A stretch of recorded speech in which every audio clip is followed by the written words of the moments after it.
Shadow and Flame, A Tale of Forbidden Magic, a romantic fantasy audiobook written by Thora Ravencroft, copyright 2025. All rights reserved. The synopsis can be found in the video description. Chapter 1. The familiar scent of ancient tomes and lingering magic filled my nostrils as I hurried through the marble corridors of Audiobooks Academy. My footsteps echoed against the polished floor, matching the rapid beating of my heart. Something was wrong. I could feel it in the way the magical currents shifted around me, in the whispers that followed my path. Did you hear about Kale? With Seraphina, of all people. They performed the binding ritual this morning. The words struck me like physical blows, but I kept walking, my fingers clutching my spellbooks until my knuckles turned white. This couldn't be true. Kale wouldn't. Not without telling me first. Not with her. I rounded the corner to the grand practice hall, where pairs of students were practicing their elemental magic. The massive chamber, with its towering crystal windows and enchanted ceiling that reflected the weather outside, usually filled me with awe. Today, it felt suffocating. And then I saw them. Kale's dark hair was swept back from his face, his green eyes focused intently on Seraphina as their magic intertwined, his shadows dancing with her frost in a haunting display of perfectly synchronized power. The silver thread of a fresh binding spell shimmed between them, marking them as official magical partners. Beautiful, isn't it? A younger student sighed dreamily beside me. They say they performed the ritual at dawn, in the sacred grove. The professors are calling them the most promising pair this year. My throat burned with unshed tears. Dawn.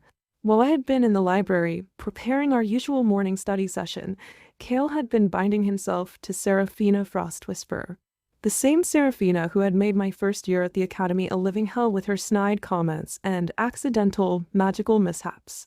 Ignis. Kale's voice cut through my spiraling thoughts. He had finally noticed me, his face lighting up with that familiar warm smile that had always made my heart skip. But now it felt like a knife twisting in my chest. I've been looking for you. I wanted to tell you, Dash. Congratulations. The word tasted like ash in my mouth. I hope you and Seraphina will be very happy together. I turned on my heel and fled before he could see the tears that had started to fall. My magic crackled around me, small flames dancing at my fingertips, a sure sign I was losing control. I needed to get out of here. Away from the pitying glances and whispered conversations. Away from the sight of Kale and Seraphina's perfect magical synchronization. The Dragon's Breath Tavern. That's where I would go. The dingy establishment at the edge of the magical district was the last place anyone would look for a top student from Audiobooks Academy. Perfect. The cobblestone streets of the magical district were slick with evening rain as I made my way to the Dragon's Breath. My academy robes, usually pristine and pressed, were now damp and wrinkled, but I couldn't bring myself to care. The tavern's weathered sign creaked in the wind, the carved dragon's eyes seeming to follow my movements as I pushed open the heavy wooden door. The interior was exactly what you'd expect from a place frequented by society's magical outcasts. Dim crystal orbs casting shadows across worn wooden tables, the air thick with pipe smoke, and the residual energy of countless spells. A group of weather-worn mercenary mages huddled in one corner, their combat staves propped against the wall. In another, a pair of potion merchants haggled over a glowing vial of something that probably wasn't entirely legal. What's a pretty little academy witch doing in a place like this? The bartender was a burly man with burn scars across his arms, probably from dealing with too many drunk fire mages. I slid onto a bar stool, fishing in my pocket for some silver coins.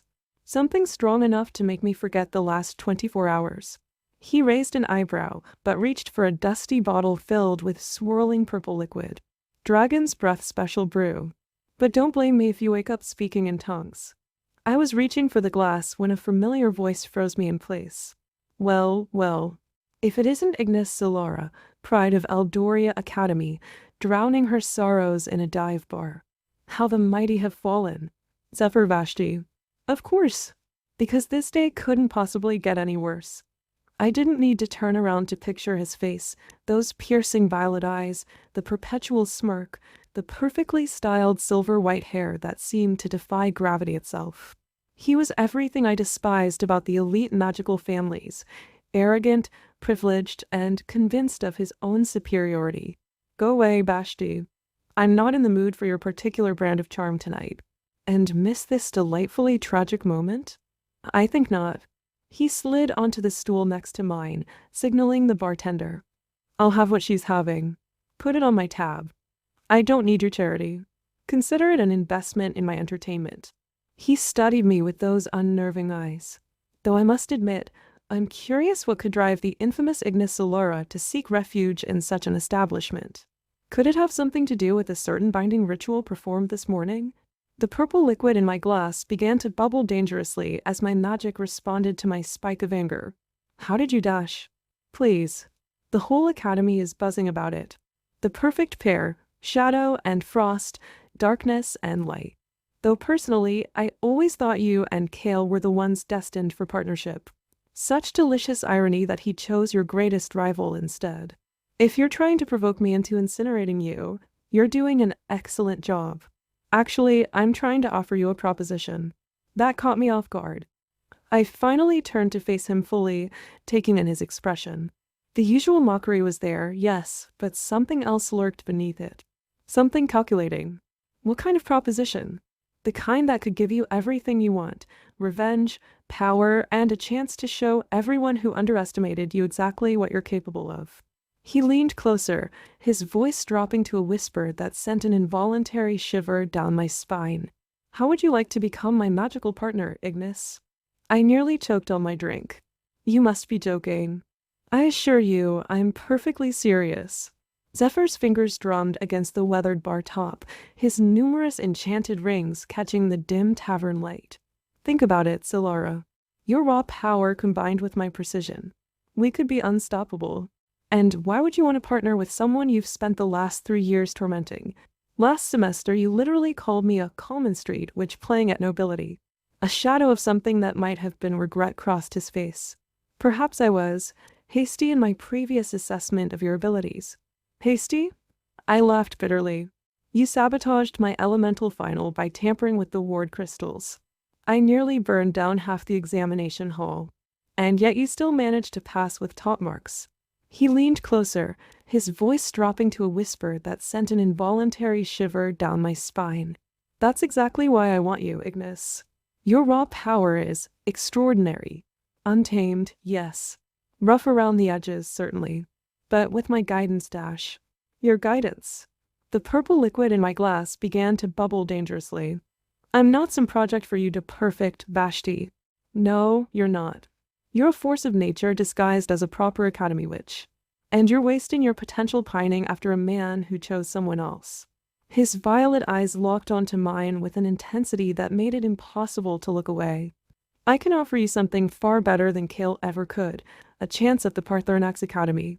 The name hung in the air between us like a spell waiting to be cast. The Paarthurnax Academy, the most prestigious magical institution in the realm, accepting only the most powerful bonded pairs.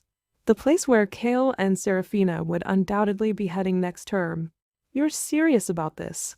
Deadly serious. He produced a small crystal from his pocket, its surface etched with ancient runes. I already have the binding stone. We could perform the ritual tonight if you're willing. And what's in it for you? Don't tell me you've suddenly developed an appreciation for my magical talent. A dark expression crossed his face. Let's just say I have my own reasons for wanting to attend Paarthurnax. Reasons that involve making certain people very, very uncomfortable. Seraphina's family. The pieces clicked into place. This is about revenge. Among other things. His smile was sharp as a blade. So what do you say, Solara? Ready to show everyone who underestimated us exactly what we're capable of? I stared into the swirling depths of my drink, weighing my options. On one hand, partnering with Zephyr Vashti was quite possibly the worst decision I could make. He was arrogant, manipulative, and had a reputation for using people to get what he wanted. On the other hand, the image of Kale and Seraphina's perfectly synchronized magic flashed through my mind. The way they moved together, their powers intertwining like they were made for each other. The pitying looks from my classmates. The whispers that would follow me through the halls. If we do this, I said slowly, we do it on my terms. I won't be your puppet, Vashti. His eyes lit up with triumph. Of course not. This will be a partnership of equals. And no more sabotaging my spell work. Wouldn't dream of it. He held out his hand, palm up, the binding stone gleaming between his fingers. So, do we have a deal? The binding stone pulsed with an ethereal light between us, its ancient runes casting strange shadows across Zephyr's aristocratic features. My hand hovered over his, trembling slightly. The dragon's breath had grown quieter, as if the very air held its breath in anticipation. Wait. I pulled back slightly. Not here. A binding ritual should be performed somewhere with more significance. A slow smile spread across his face. I know just the place.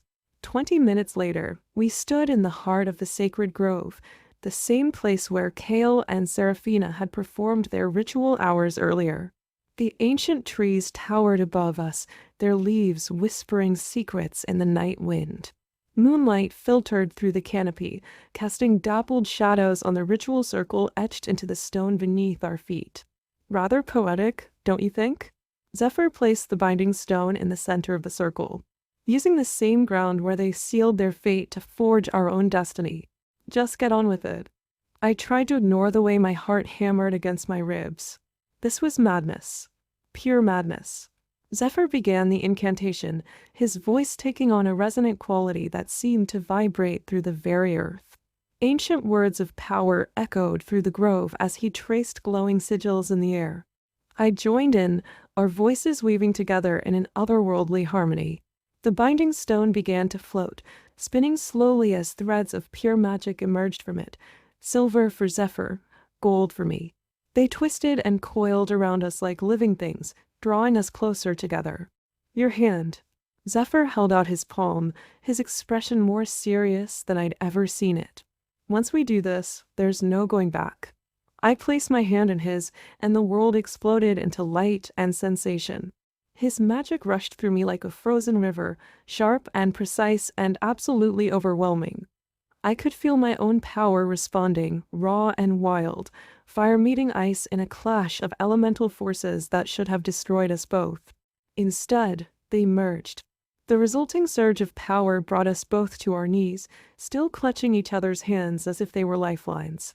Through our newly formed bond, I could feel everything, his shock at the intensity of my magic, his grudging admiration, and underneath it all, a deep well of pain and anger that mirrored my own. When the light faded, the binding stone had transformed into 2 identical pendants, each containing a swirling mixture of silver and gold magic. Well, Zephyr's voice was slightly hoarse as he picked up the pendants. That was unexpected. Is it supposed to feel like this? I could still feel him in my mind, a cool presence that both soothed and unsettled me. No. He handed me one of the pendants, our fingers brushing. The texts speak of a connection, yes, but this is more. I fastened the pendant around my neck, feeling it pulse in time with my heartbeat. Having second thoughts? On the contrary, his smile was sharp and dangerous in the moonlight. I think we just proved that we're going to be exactly what Paarthurnax Academy needs, something they've never seen before. As we walked back through the sleeping city, our magic humming between us like a living thing, I couldn't shake the feeling that I'd just made either the best decision of my life or the worst mistake imaginable. Only time would tell which. Chapter 2. Dawn crept over Paarthurnax Academy's imposing spires, painting the ancient stones in shades of gold and amber. I stood before the massive iron gates, my new pendant thrumming with magical energy against my chest. Beside me, Zephyr looked irritatingly composed in his perfectly tailored uniform, while I fought the urge to fidget with my hastily pressed robes. Stop touching the pendant. His voice carried that familiar note of aristocratic disdain. You'll draw attention. That's rich, coming from someone whose hair practically screams, look at me. My hair is a statement of status. Your nervous habits are a tell. Through our new bond, I could feel his anxiety simmering beneath his confident exterior. It was strange, having access to his emotions like this. Stranger still was the way his presence in my mind felt almost comforting. They're staring, I muttered as we passed through the gates. And they were. Dozens of students paused in their morning routines to watch us pass, whispering behind cupped hands. Let them stare. Zephyr's hand found the small of my back, guiding me forward. The touch sent a jolt of electricity through our bond. We're giving them exactly what they expect, a scandal. The great hall was packed with students taking breakfast before morning classes. As we entered, a hush fell over the crowd, followed by an explosion of whispers. Is that Ignis Solara? With Zephyr Vashti? Impossible. They hate each other. Look at their pendants. They're bound. But what about Kale? I spotted Kale and Seraphina at their usual table, surrounded by their usual admirers. Kale's face went pale when he saw us, his fork clattering to his plate. Seraphina's perfect features twisted into a sneer. Breathe. Zephyr's voice was low in my ear, his presence in my mind steady and cool. Remember why we're here. Right. We were here to prove ourselves. To show everyone that we weren't just some impulsive mistake or desperate grab for attention. We were going to become the most powerful bonded pair Paarthurnax had ever seen. Well. Seraphina's voice cut through the whispers as she approached our table, Kale trailing behind her like a shadow. I must say, I'm impressed by your creativity, Ignis. Though binding yourself to your worst enemy seems a rather extreme way to get attention. I felt Zephyr tense beside me, his magic crackling with barely contained anger. Through our bond, I caught flashes of memory, Seraphina's family, some long ago betrayal, a burning sense of injustice. Careful, Seraphina. My voice came out steady, despite the way my heart hammered against my ribs. Your frost magic won't do much good against two fire wielders. Is that a threat? Consider it a friendly warning. Zephyr's smile was sharp as a blade. We wouldn't want any accidents during training. Kale stepped forward, his face a mask of concern that made my stomach twist. Ignis, can we talk? Privately? Through our bond, I felt Zephyr's immediate tension, like ice crystallizing in my veins.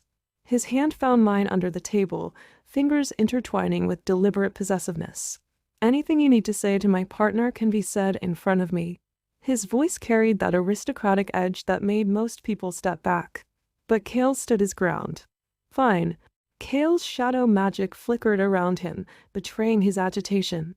What are you thinking, Ignis? A binding ritual with Zephyr Vashti? He's using you. Like you used me? The words escaped before I could stop them, charged with weeks of bottled pain. 3 years of study sessions, shared secrets, promises about our future together.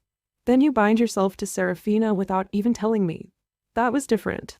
Seraphina and I dash. Save it. My magic flared, causing nearby glasses to vibrate. You made your choice. I made mine. A choice made in anger, and spite isn't really a choice at all. Seraphina's frost magic swirled around her fingers. But then, what else could we expect from someone of your background? Zephyr was on his feet in an instant, his chair scraping against the stone floor. Through our bond, I felt his rage like a gathering storm. Careful, Frost whisper. Your family's influence won't protect you here. Is that a threat, Vashti? Her perfect features twisted into something ugly. How predictable. Though I suppose I shouldn't be surprised. After what your family did, dash. Enough. I stood too, placing a restraining hand on Zephyr's arm. Through our bond, I sent what I hoped was a calming influence, though my own anger made it difficult. We didn't come here to fight. No. Seraphina's laugh was cruel. Then why did you come? To prove something? To make Kale jealous? Or perhaps you truly believe that binding yourself to Zephyr will somehow elevate you above your station. The temperature in the great hall dropped several degrees as Zephyr's magic responded to his anger. Through our bond, I caught flashes of memory, a younger Seraphina, a betrayal, something about their family's long-standing feud. You know nothing about our partnership. My voice came out steady, despite the way my heart hammered against my ribs. And you know nothing about me. I know enough. She stepped closer, frost crackling around her feet. I know you're nothing but a desperate, common which you dash. The rest of her words were cut off as my magic exploded outward, meeting Zephyr's in a spectacular display of synchronized power. Golden flames and silver lightning danced together, forming a protective barrier around us that sent Seraphina stumbling backward. The great hall erupted into chaos. Students scrambled away from our table as professors rushed toward us, their own magic at the ready. Miss Solara, Mr. Vashti. Professor Blackwood's voice cut through the commotion like a blade. Control yourselves immediately. Professor Blackwood, a tall woman with steel-gray hair and eyes that seemed to see right through deception, stood before us with her arms crossed. The magical dampening field she'd cast made my skin crawl, and through our bond, I could feel Zephyr's discomfort as well. My office. All four of you. Now. The walk to her office felt like a death march. Students lined the corridors, whispering and pointing as we passed. Through our bond, Zephyr's emotions were a complex storm of anger, anxiety, and, was that guilt? Professor Blackwood's office was exactly what you'd expect from the head of defensive magic, walls lined with ancient tomes, display cases filled with powerful artifacts, and windows enchanted to show different magical battlefields throughout history. Currently, they displayed the infamous mage wars of the Third Era. Sit. For chairs materialized before her massive oak desk. Explain yourselves. Professor, they attacked us. Seraphina began, but Blackwood cut her off with a sharp gesture. Miss Frostwhisper, I witnessed the entire exchange. Your provocations were neither subtle nor becoming of a Paarthurnax student. Her piercing gaze turned to me and Zephyr. However, your response was grossly disproportionate. That display of combined power could have seriously injured someone. Through our bond, I felt Zephyr's pride at her words, pride that we'd managed such impressive synchronization after only one day of being bound. I sent back a wave of exasperation. Professor, Kale spoke up, his voice carrying that earnest tone that used to make my heart flutter. Now it just made me angry. There's something else you should know. Their binding. It wasn't properly sanctioned. They performed it secretly at night. In the sacred grove, Blackwood finished, raising an eyebrow. Yes, Mr. Shadow Moon, I'm well aware. The magical resonance of such a ritual isn't exactly subtle, especially when performed by two powerful fire wielders. Seraphina's perfect features twisted into a triumphant smile. Then surely their binding is invalid? Unauthorized rituals are technically permitted under ancient law, provided both parties are willing and the ritual is properly executed. Blackwood's voice carried a note of, was that amusement? Which, based on the magical signature recorded by the Grove's wards, it most certainly was. Through our bond, I felt Zephyr's surge of satisfaction, followed by a wave of something warmer, almost protective. Without thinking, I reached for his hand, our fingers intertwining naturally. However, Blackwood continued, her expression growing stern. That doesn't excuse your behavior today. All four of you will serve detention, separately, for the next month. Additionally, you'll be required to attend weekly counseling sessions with our partnership specialist. Counseling? Seraphina's voice dripped with disdain. We don't need . This is not up for discussion, Miss Frostwhisper. Blackwood's tone could have frozen fire. The tensions between your two pairs are obvious and potentially dangerous. Either you learn to coexist peacefully, or you'll find yourselves seeking education elsewhere. Am I clear? After leaving Professor Blackwood's office, Zephyr pulled me into an empty classroom, his violet eyes blazing with an intensity that made our bond hum with energy. That was unexpected. He ran a hand through his silver hair, a gesture I was beginning to recognize as a sign of genuine agitation. Blackwood knows more than she's letting on. About the ritual? About everything. Through our bond, I caught flashes of memory, hushed conversations, old family rivalries, something about the Vashti and Frostwhisper families that made my head spin. She mentioned ancient law. Those regulations haven't been invoked in centuries. I leaned against a dusty desk, trying to process everything that had happened. The counseling sessions are going to be hell. They're also an opportunity. A familiar calculating look crossed his face. Think about it. We'll have official documentation of any provocations from Seraphina. If she steps out of line, is that all you think about? Gathering ammunition against the Frost Whispers. His expression darkened. You don't understand what they're capable of. What they've done, Then help me understand. The words burst out of me, charged with frustration. We're bound now, Zephyr. I can feel your anger, your pain, but I don't know why. How am I supposed to be your partner if you won't trust me?" The silence that followed was deafening. Through our bond, I felt his internal struggle, the desire to maintain his carefully constructed walls warring with the pull of our connection. The frost whispers destroyed my family. His voice was barely above a whisper. 10 years ago, they fabricated evidence of dark magic use against my father. He was stripped of his position on the Mage Council, our family's assets were seized, and our name was dragged through the mud. My mother, he swallowed hard. She couldn't handle the shame. She took her own life. The raw pain in his voice, amplified by our bond, made my chest ache. Without thinking, I reached for him, my fingers brushing his cheek. The contact sent a jolt of electricity through our connection. "That's why you really wanted this partnership, isn't it? Not just to get into Paarthurnax, but to position yourself close to Seraphina's family. They think they're untouchable." His hand covered mine, holding it in place.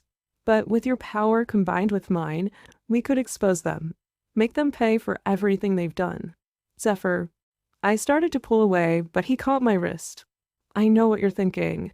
That this is just about revenge. But it's more than that. The Frost Whispers have corrupted the entire magical system. They use their influence to crush anyone who threatens their power. What they did to my family, they've done it to others. They'll keep doing it unless someone stops them." Through our bond, I could feel the raw honesty in his words, the pain that had driven him to this point. But there was something else too, a fierce determination that resonated with my own desire to prove myself.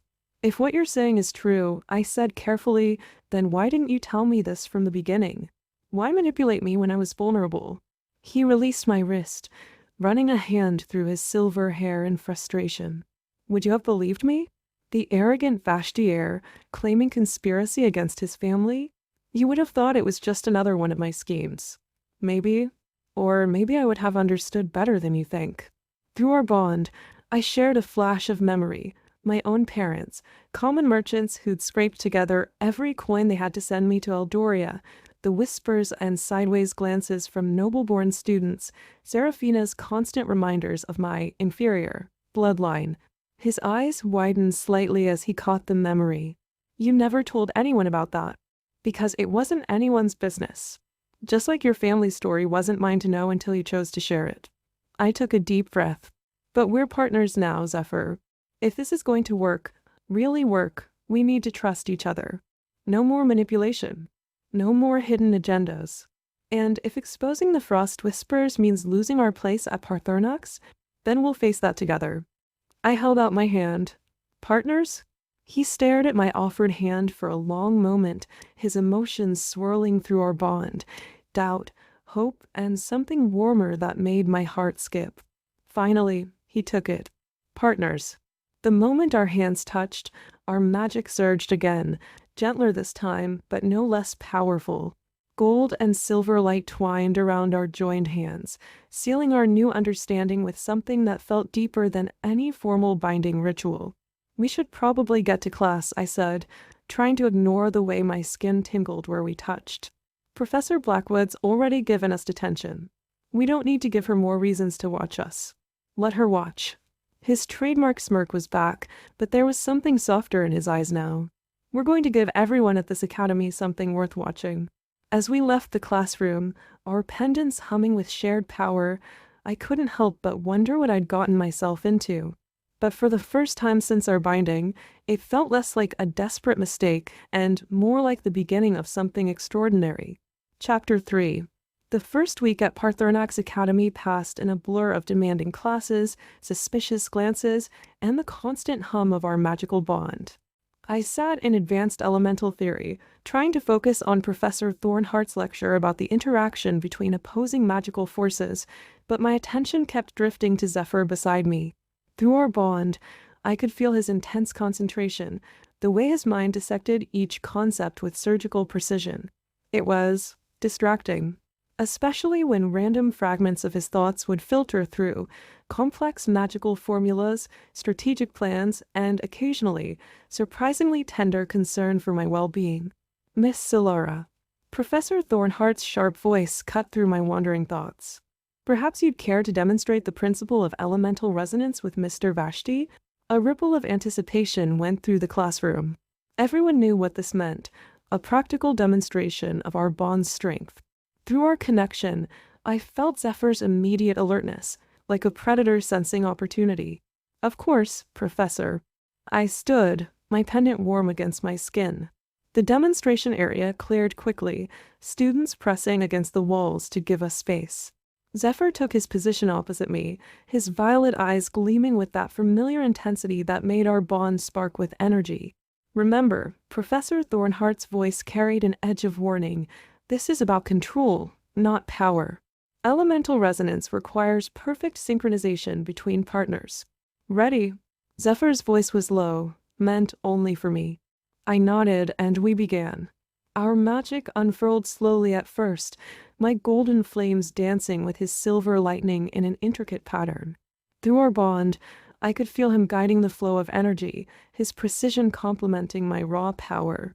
It was different from our previous displays of force. This was delicate, almost beautiful. Excellent control, Professor Thornhart noted, circling us. Now, increase the complexity. Show us true resonance. Zephyr's response came through our bond rather than words, a gentle push, encouraging me to let more of my power flow. I complied, and our elements began to merge in ways that should have been impossible. Fire and lightning twisted together, forming patterns that made several students gasp. Remarkable. Professor Thornhart's voice held genuine amazement. I haven't seen such natural resonance since Dash. She was cut off by a sudden surge of power from the back of the classroom. A wave of frost magic slammed into our demonstration, threatening to disrupt the delicate balance we'd created. Seraphina stood with her hand extended, Kale beside her looking horrified. "Oh, I'm so sorry," she said, voice dripping with false concern. My magic just slipped. Through our bond, I felt Zephyr's rage explode like a thunderstorm, but before either of us could react, Professor Thornhart stepped between us and Seraphina. Miss Frostwhisper. Her voice could have frozen hellfire. That will be another week of detention and 50 points from your house. Magical sabotage during a controlled demonstration is grounds for suspension. But Professor Dash. Furthermore, Thornhart continued as if Seraphina hadn't spoken, you and Mr. Shadow Moon will write a detailed essay on the ethical implications of disrupting elemental resonance experiments. 10,000 words on my desk by Monday. Through our bond, I felt Zephyr's satisfaction, though it was tinged with something darker. His thoughts brushed against mine. We should show them what real power looks like. Don't. I sent back, gripping his hand tightly. It's not worth it. The rest of the class watched in tense silence as Seraphina's perfect features twisted with barely contained fury. Kale looked like he wanted to sink through the floor. Now then, Professor Thornhart turned back to us, her expression softening slightly. Before we were so rudely interrupted, I was about to say something quite important. What you two demonstrated just now, that level of elemental resonance between fire and lightning, it's extraordinarily rare. But Professor, one of the other students spoke up, I thought opposing elements couldn't achieve true resonance. The magical theory texts specifically state dash. The texts Thornhart cut in are based on documented cases. But magic is not a static force. It evolves, adapts, sometimes defies our understanding entirely.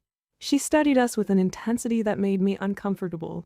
Mr. Vashti, Miss Solara, I'd like you to stay after class. There's something we need to discuss. The rest of the lesson passed in a blur of tension and whispered conversations. Through our bond, I could feel Zephyr's mind working overtime, analyzing every possible meaning behind Thornhart's words. His thoughts kept brushing against mine, a constant stream of theories and possibilities that made my head spin. When the bell finally rang, we remained in our seats as the other students filed out.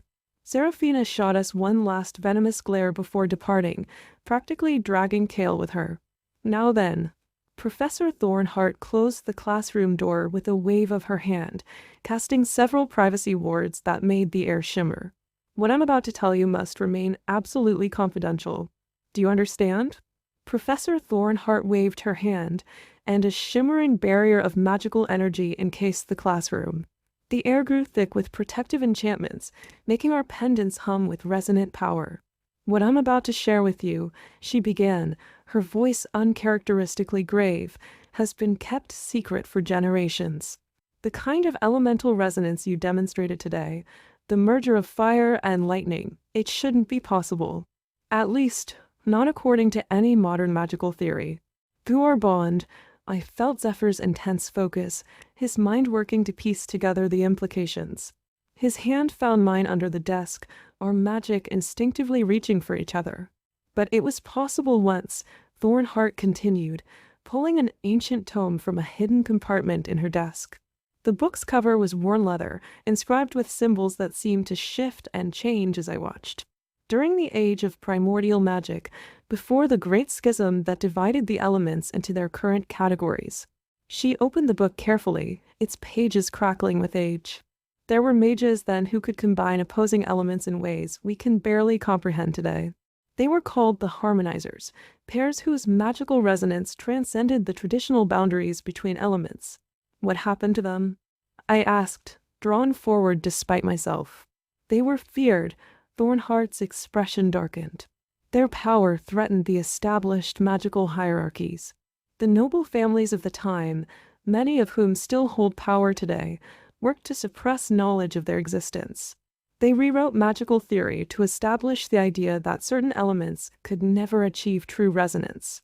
Through our bond, I felt Zephyr's sudden surge of emotion, anger, recognition, and a fierce kind of hope. "The Frost Whispers," he said quietly. "They were part of it, weren't they?" Thornheart's sharp gaze fixed on him. "Your family's archives must be more complete than I thought, Mr. Vashti." "Yes, the Frost Whispers were among those who led the suppression. They, along with several other powerful families, established the current system of magical education, one that deliberately discourages experimentation with opposing elements." "But why show us this now?" I asked, my mind reeling with implications. "Why tell us at all?" "Because," Thornheart closed the ancient book carefully, "what you demonstrated today wasn't just unusual, it was supposedly impossible. Your natural resonance suggests that you might be the first true harmonizer pair to emerge in centuries. And if that's true—" She paused, choosing her words carefully. "If that's true, there are people who will see you as a threat to everything they've built." The weight of Professor Thornheart's words hung in the air like storm clouds. Through our bond, I could feel Zephyr's mind racing, connecting pieces of a puzzle I was only beginning to understand. His grip on my hand tightened almost painfully. "The harmonizers weren't just feared for their power," Thornheart continued, pulling another book from her desk, this one bound in midnight blue leather with silver constellations that actually moved across its surface. "They represented something far more dangerous to the established order, the possibility of change." She opened the book to reveal intricate diagrams of magical energy patterns. "You see, the current system of magical education isn't just about teaching spells and theories. It's about maintaining control. By convincing generations of mages that certain combinations are impossible, that certain boundaries can't be crossed, they ensure that no one even tries." "But why?" I asked, leaning forward to study the diagrams. "What could be so threatening about combining elements?" "Because," Zephyr's voice was tight with barely contained emotion, "harmonizer magic doesn't just combine elements, it transforms them. Creates something entirely new."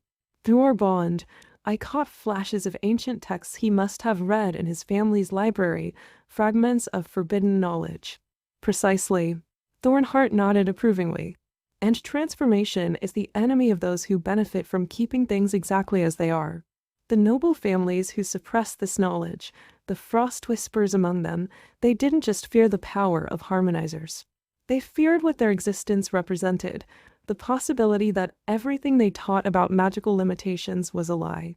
She waved her hand, and a complex magical projection appeared above her desk, two streams of energy, one gold and one silver, intertwining in patterns that looked eerily similar to what Zephyr and I had created during our demonstration.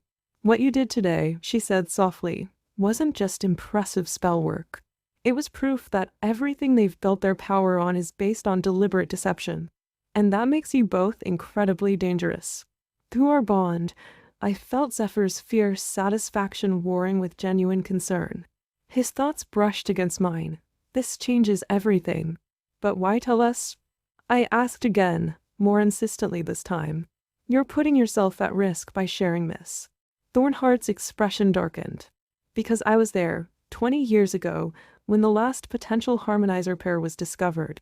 I watched as they were systematically destroyed, their reputations ruined, their magic suppressed, their lives torn apart. All to maintain the lie. She closed both books with a decisive snap. I won't let that happen again. But you need to understand what you're up against. The Frost Whispers and their allies won't just try to discredit you. They'll do everything in their power to ensure you never reach your full potential. Zephyr's hand tightened on mine as Professor Thornheart's words sank in. Through our bond, I felt a complex storm of emotions, vindication, fear, and a fierce protectiveness that surprised me with its intensity. The last harmonizer pair, he said slowly. What exactly happened to them? Thornheart's expression grew haunted. Their names were Marcus Steelheart and Elena Moonweaver. They discovered their ability to combine earth and air magic during their final year at Paarthurnax. At first, the faculty was amazed. Their demonstrations were unlike anything we'd ever seen. But then, she waved her hand, and a series of newspaper clippings appeared in the air before us. Headlines flashed. Rogue mages endanger students with forbidden magic. Steelheart family linked to dark arts conspiracy. Moonweaver heiress commits suicide amid scandal. It was systematic. Thornheart continued, her voice tight with old anger. First came the whispers, suggestions that their power was unnatural, dangerous. Then the evidence began appearing, fabricated documents linking Marcus to dark magic practitioners, testimonies from witnesses claiming Elena had been experimenting with forbidden rituals. Through our bond, I felt Zephyr's recognition. This pattern was familiar to him, too familiar. His thoughts brushed against mine, just like what they did to my father. Within 6 months, Thornheart went on. Marcus was expelled and stripped of his magical license. Elena's family, desperate to salvage their reputation, forced her to undergo a binding ritual to suppress her powers. Thornheart's voice caught. She couldn't bear living with her magic crippled. She took her own life 3 days later. The silence that followed was deafening. Through our bond, I could feel Zephyr's rage building like a gathering storm, matched by my own horror and growing determination. But why tell us now? I asked again. Why not warn us before we completed our binding? Because, Thornheart's eyes gleamed with something like hope, your binding has already created something unprecedented. The magical signature you're producing, it's different from anything in our records. More stable, more naturally integrated than even the historical accounts of harmonizer pairs. Whatever this is between you. She gestured at our joined hands, at the way our magic seemed to dance between us even now. It's not just about combining elements. You're creating something entirely new. Professor Thornheart waved her hand again, and a complex 3-dimensional magical projection appeared above her desk. It showed 2 intertwining streams of energy, one golden, one silver, forming patterns that seemed to defy the laws of magical physics. What you're creating, she explained, her voice filled with barely contained excitement, isn't just a combination of fire and lightning. It's an entirely new form of magic. The resonance between your elements is creating harmonic frequencies that shouldn't be possible according to current magical theory. Through our bond, I felt Zephyr's mind racing, connecting pieces of information with lightning speed. His grip on my hand tightened as understanding dawned. The suppression of harmonizer knowledge, he said slowly, it wasn't just about controlling power, was it? It was about preventing people from discovering that the entire foundation of modern magical theory is built on lies. Precisely. Thornheart nodded grimly. Think about it. If mages discovered that opposing elements could not only work together, but create entirely new forms of magic, what else might they question? What other, impossible, combinations might they try? The entire system of magical education and control would crumble. She pulled out a 3rd book, this one bound in what looked like living shadows. I've been researching harmonizer pairs for decades, collecting scattered references, piecing together fragments of their history. What you two have, it's different, stronger, more natural than anything in the historical records. Through our bond, I shared Zephyr's mixture of pride and apprehension. What does that mean for us? It means Thornheart's expression was deadly serious, that you have a choice to make. You can try to hide what you are, suppress your natural resonance to avoid drawing attention. Or we can embrace it, Zephyr finished, his violet eyes blazing with determination. Use our power to expose the truth. That path would be incredibly dangerous, Thornheart warned. The Frost Whispers and their allies have spent centuries protecting these secrets. They won't hesitate to destroy you both if they discover what you're capable of. They already want to destroy us, I pointed out, feeling Zephyr's fierce agreement through our bond. At least this way, we'd be fighting for something bigger than ourselves. Thornheart studied us for a long moment, then reached into her desk and pulled out 2 small crystals, each pulsing with inner light. These are memory crystals, containing everything I've managed to discover about harmonizer magic. Training techniques, theoretical frameworks, historical accounts, everything you'll need to understand and develop your abilities. She handed us each a crystal. I'll help you however I can, but you'll need to be careful. Trust no one outside this room. Practice only in secure locations. And most importantly, her eyes locked with mine, then Zephyr's. Remember that your greatest strength isn't just your magical compatibility, it's your trust in each other. Don't let anyone or anything break that bond. As we left her office, our new crystals humming with forbidden knowledge in our pockets, I felt Zephyr's thoughts brush against mine. Everything changes now.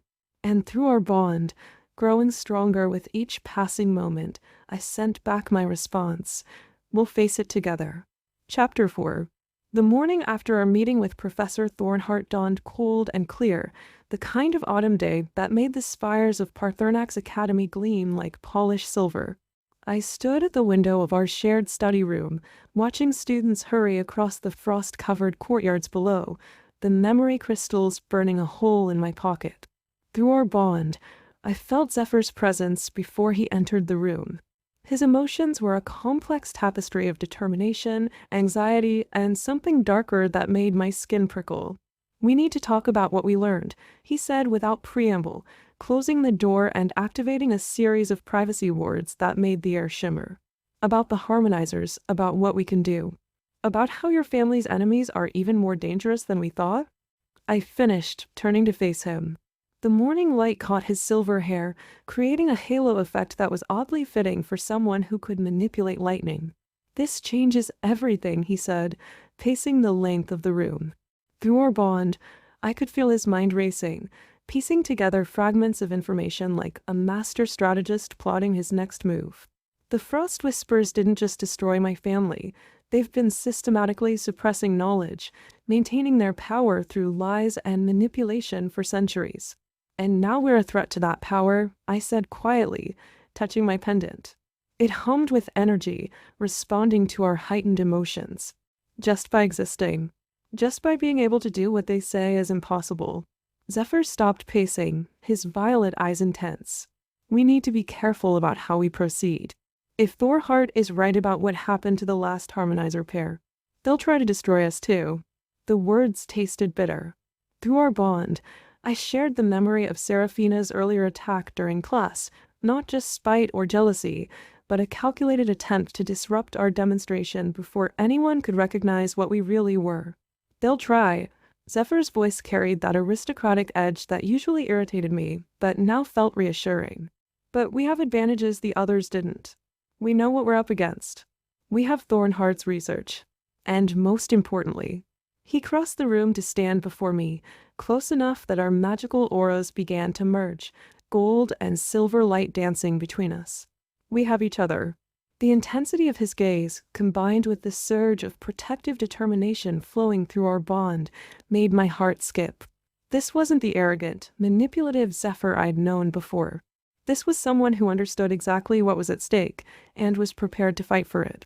We need to study these crystals, I said, pulling mine from my pocket. It pulsed with inner light, responding to our combined magical presence. Learn everything we can about what we're capable of. But we also need to be smart about it. One wrong move, and they'll have all the evidence they need to destroy us. Zephyr nodded grimly. We'll need somewhere secure to practice. Somewhere they can't monitor or interfere. Through our bond, I felt Zephyr's mind working through possibilities, each idea tinged with the sharp edge of calculation that was so characteristically him. The morning sunlight caught the silver in his hair as he paced, making him look almost ethereal. The old ruins beneath the library, he said suddenly, stopping mid-stride. They're warded against magical detection, originally designed to protect sensitive texts during the Third Mage War. Most students don't even know they exist. And you do because... A flash of that familiar smirk. Let's just say I've made it my business to know every secret this academy holds. The entrance is hidden behind a false bookshelf in the restricted section. The wards are still active, but they're key to recognize Paarthurnax students. Through our bond, I caught glimpses of his memories, dark corridors lined with ancient stone, forgotten chambers perfect for practicing forbidden magic. But something else nagged at me. Won't Seraphina and Kale have access too? They're Paarthurnax students as well. They won't think to look there. Zephyr's confidence flowed through our bond. Seraphina is too proud to venture into what she'd consider dusty old ruins. And Kale, his voice took on an edge that made me wince. He's too busy following her lead to think for himself. The bitterness in his tone made me reach for him instinctively, our fingers intertwining. Through our bond, I sent a wave of calm, surprised by how natural it felt to moderate his emotions now. We need to be smart about this, I said, pulling out my memory crystal. It pulsed with stored knowledge, responding to our combined magical presence. These crystals contain centuries of forbidden research. If anyone catches us studying them, they won't. Zephyr's other hand came up to cup my face, the gesture surprisingly gentle. Through our bond, I felt his fierce determination mixed with something warmer, more protective. I won't let them hurt you like they hurt the others. The intensity of his gaze, combined with the surge of emotion through our bond, made my heart skip. This wasn't just about revenge anymore.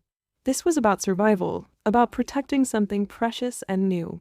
Tonight then, I said, trying to ignore the way my skin tingled where he touched me. After curfew.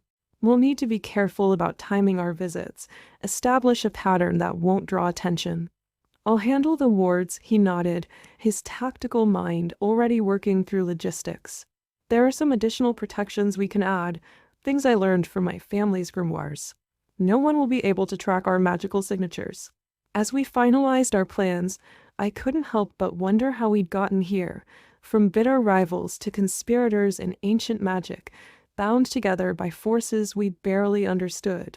Through our bond, I felt Zephyr's answering thought. Sometimes the best partnerships are forged in secrets. That night, under the cover of darkness, we made our way to the library. The ancient building loomed before us, its Gothic architecture casting eerie shadows in the moonlight. Through our bond, I could feel Zephyr's focused determination mixing with my own nervous energy. The entrance is this way, he whispered, leading me through the restricted section. His hands moved with practiced efficiency, disabling the standard security wards without triggering any alarms. Through our bond, I caught glimpses of how many times he'd done this before, seeking forbidden knowledge in the dead of night.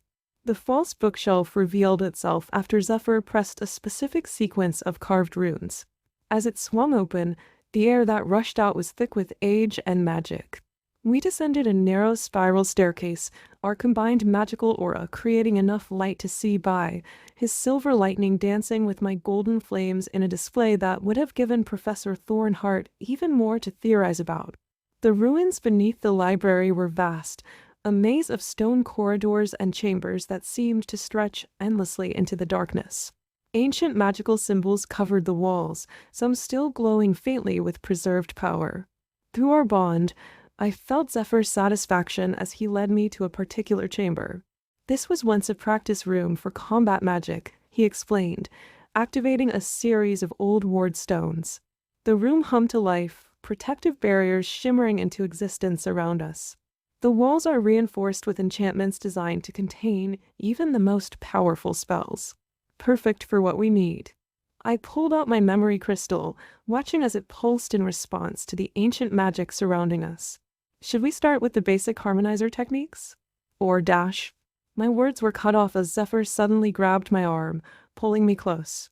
Through our bond, I felt a surge of alarm just before we heard it, footsteps echoing in the corridor outside. Someone followed us, he breathed, his body tensing for confrontation. Through our bond, I caught his rapid strategic assessment. We were trapped in the chamber, the only exit being the corridor where the footsteps were approaching.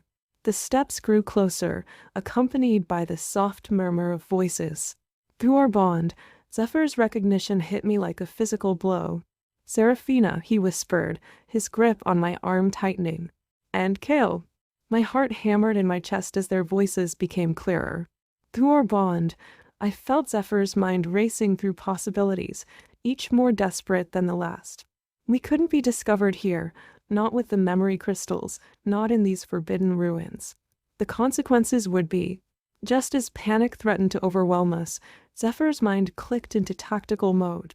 Through our bond, I felt his rapid assessment of our options, followed by a surge of determined energy.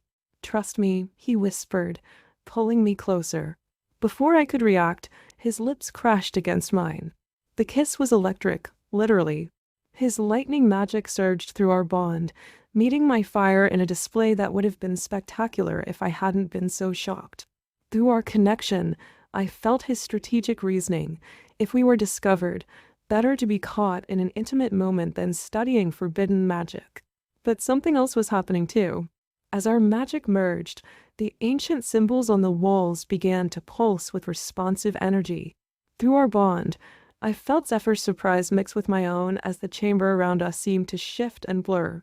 The footsteps grew closer, Seraphina's voice clearly audible now. "I'm telling you, Kale, they came this way."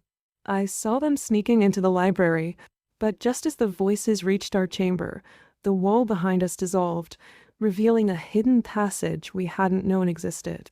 Without hesitation, Zephyr pulled me through, our combined magical aura providing just enough light to see.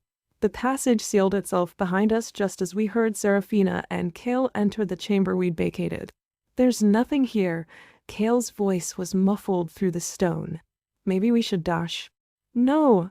Seraphina's frustration was palpable even through the wall. "I know they're up to something. That display in Thornheart's class, it wasn't normal. And did you see how she looked at them afterward? Like they were something special." Through our bond, I felt Zephyr's fierce satisfaction at her words, but it was tempered by something else: concern, protectiveness, and lingering awareness of how close we still stood. "We need to move," he whispered, his breath warm against my ear. "This passage must lead somewhere." But as we started to step apart, our pendants suddenly flared with light. Through our bond, I felt a surge of ancient magic, different from anything we'd experienced before. The memory crystals in our pockets began to pulse in response. "Zephyr," I breathed, watching as golden and silver light began to swirl around us. "What's happening?" "I think." His voice was filled with wonder. "I think the ruins recognized us as harmonizers." The magic continued to build, creating patterns in the air that matched the diagrams we'd seen in Thornheart's books. Through our bond, I could feel the power growing, calling to something deep within us both. The ancient magic surrounding us continued to build, creating intricate patterns of gold and silver light that danced across the stone walls. Through our bond, I felt Zephyr's fascination mixing with my own as the memory crystals in our pockets pulsed in perfect synchronization with the ruins' energy. "This is old magic," Zephyr whispered, his voice filled with wonder. "Older than the Academy itself. Look at these symbols." The walls around us were coming alive with glowing runes, different from the ones we'd seen in the main chamber. These seemed to shift and change as we watched, forming patterns that reminded me of the diagrams in Thornheart's books. They're responding to our resonance, I realized, watching as our combined magical aura interacted with the ancient symbols. The ruins, they're recognizing us as harmonizers. Through our bond, I felt Zephyr's mind racing through possibilities. His hand found mine, and immediately the magic intensified. The passage ahead of us illuminated, revealing a spiral staircase descending deeper into the earth. "We need to go down," he said with absolute certainty. Through our bond, I felt his conviction. This wasn't just curiosity, but a profound sense that we were meant to find this place. Behind us, Seraphina's voice was growing fainter as she and Kale moved away from our original chamber. But we barely noticed, too captivated by what was unfolding before us. As we descended the stairs, our magical aura lighting the way, the air grew thick with ancient power. The walls here were covered in elaborate murals, scenes depicting pairs of mages combining different elements in ways that modern magical theory claimed were impossible. "This is it," Zephyr breathed, his excitement pulsing through our bond. "This is where they trained. The original harmonizers, they must have used these chambers to practice away from prying eyes." We reached the bottom of the stairs and found ourselves in a vast circular chamber. The ceiling was domed, covered in constellations that seemed to move of their own accord.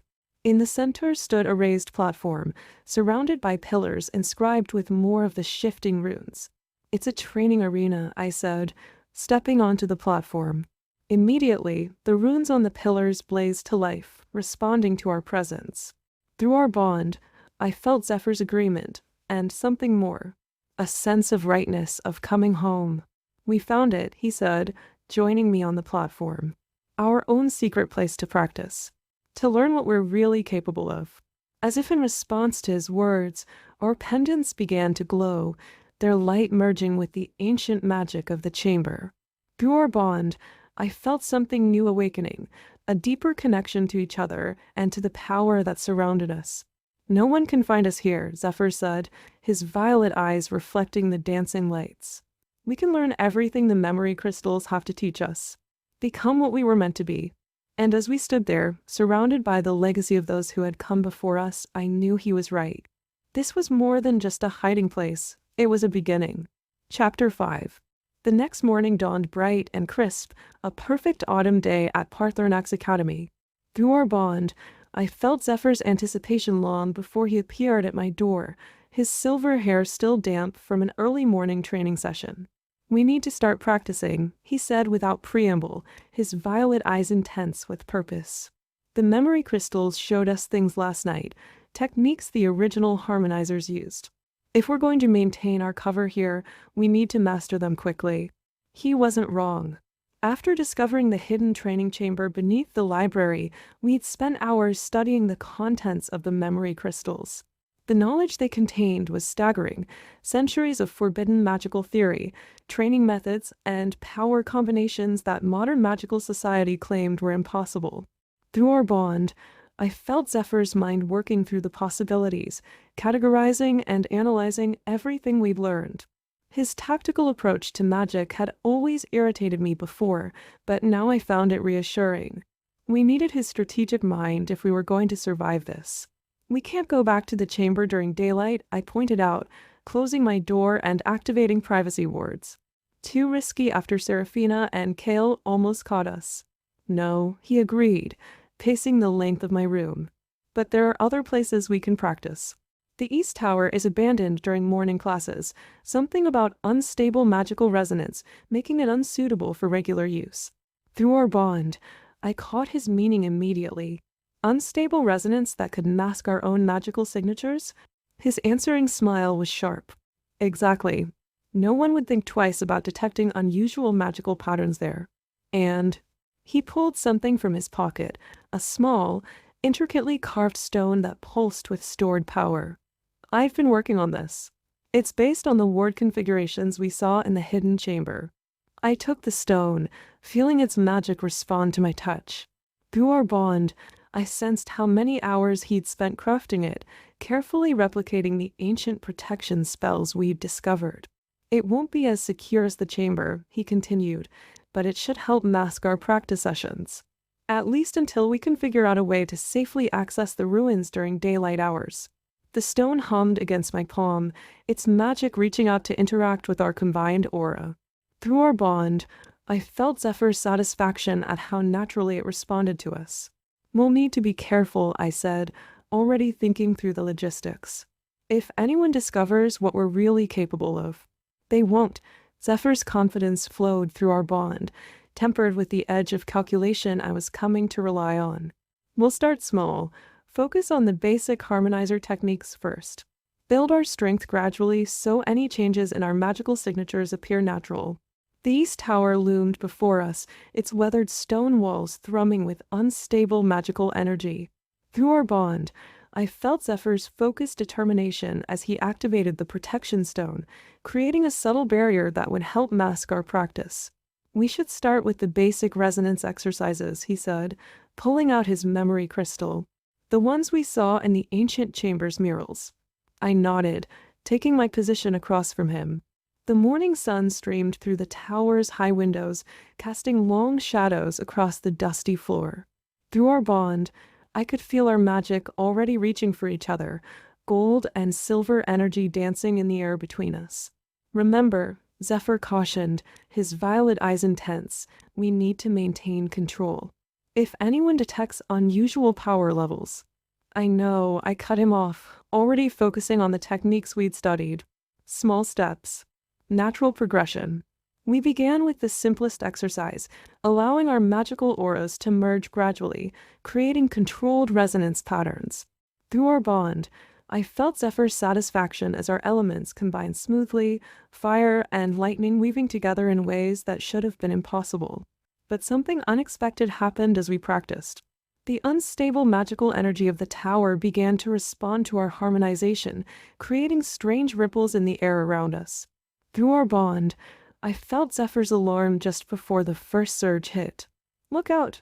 He grabbed my arm, pulling me close as a wave of wild magic swept through the room.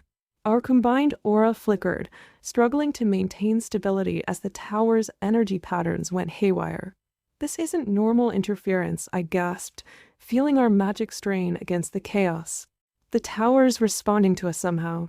Through our bond, I caught Zephyr's rapid analysis. The tower's unstable resonance wasn't just masking our practice, it was actively interacting with our harmonizer abilities. Each combination we attempted seemed to trigger new reactions in the ancient stone. We need to stop, he said grimly, already moving to break our connection. But as we tried to separate, our pendants suddenly flared with light. The tower's magic surged again, stronger this time, creating a swirling vortex of energy around us. Through our bond, I felt Zephyr's growing concern mixed with fascination as ancient symbols began appearing on the walls, similar to those we'd seen in the hidden chamber, but different somehow. Older, more primal.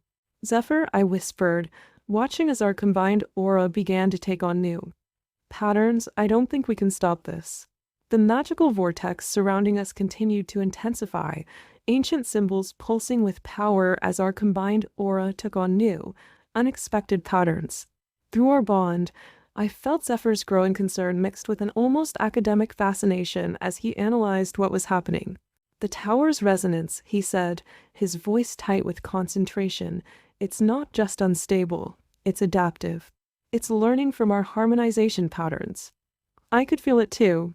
Each time our magic combined, the tower's energy would shift and change, creating new configurations that seemed to mirror and amplify our abilities. The protection stone in Zephyr's pocket was vibrating now, struggling to contain the growing power. We need to stabilize it, I said, watching as golden flames and silver lightning danced around us in increasingly complex patterns. If this gets out of control, the whole tower could collapse, Zephyr finished grimly. Through our bond, I caught fragments of his rapid calculations, the structural integrity of the ancient stone, the mounting magical pressure, the potential consequences if we failed. But as we tried to rein in our power, something unexpected happened. The memory crystals in our pockets suddenly blazed to life, responding to the tower's energy. Through our bond, I felt Zephyr's shock as ancient knowledge began flooding into our minds, not just the carefully preserved techniques we'd been studying, but something older, more primal. These aren't just random power surges, I gasped, understanding dawning as new patterns formed in the air around us. The tower, it's trying to teach us something. Through our bond, I felt Zephyr's recognition match my own. The unstable resonance wasn't a flaw in the tower's design, it was a feature. A training tool left behind by ancient harmonizers who understood that true mastery came from adapting to chaos, not just controlling it. "Don't fight it," Zephyr said suddenly, his grip on my hands tightening. "We need to let it flow through us. Like the river exercise in the memory crystals." I nodded, understanding what he meant. Instead of trying to contain or direct the wild magic, we needed to become conduits for it. Through our bond, I felt our energies shift, moving from rigid control to fluid adaptation. The effect was immediate and stunning. The chaotic vortex around us began to stabilize, not through suppression but through harmony. Our combined aura expanded, incorporating the tower's energy into patterns that felt both ancient and new. "This is incredible," Zephyr breathed, watching as our magic created formations we'd never seen before. "The tower isn't just responding to us, it's expanding our capabilities, teaching us things that weren't even in the memory crystals." The magical energy continued to flow through us, each wave bringing new understanding of ancient techniques that had been lost to time. Through our bond, I felt Zephyr's mind racing to categorize and analyze everything we were learning, while my more intuitive approach helped us adapt to the constantly shifting patterns. "Look at this," he breathed, gesturing to where our combined magic was creating intricate formations in the air. "These aren't just random combinations, they're building blocks. Each pattern leads to the next, creating a progression that—" His voice trailed off as a particularly powerful surge of energy pulsed through the tower. Through our bond, I felt his sudden realization match my own. The tower wasn't just teaching us isolated techniques, it was showing us how different forms of harmonizer magic could be combined and evolved. "The protection stone," I said urgently, noticing how it was starting to crack under the strain. "It can't contain this much power." Zephyr's hand tightened on mine as he assessed the situation. Through our bond, I felt his tactical mind working through possibilities, weighing risks against potential gains. "We need to complete the sequence," he said finally, his violet eyes intense. "These patterns, they're building towards something. If we stop now—" Another surge rocked the tower, stronger than before. The ancient symbols on the walls were glowing so brightly now they were almost painful to look at. Through our bond, I could feel the magic building to a crescendo, pushing us towards something we couldn't quite grasp. "Trust me," Zephyr whispered, pulling me closer. "Let it flow through us both, like we did in the hidden chamber." I nodded, understanding what he meant. Instead of trying to control or direct the power, we needed to become pure conduits for it. Through our bond, I felt our energies align perfectly, fire and lightning merging in ways that defied conventional magical theory. The effect was immediate and stunning. The chaotic energy around us began to coalesce into a single, brilliant pattern, a complex mandala of gold and silver light that seemed to contain entire universes of magical potential. "This is it," Zephyr breathed, his voice filled with wonder. "This is what the original harmonizers were capable of. Not just combining elements, but creating entirely new forms of magic."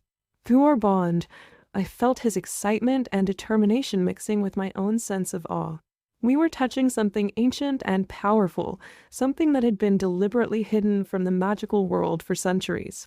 But just as we were beginning to grasp the full implications of what we'd discovered, a sharp crack echoed through the tower.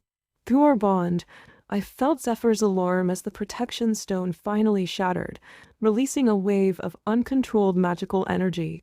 "We need to contain it," he shouted, his hands moving in complex patterns as he tried to stabilize the surging power.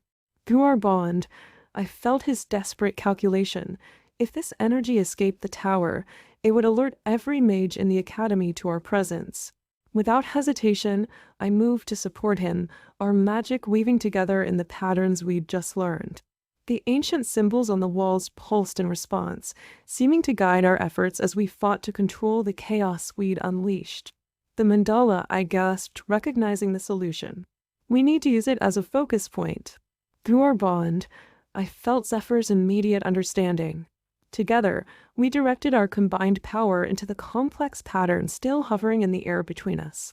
The effect was immediate, The wild magic began to spiral inward, drawn into the mandala's intricate design. "It's working," Zephyr breathed, his violet eyes reflecting the swirling energies. "But something else is happening." He was right. As the tower's power flowed into the mandala, new patterns began to emerge, not just combinations of our elements, but entirely new forms of magic. Through our bond, I felt Zephyr's fascination as we witnessed the birth of something that hadn't existed in centuries. "This is why they feared the harmonizers," he said softly, watching as gold and silver light created impossibilities in the air around us. "We're not just combining existing magic, we're creating new forms of it, evolving it." The realization sent a shiver down my spine. Through our bond, I felt Zephyr's mind racing through implications, the potential applications, the dangers, the responsibility that came with such power. Finally, the last of the wild energy settled into stable patterns, leaving the tower quiet except for the soft hum of our combined magic. The mandala hung between us, a testament to what we'd discovered and what we might become. "We can't tell anyone about this," Zephyr said, his voice carrying that edge of tactical assessment I'd come to rely on. "Not even Thornheart. What we just did, it changes everything we thought we knew about magic." Through our bond, I felt his determination mixing with something warmer, more protective. His hand found mine, our fingers intertwining as we studied the mandala we'd created. "We'll need to practice," I said, already thinking ahead. "Learn to control these new patterns before they control us." Zephyr nodded, his thumb tracing circles on my palm. "Together," he said softly. "Whatever comes next, we face it together." And as the morning sun continued to stream through the tower's windows, illuminating the ancient symbols that had guided us to this discovery, I knew we'd crossed a threshold from which there was no return. Chapter 6. The morning of our first major trial at Paarthurnax Academy dawned cold and gray, the kind of weather that seemed to mirror the anxiety churning in my stomach. Through our bond, I could feel Zephyr's presence long before he appeared at my door, his usual confidence tinged with an edge of tension I'd never felt from him before. "Are you ready?" he asked, his violet eyes scanning my face with an intensity that made my skin prickle. Through our bond, I caught fragments of his strategic planning. He'd been up most of the night, studying the historical accounts of previous labyrinth trials. The shifting labyrinth was legendary among Paarthurnax students, a magical construct that adapted to each pair that entered it, designed to test not just magical ability, but the strength of the bond between partners. Through our bond, I felt Zephyr's mind working through the possibilities, calculating risks and potential challenges. "We need to be careful," he said, pacing my room as I gathered my things. "The labyrinth doesn't just test our magic, it tests our connection. If it detects any weakness in our bond, it will exploit it," I finished, touching my pendant unconsciously. After our discovery in the East Tower, we'd spent every available moment practicing the new techniques we'd learned, but this would be our first real test under observation.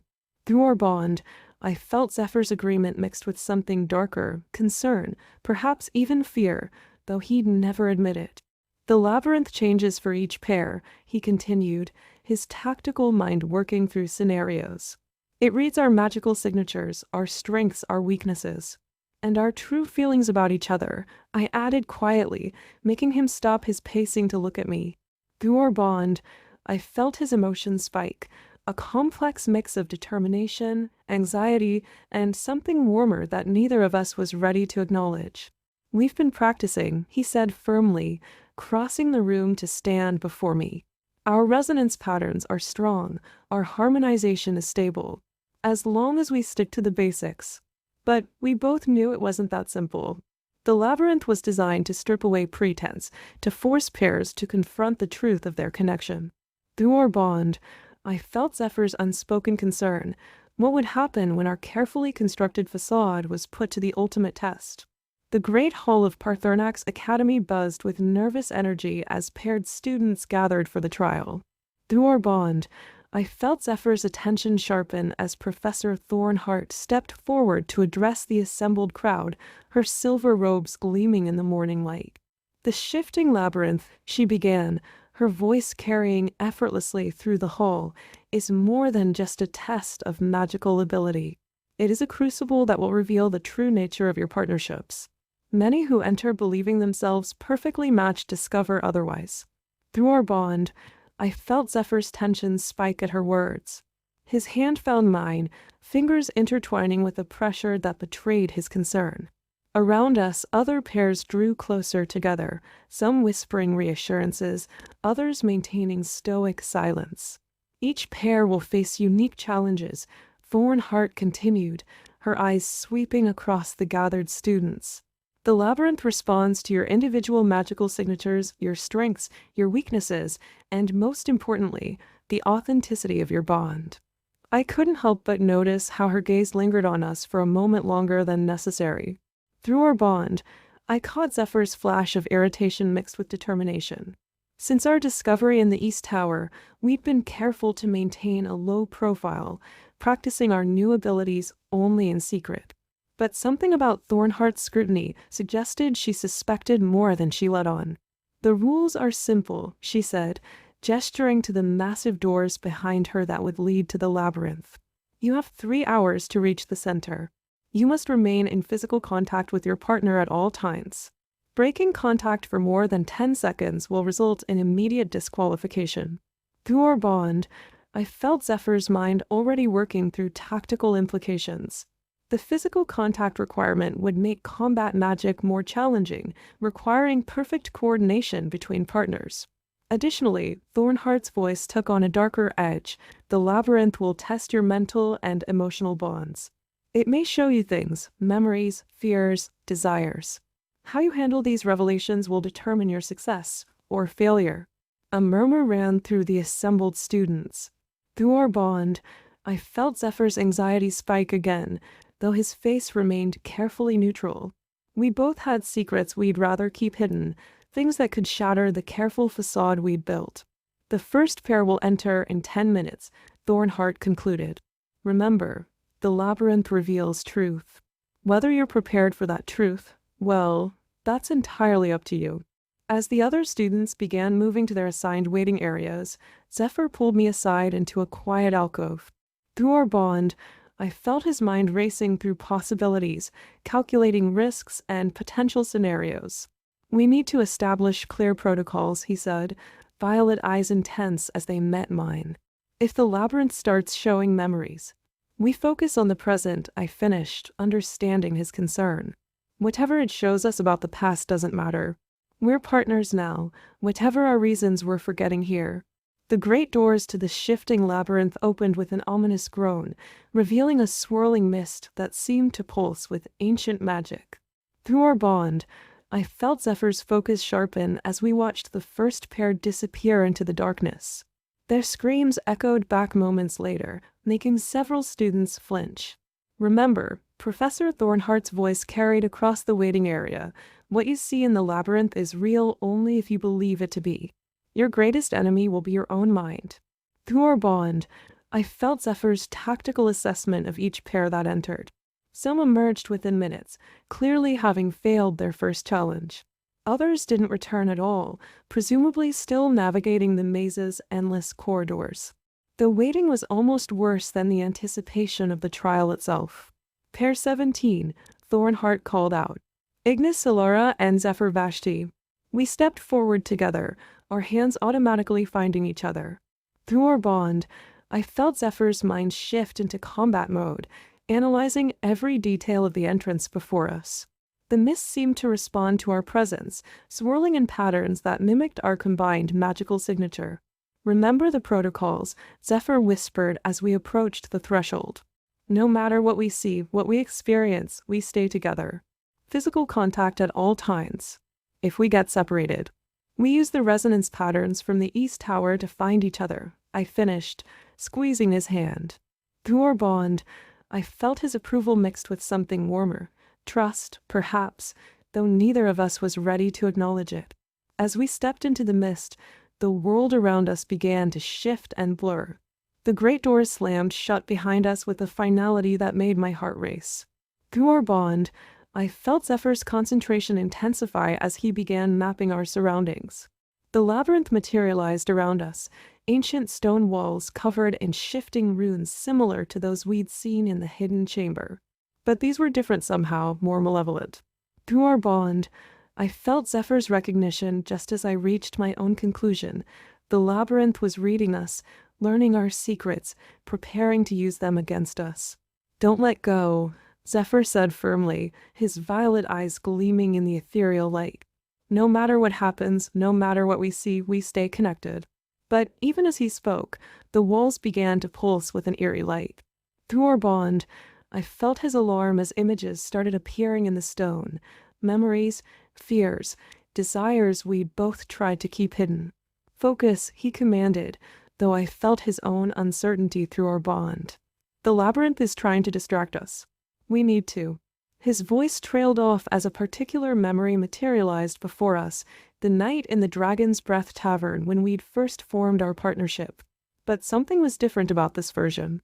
Through our bond, I felt Zephyr's shock as we watched the scene unfold differently than we remembered. The memory playing out before us was both familiar and disturbingly different. Through our bond, I felt Zephyr's tension spike as we watched the scene in the Dragon's Breath Tavern unfold differently than we remembered. In this version, our initial meeting was charged with an undercurrent of attraction we'd both denied at the time. "The labyrinth is trying to confuse us," Zephyr said firmly, his grip on my hand tightening. "Show us things that aren't real to break our focus." But even as he spoke, the walls shifted again, revealing new scenes. Through our bond, I felt his shock as we witnessed moments from our past, training sessions, arguments, fleeting glances we thought no one had noticed, all tinged with an intimacy we'd struggled to ignore. "We need to keep moving," I insisted, tugging him forward as the corridors began to shift around us. The stone walls seemed to pulse with our combined magical signature, creating patterns that mimicked the resonance we discovered in the East Tower. Suddenly, the passage ahead split into 3 identical corridors. Through our bond, I felt Zephyr's tactical mind working through the possibilities, analyzing subtle differences in the magical signatures emanating from each path. "The middle one," he said finally, his violet eyes narrowing. "The magical current is stronger, more consistent with the labyrinth's core energy." But as we stepped forward, the floor beneath us began to crumble. Through our bond, I felt Zephyr's surge of protective instinct as he pulled me close, our combined magic creating a barrier against the falling debris. "The labyrinth is testing our trust," he growled, his free hand weaving complex patterns in the air. "It wants to see if we'll let go of each other when things get dangerous." Through our bond, I felt his determination mixing with something deeper, a fierce protectiveness that went beyond our practiced partnership. The memory crystals in our pockets began to pulse in response to our heightened emotions, their ancient magic resonating with the labyrinth's energy. "Look," I gasped, pointing to where our combined aura was creating unexpected patterns in the air. The gold and silver light was weaving together in ways we'd only seen in the East Tower, forming configurations that seemed to stabilize the crumbling passage. Through our bond, I felt Zephyr's recognition just as the implications hit me. The labyrinth wasn't just testing our partnership, it was responding to our true magical nature as harmonizers. The ancient power we'd discovered was manifesting here in ways we couldn't have predicted. "We can't let them see this," Zephyr whispered urgently, his mind racing through possibilities. "If Thornheart or the others realize what we're capable of." The labyrinth's walls continued to pulse with our combined magical signature, creating increasingly complex patterns that mirrored our harmonizer abilities. Through our bond, I felt Zephyr's growing concern as he realized we couldn't hide our true nature much longer. "We need to find a way to mask this," he said urgently, his free hand weaving containment spells in the air. "If they discover what we really are." But before he could finish, the corridor ahead of us erupted into chaos. The stone walls began to crack and shift, releasing waves of wild magic that threatened to tear us apart. Through our bond, I felt Zephyr's protective instinct surge as he pulled me closer, our bodies pressed together as we faced the onslaught. "Remember the East Tower," I gasped, recognizing the familiar chaos in the energy patterns. "We need to let it flow through us, not fight it." Understanding flashed through our bond as Zephyr caught my meaning. Together, we shifted our stance, allowing our magic to merge completely. Gold and silver light exploded around us, creating a protective sphere that absorbed and redirected the labyrinth's power. "It's working," Zephyr breathed, his violet eyes reflecting the swirling energies. "But look, the patterns we're creating." He was right. Our combined magic was forming configurations we'd only seen in the ancient murals of the hidden chamber. Through our bond, I felt his recognition mix with growing alarm as we realized the implications. The labyrinth wasn't just testing us, it was revealing our true nature to anyone watching. "We need to end this quickly," he said, his tactical mind racing through possibilities. "Find the center before they have time to analyze what's happening." Through our bond, I caught his plan just as he began to move. Using the resonance patterns we'd discovered, we could theoretically navigate the labyrinth's shifting corridors by following the flow of its magical energy back to its source. "It's risky," I warned, feeling the strain on our combined magic. "If we lose control of these patterns." "We won't." Zephyr's confidence flowed through our bond, steadying my nerves. "Trust me, Ignis. Like you did in the East Tower." And I did trust him, I realized with sudden clarity. Despite everything, our initial animosity, our complicated reasons for partnering, the secrets we still kept from each other, I trusted him completely. Through our bond, I felt his response to that realization, surprise, warmth, and something deeper that neither of us was ready to name. His hand tightened on mine as we began to move, our combined magic creating a path through the chaos. The labyrinth responded to our advance, throwing increasingly powerful challenges at us. But we moved as one, our magic flowing together in perfect harmony as we navigated the shifting corridors. Through our bond, I felt Zephyr's exhilaration mixing with my own as we discovered new applications of our combined power. Finally, after what seemed like hours, we emerged into a vast circular chamber, the center of the labyrinth. Through our bond, I felt Zephyr's triumph just as Professor Thornhart's voice echoed through the space. "Impressive," she said, stepping out of the shadows. "Though perhaps not quite what you intended to reveal." Chapter 7. The silence in Professor Thornhart's office was deafening. Through our bond, I felt Zephyr's tension as we stood before her desk, still covered in the residual magic from our labyrinth trial. Our hands remained clasped together, neither of us willing to break the physical connection that had kept us alive in the maze. "What you demonstrated in there," Thornhart began, her silver eyes studying us with an intensity that made my skin crawl, "was far beyond the capabilities of typical first-year pairs. The resonance patterns you created, they shouldn't be possible." Through our bond, I felt Zephyr's mind racing through possible explanations, crafting and discarding lies with tactical precision. But before he could speak, Thornhart raised her hand, silencing any attempted justification. "The last time I saw magic like that," she continued, her voice taking on a strange edge, "was in the ancient texts describing the original harmonizers. Magic users who could combine their powers in ways that defied conventional theory. The temperature in the room seemed to drop several degrees." Through our bond, I felt Zephyr's alarm spike as Thornhart rose from her desk, moving to a hidden panel in the wall. With a wave of her hand, she revealed a collection of ancient scrolls and artifacts.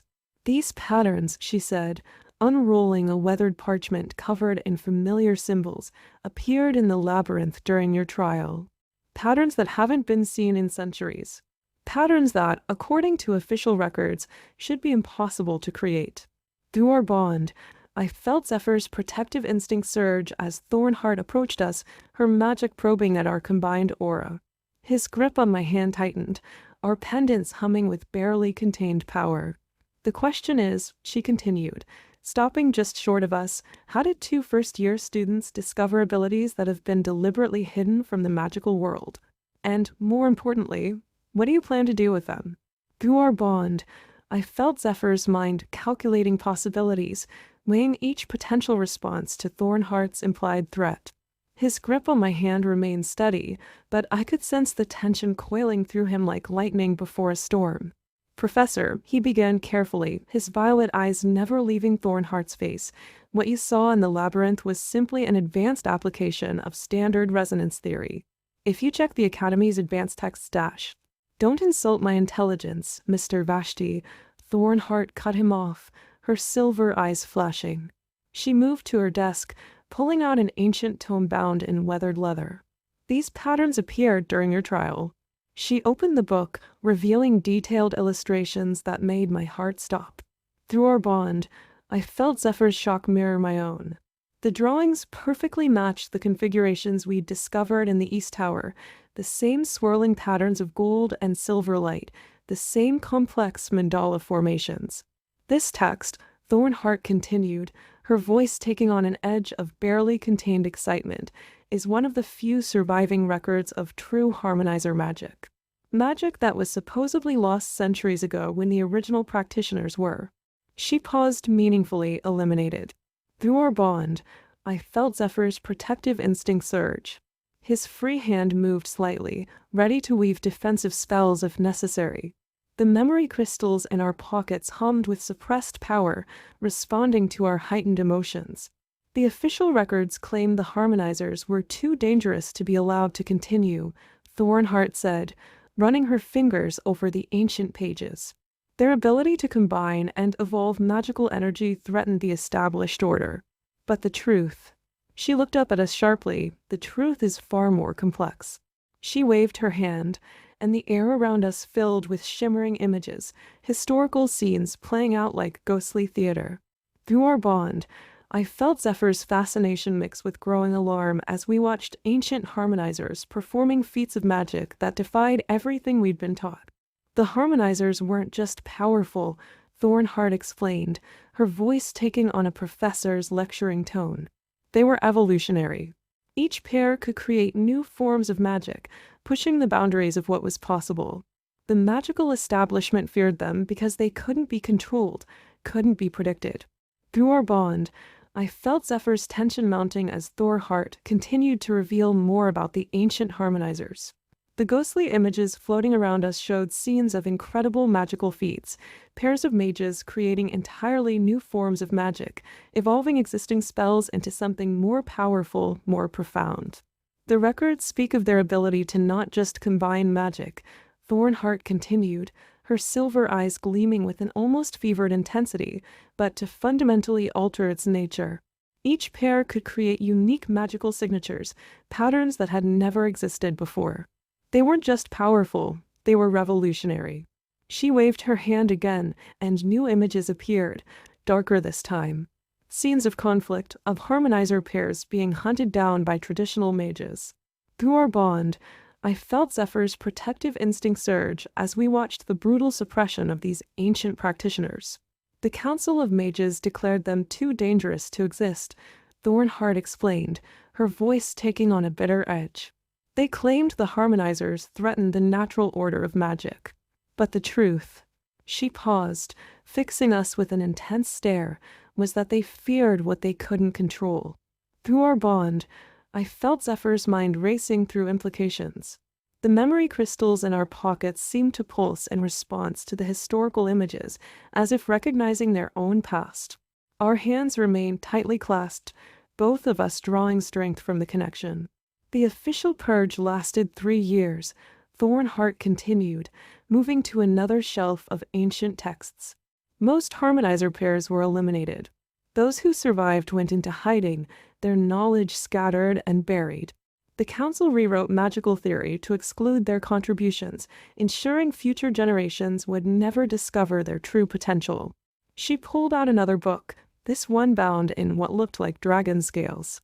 But some of us never stopped searching. Some of us knew the truth was still out there, waiting to be rediscovered. Through our bond, I felt Zephyr's sudden realization match my own. Thornheart hadn't called us here to threaten us.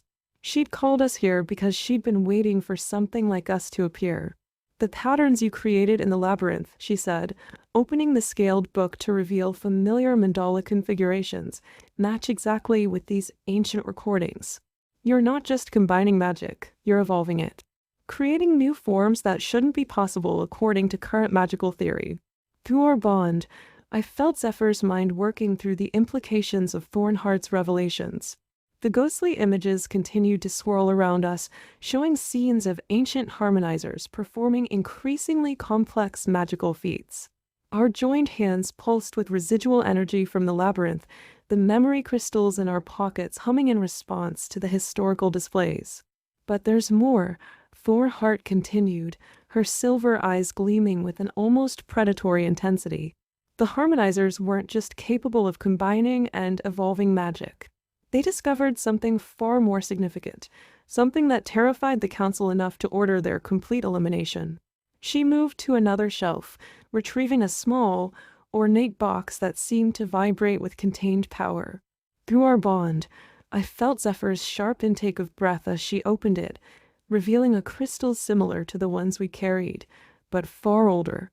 This, she said reverently, is one of the few surviving artifacts from the original harmonizer pairs. Watch. As she activated the crystal, the air around us filled with new images, more detailed, more intimate than the previous ones. We watched as ancient harmonizer pairs performed rituals that made my heart race. Through our bond, I felt Zephyr's shock mirror my own as we recognized patterns we'd discovered independently in the East Tower.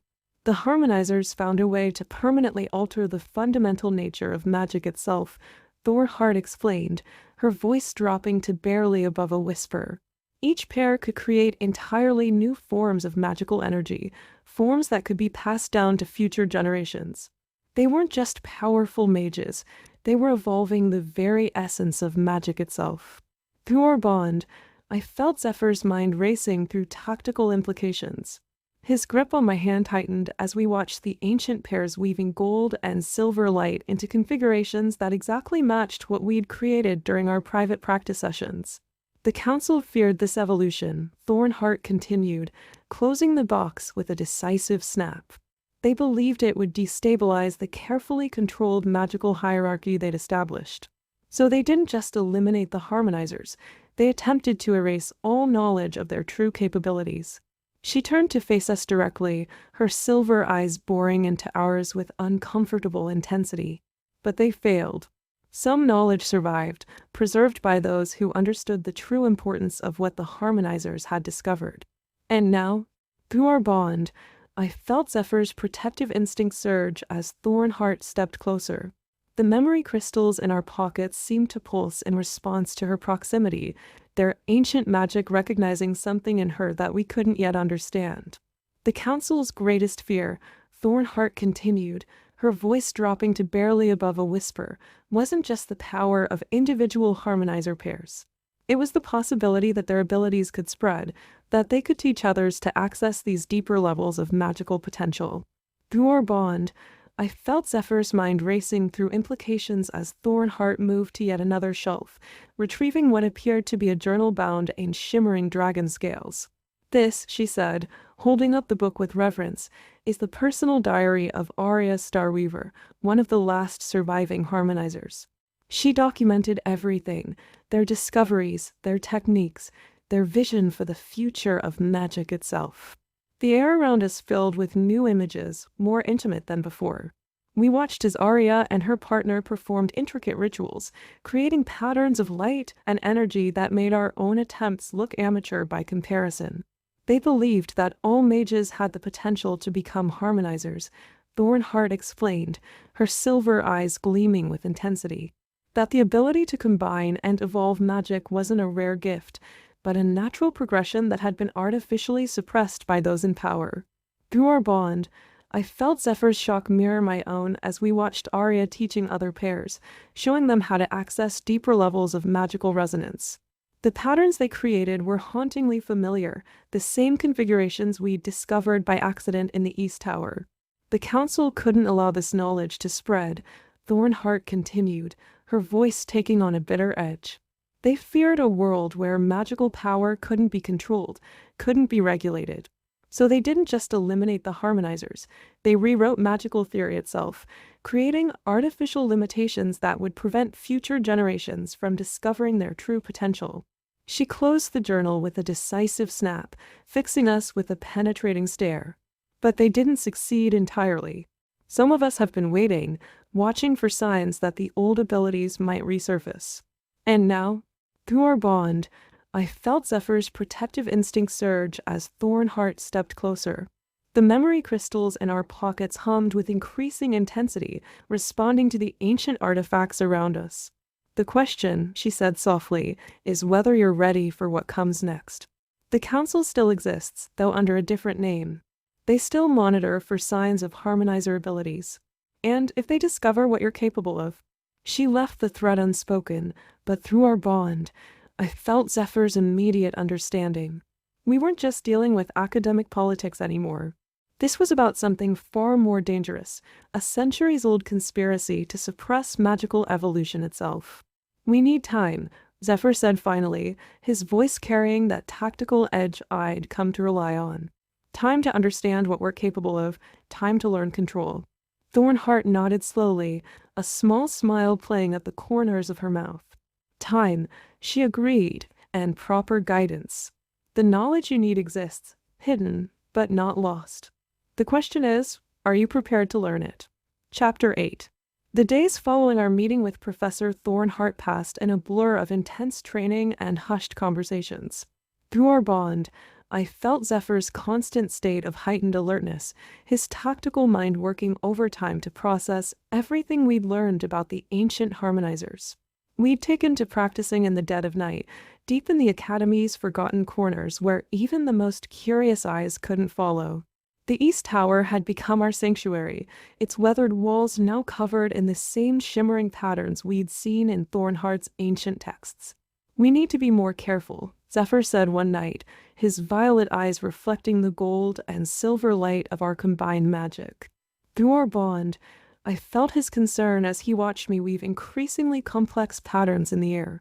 If what Thornheart said is true, there are people watching for signs of harmonizer abilities. I nodded, but didn't stop the flow of magic between us. The memory crystals in our pockets hummed with growing intensity as we practiced, their ancient power responding to our evolving abilities. Through our bond, I felt Zephyr's fascination with each new pattern we created, his tactical mind cataloging and analyzing every variation. "Look at this," I said, adjusting the flow of energy slightly. The golden light from my hands merged with his silver in a new configuration, creating a three-dimensional mandala that exactly matched one of the illustrations from Thornheart's books. Through our bond, I felt his excitement spike as he recognized the pattern. "That's the Starweaver formation," he breathed, stepping closer to examine the swirling energies. According to Thornheart's texts, it was one of the most advanced configurations the original harmonizers could create. But we just did it by accident, I finished, feeling the same mix of exhilaration and fear through our bond. The implications were staggering. If we could recreate these ancient patterns without formal training, what else might we be capable of? The night deepened around us as we continued our secret practice in the East Tower. Through our bond, I felt Zephyr's growing fascination with each new pattern we created, his tactical mind cataloging every variation and possibility. The memory crystals in our pockets hummed with increasing intensity, their ancient power responding to our evolving abilities. "There's something else in Thornheart's texts we need to discuss," Zephyr said suddenly, his violet eyes reflecting the swirling gold and silver light. "Something about the way harmonizer pairs were chosen." Through our bond, I felt his hesitation before he continued. According to the records, true harmonizer pairs couldn't be forced or arranged. The ability to combine magic at that level required a natural resonance between partners, something that couldn't be faked or manufactured. The implications hung heavy in the air between us. Our partnership had begun as a calculated arrangement, a mutual agreement born of revenge and ambition. But the patterns we were creating, the way our magic merged so effortlessly. "Look at this," I said, trying to distract from the uncomfortable direction of his thoughts. I adjusted the flow of energy between us, creating a new configuration that spiraled outward in complex fractals. Through our bond, I felt Zephyr's immediate recognition. "The celestial spiral," he breathed, stepping closer to examine the pattern. Thornheart showed us this in one of the ancient texts. It was supposedly one of the most difficult formations to maintain, requiring perfect synchronization between partners. Yet we'd created it almost effortlessly, our magic flowing together as naturally as breathing. Through our bond, I felt Zephyr's mind racing through implications, analyzing the gap between what we'd been told was possible and what we were actually achieving. "We need to be careful," he said finally, his tactical instincts asserting themselves. "If what Thornheart said about the council is true, they'll have watchers everywhere. Anyone who shows signs of harmonizer abilities." He didn't need to finish the thought. Through our bond, I caught flashes of the historical images Thornheart had shown us, harmonizer pairs being hunted down, their knowledge destroyed, their very existence erased from magical history. The silence in the East Tower was broken only by the soft hum of our combined magic. Through our bond, I felt Zephyr's concentration deepen as we continued to experiment with increasingly complex patterns. The memory crystals in our pockets pulsed with ancient power, responding to each new configuration we created. "There's something else troubling me," Zephyr said suddenly, his violet eyes reflecting the swirling energies around us. In Thornheart's texts, there were passages about how harmonizer abilities evolved over time. The longer pairs worked together. He trailed off, but through our bond, I caught the direction of his thoughts. According to the ancient records, true harmonizer pairs didn't just maintain their abilities, they grew stronger, their magic becoming more intricate and powerful with each passing day. "Look at this," I said, adjusting our combined energy flow. The gold and silver light merged in a new pattern, creating a three-dimensional structure that seemed to pulse with its own life. Through our bond, I felt Zephyr's immediate recognition. "The phoenix crown," he breathed, stepping closer to examine the formation. "That's a master-level configuration." According to Thornheart's books, it took most harmonizer pairs years to achieve this level of control. Yet we'd created it almost effortlessly, our magic flowing together as naturally as breathing. Through our bond, I felt Zephyr's tactical mind analyzing the implications. If we were already capable of master-level formations after just a few weeks of practice, "We need to be more strategic about this," he said finally, his voice taking on that familiar analytical edge. "If we're progressing this quickly, it won't be long before others notice. We need contingency plans." Through our bond, I caught flashes of his thoughts, escape routes mapped out, safe houses identified, emergency protocols developed. Always the tactician, even in matters of forbidden magic. "There's more," I said, remembering something from Thornheart's ancient texts. The records mentioned something about harmonizer pairs developing unique signatures, magical patterns that were specific to their partnership, something that couldn't be replicated by others. Through our bond, I felt Zephyr's concentration deepen as we experimented with increasingly complex magical formations. The East Tower's ancient stones seemed to pulse with our combined energy, responding to each new pattern we created. The memory crystals in our pockets hummed with growing intensity, their power harmonizing with our evolving abilities. "There's something else in the texts we need to consider," Zephyr said, his violet eyes reflecting the swirling gold and silver light. According to Thornheart's records, as harmonizer pairs grew stronger, they developed the ability to share more than just magic. Through our bond, I caught flashes of what he meant. Ancient pairs who could share thoughts, emotions, even memories with perfect clarity. The implications made my heart race. Already, our bond was deeper than anything we'd anticipated, allowing us to sense each other's feelings and intentions with increasing precision. "Look at this configuration," I said, adjusting our combined energy flow. The gold and silver light merged in a complex three-dimensional pattern that seemed to pulse with its own consciousness. Through our bond, I felt Zephyr's immediate recognition and concern. "The mind's eye formation," he breathed, stepping closer to examine the swirling energies. According to the texts, this was used by advanced pairs to enhance their mental connection. But we shouldn't be able to create this yet. We've only been practicing for 3 weeks, I finished, feeling the same mix of exhilaration and fear through our bond. The text said it took most pairs months just to achieve basic resonance patterns. But we're already creating master-level formations. Through our bond, I felt Zephyr's tactical mind racing through implications. If we were progressing this quickly, how long before others noticed? How long before the Council's watchers identified us as potential harmonizers? We need to be more strategic, he said finally, his voice taking on that familiar analytical edge. If we're developing this quickly, we need contingency plans. Safe houses, escape routes, emergency protocols. But even as he spoke, the pattern we'd created began to shift and evolve on its own, responding to our combined magical signature in ways we hadn't intended.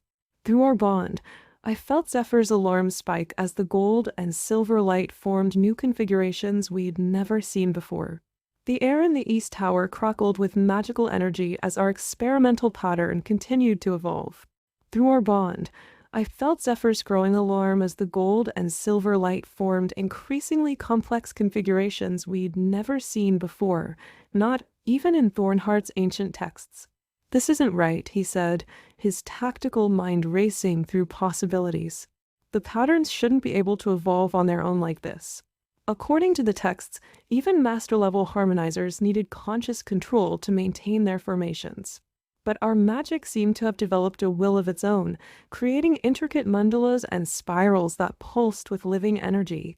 The memory crystals in our pockets hummed with increasing intensity, resonating with each new pattern that emerged. Look at this, I breathed, pointing to a particularly complex formation. It's responding to our emotions, not just our magical intent. Through our bond, I felt Zephyr's recognition mix with growing concern. The ancient texts had mentioned something about this, how advanced harmonizer pairs could create patterns that reflected their emotional state, their magic becoming an extension of their deepest feelings. We need to stop, he said suddenly, his voice tight with tension. If these patterns are evolving beyond our control, we're risking exposure. Anyone with enough magical sensitivity could detect Dash. But before he could finish, the door to the East Tower burst open. Through our bond, I felt Zephyr's instant shift to battle readiness as we both turned to face the intruder. Professor Thornheart stood in the doorway, her silver eyes wide with a mixture of awe and alarm as she took in the swirling patterns of light around us. By the ancient powers, she breathed. I've never seen. This shouldn't be possible at your level of training. Through our bond, I felt Zephyr's protective instinct surge as he stepped slightly in front of me, his hands ready to weave defensive spells. The memory crystals in our pockets pulsed with barely contained power, responding to our heightened emotions. The patterns, Thornheart continued, moving closer to examine the swirling energies. They're not just complex, they're evolving, creating new configurations that aren't documented in any of the ancient texts. This is beyond anything we thought possible. Through our bond, I caught Zephyr's immediate understanding of the implications. We weren't just recreating ancient harmonizer magic, we were creating something entirely new. Something that could change everything, or get us killed if the wrong people discovered what we were capable of. Chapter 9. The grand ballroom of the Paarthurnax Academy was a masterpiece of magical architecture, its vaulted ceiling adorned with floating chandeliers that shifted colors in response to the emotional energy of the gathered pairs. Enchanted crystals cast prismatic patterns across polished marble floors, creating an ethereal atmosphere that seemed to pulse with ancient power. Through our bond, I felt Zephyr's heightened awareness as we entered, his tactical mind already mapping escape routes and analyzing potential threats. Remember, he murmured, his hand resting possessively on my lower back as we descended the marble staircase. Tonight isn't just about maintaining appearances. Every Paarthurnax pair will be watching, evaluating, looking for any crack in our partnership they can exploit. We can't afford a single misstep. The memory crystals in our pockets hummed with suppressed energy, responding to the charged atmosphere. Around us, dozens of magically bonded pairs moved through intricate social dances, their formal attire enhanced with subtle enchantments that made the fabric shimmer and flow like liquid starlight. The air itself seemed thick with magic, every gesture and glance carrying layers of meaning in this elaborate dance of power and influence. Through our bond, I caught flashes of Zephyr's strategic assessment, the positioning of various influential pairs, the subtle power dynamics at play, the carefully orchestrated social hierarchy we'd need to navigate. His fingers tightened slightly on my waist as he spotted a particular group near the refreshment tables, their calculated laughter carrying across the room. "Seraphina and Kale at 2 o'clock," he whispered, his voice carrying that dangerous edge I'd come to recognize. "They've been watching us since we arrived. Be prepared. Seraphina never makes a social move without multiple layers of strategy behind it." Indeed, my former friend and his new partner cut striking figures in their coordinated evening wear, Seraphina in ice blue silk that seemed to capture and reflect the chandelier light, Kale in midnight black with silver accents that matched her jewelry perfectly. Through our bond, I felt Zephyr's protective instinct surge as Seraphina's calculating gaze met mine across the room. "Lady Solara, Lord Vashti," Seraphina's silken voice carried across the space between us as she approached, Kale shadowing her steps with practiced grace. "Your performance in the labyrinth was impressive, though some might say unexpectedly so, given your unconventional partnership." The chandeliers above us shifted to a deeper shade of crimson, reflecting the rising tension. Through our bond, I felt Zephyr's anger flash hot and sharp, though his expression remained perfectly controlled. The memory crystals pulsed with warning energy, responding to our combined emotional state. "Unconventional methods often yield extraordinary results," Zephyr replied, his voice carrying that dangerous smoothness I'd come to recognize. "Though I suppose those bound by tradition might find it difficult to comprehend such innovation."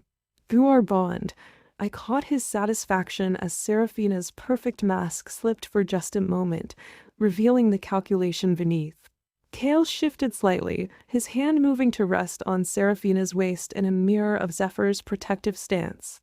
"Innovation has its place," Seraphina recovered smoothly, her ice blue eyes glittering with barely concealed malice.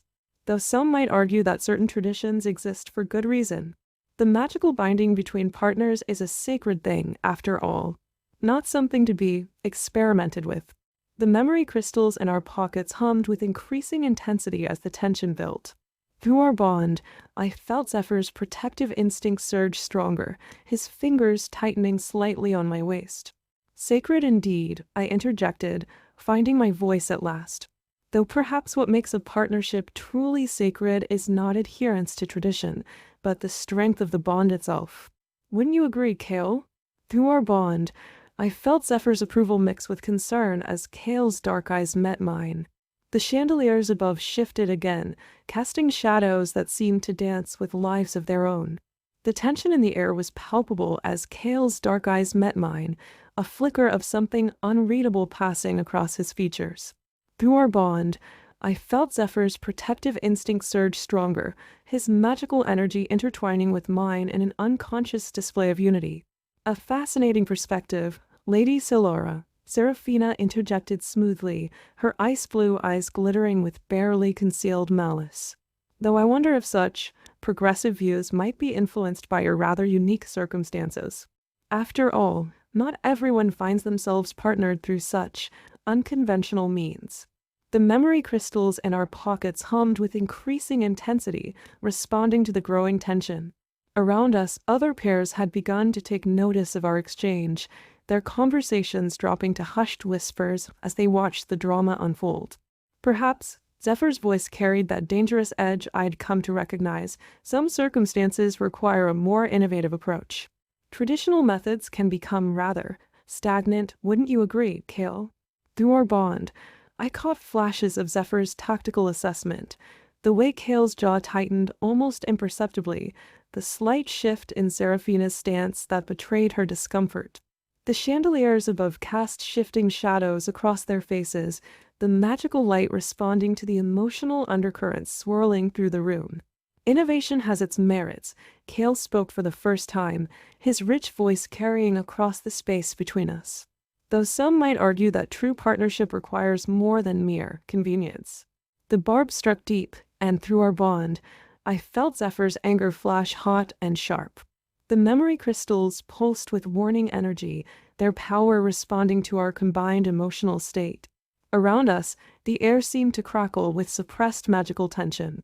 "How fortunate, then," I replied, finding strength in Zephyr's unwavering presence beside me, that our partnership transcends mere convenience. Though I suppose those bound by traditional expectations might find it difficult to comprehend such depth of connection. Through our bond, I felt Zephyr's surge of pride and approval, his fingers tightening slightly on my waist in a gesture that felt surprisingly natural. The chandeliers above shifted again, casting prismatic patterns across the marble floor that seemed to dance with lives of their own. The tension in the grand ballroom reached a fever pitch as other pairs began to gather around us, drawn by the spectacle of our confrontation. Through our bond, I felt Zephyr's tactical mind assessing each new arrival, calculating potential threats and allies in this delicate social battlefield. Speaking of depth of connection, Seraphina's voice dripped with honeyed venom. I've heard the most fascinating rumors about your unique bonding ceremony. Some say it was rather hastily arranged, almost as if you were both desperate. The memory crystals in our pockets pulsed with dangerous energy, responding to the surge of emotions that coursed through our bond. Above us, the enchanted chandeliers shifted to a deep crimson, casting ominous shadows across the gathered faces. Careful, Seraphina. Zephyr's voice carried that lethal smoothness that made even the bravest mages step back. Spreading malicious rumors about a Paarthurnax pair's bonding ceremony could be considered a serious breach of magical etiquette. I'm sure your family wouldn't want to weather another scandal so soon after the last one. Through our bond, I caught flashes of his strategic calculation, the way he deliberately emphasized another scandal, the subtle reminder of some past disgrace that made Seraphina's perfect mask crack just slightly at the edges. Kale's hand tightened visibly on her waist, his dark eyes narrowing with barely suppressed anger. At least our partnership was formed through proper channels, Kale interjected, his rich voice carrying across the now silent ballroom. Not some clandestine arrangement in a disreputable tavern. The words hit like a physical blow, and through our bond, I felt Zephyr's rage explode like a supernova. The memory crystals hummed with such intensity that several nearby pairs stepped back, their own magical artifacts responding to the surge of power. Perhaps I found myself saying, my voice steady despite the turmoil in my chest, you should be more concerned with your own partnership's foundations, Kale. After all, proper channels don't guarantee proper motives. Or have you forgotten our conversation the night before your sudden announcement with Seraphina? The silence that followed my words was deafening. Through our bond, I felt Zephyr's mix of pride and concern as the implications of what I'd just revealed hung in the air. The memory crystals in our pockets pulsed with dangerous energy, responding to the surge of emotions that threatened to overwhelm us all.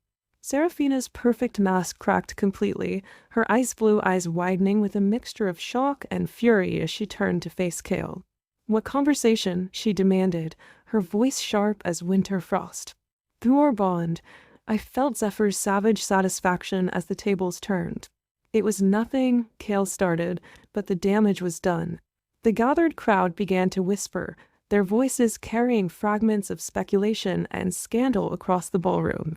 Above us, the enchanted chandeliers shifted through a kaleidoscope of colors, reflecting the turbulent emotions swirling through the room. Nothing, I pressed, feeling Zephyr's strength flowing through our bond. Is that what you call declaring your love for me the night before announcing your partnership with Seraphina? Is that what you call begging me to wait for you, claiming you had a plan to overcome your family's objections?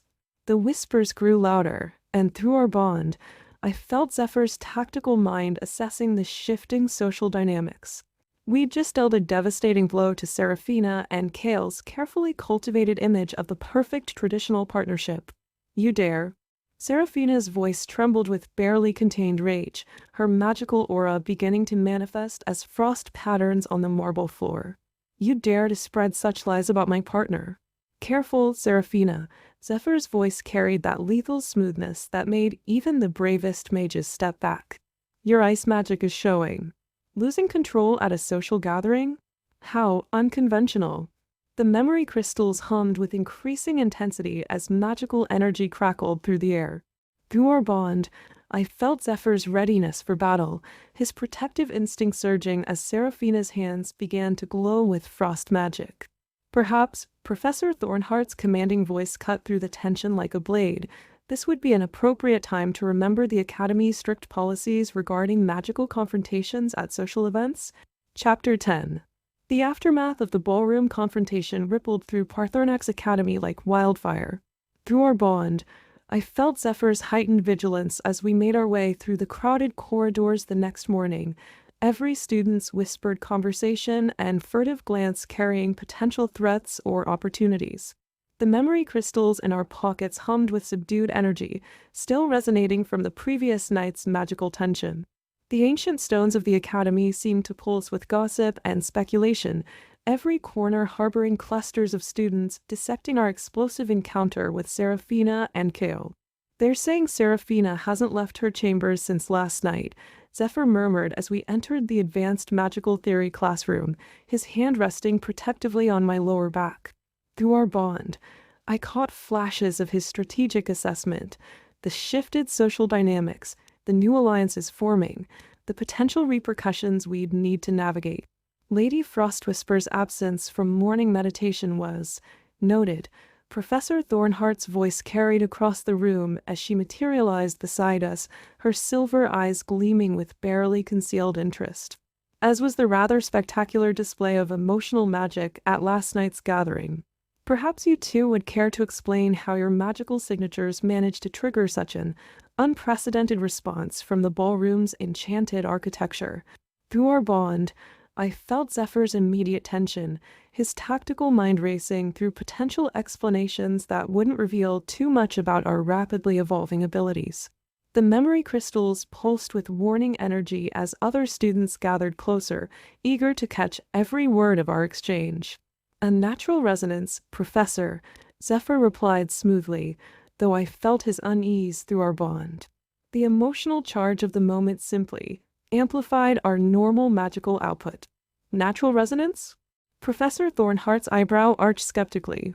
"The enchanted chandeliers haven't responded to pair bonding since the Great Convergence 3 centuries ago. Yet last night, they not only responded but created entirely new color patterns that haven't been documented in any of our historical records." The whispers around us grew louder, and through our bond, I felt Zephyr's protective instinct surge as several students edged closer.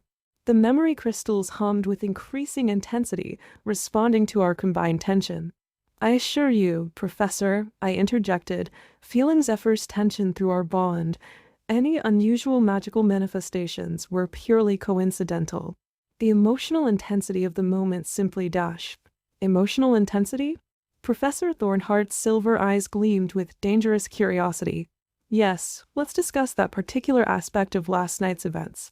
The entire Eastern Wing is still reverberating with magical aftershocks from your confrontation with Lady Frostwhisper and Lord Shadowmoon."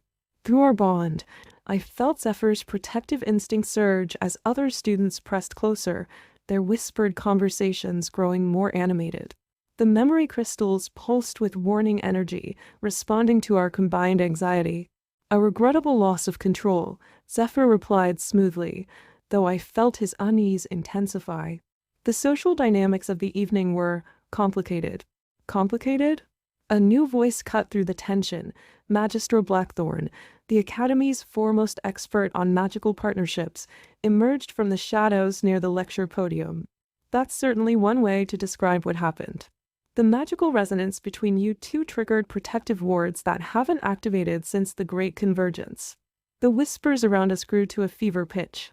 Through our bond, I caught flashes of Zephyr's rapidly shifting thoughts, calculating risks, weighing responses, trying to find a way to deflect attention from our increasingly unusual magical manifestations.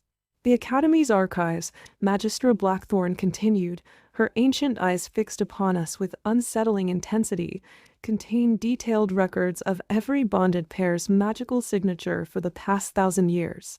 Yet yours appears to be evolving in ways that defy conventional understanding."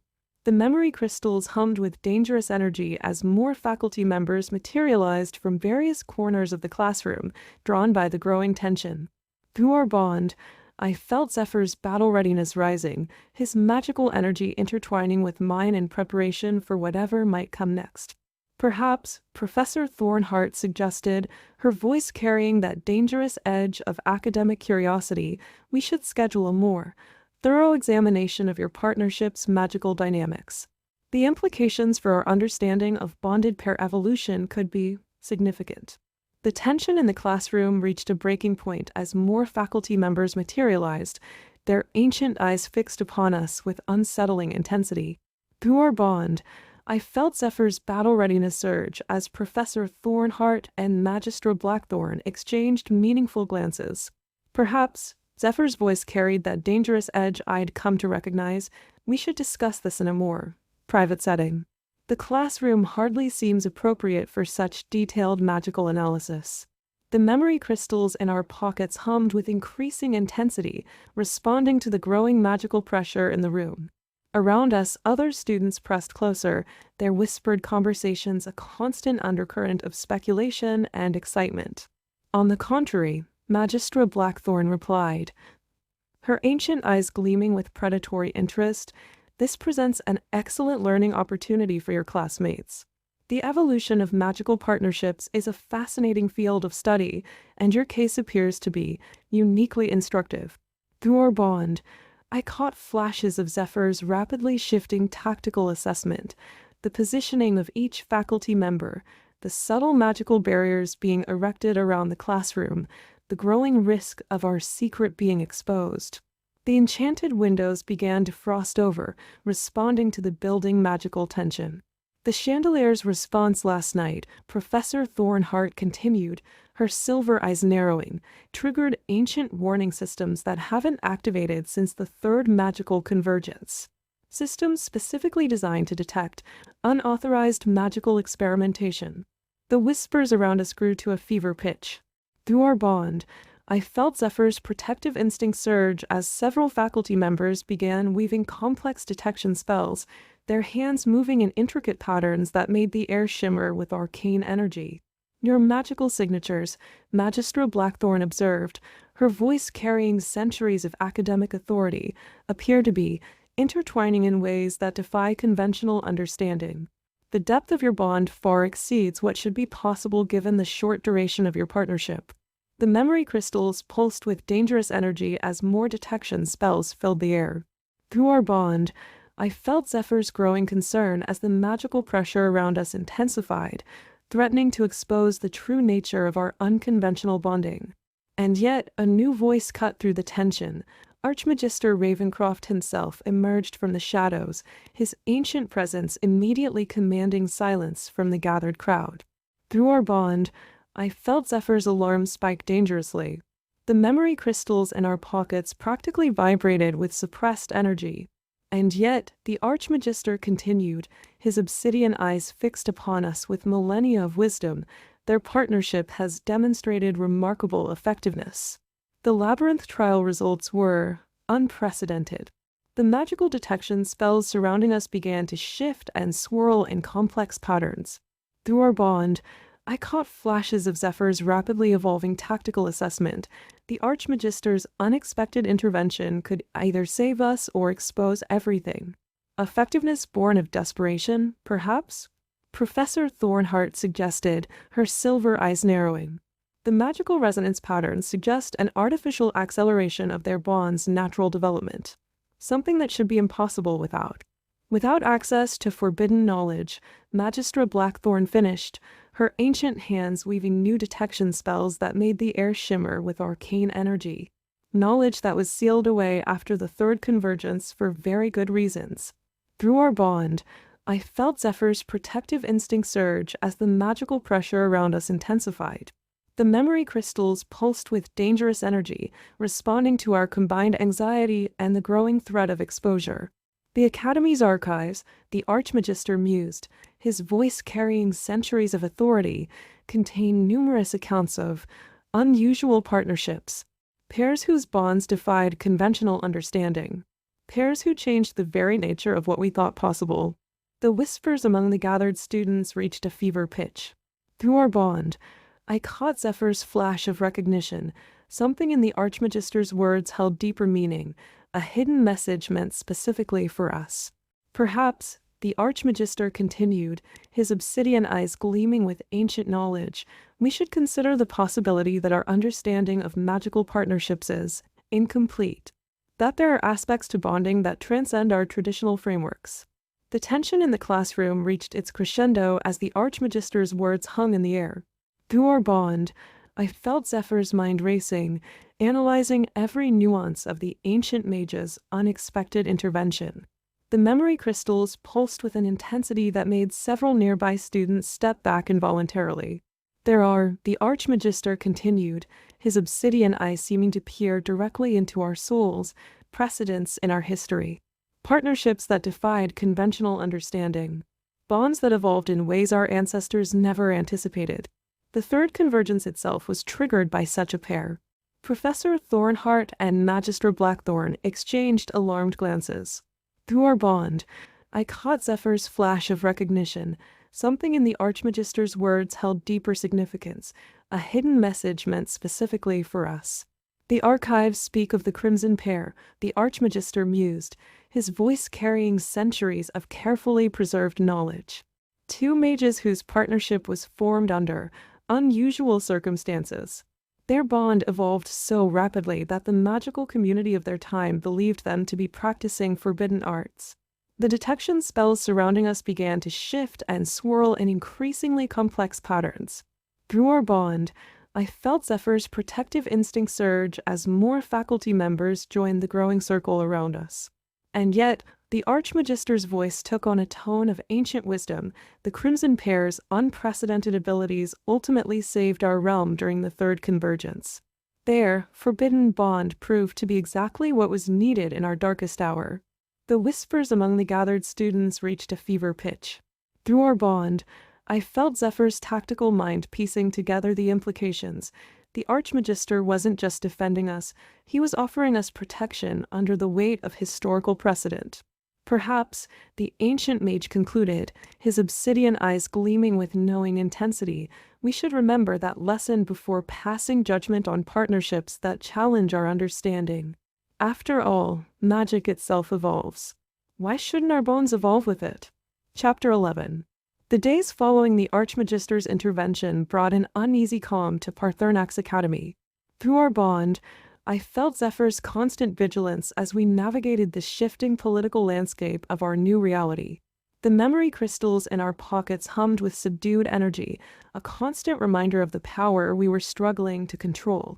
The archives, Zephyr murmured as we made our way through the ancient library's towering shelves, must contain more information about the Crimson Pair. The Archmagister's words weren't random, he was pointing us towards something specific.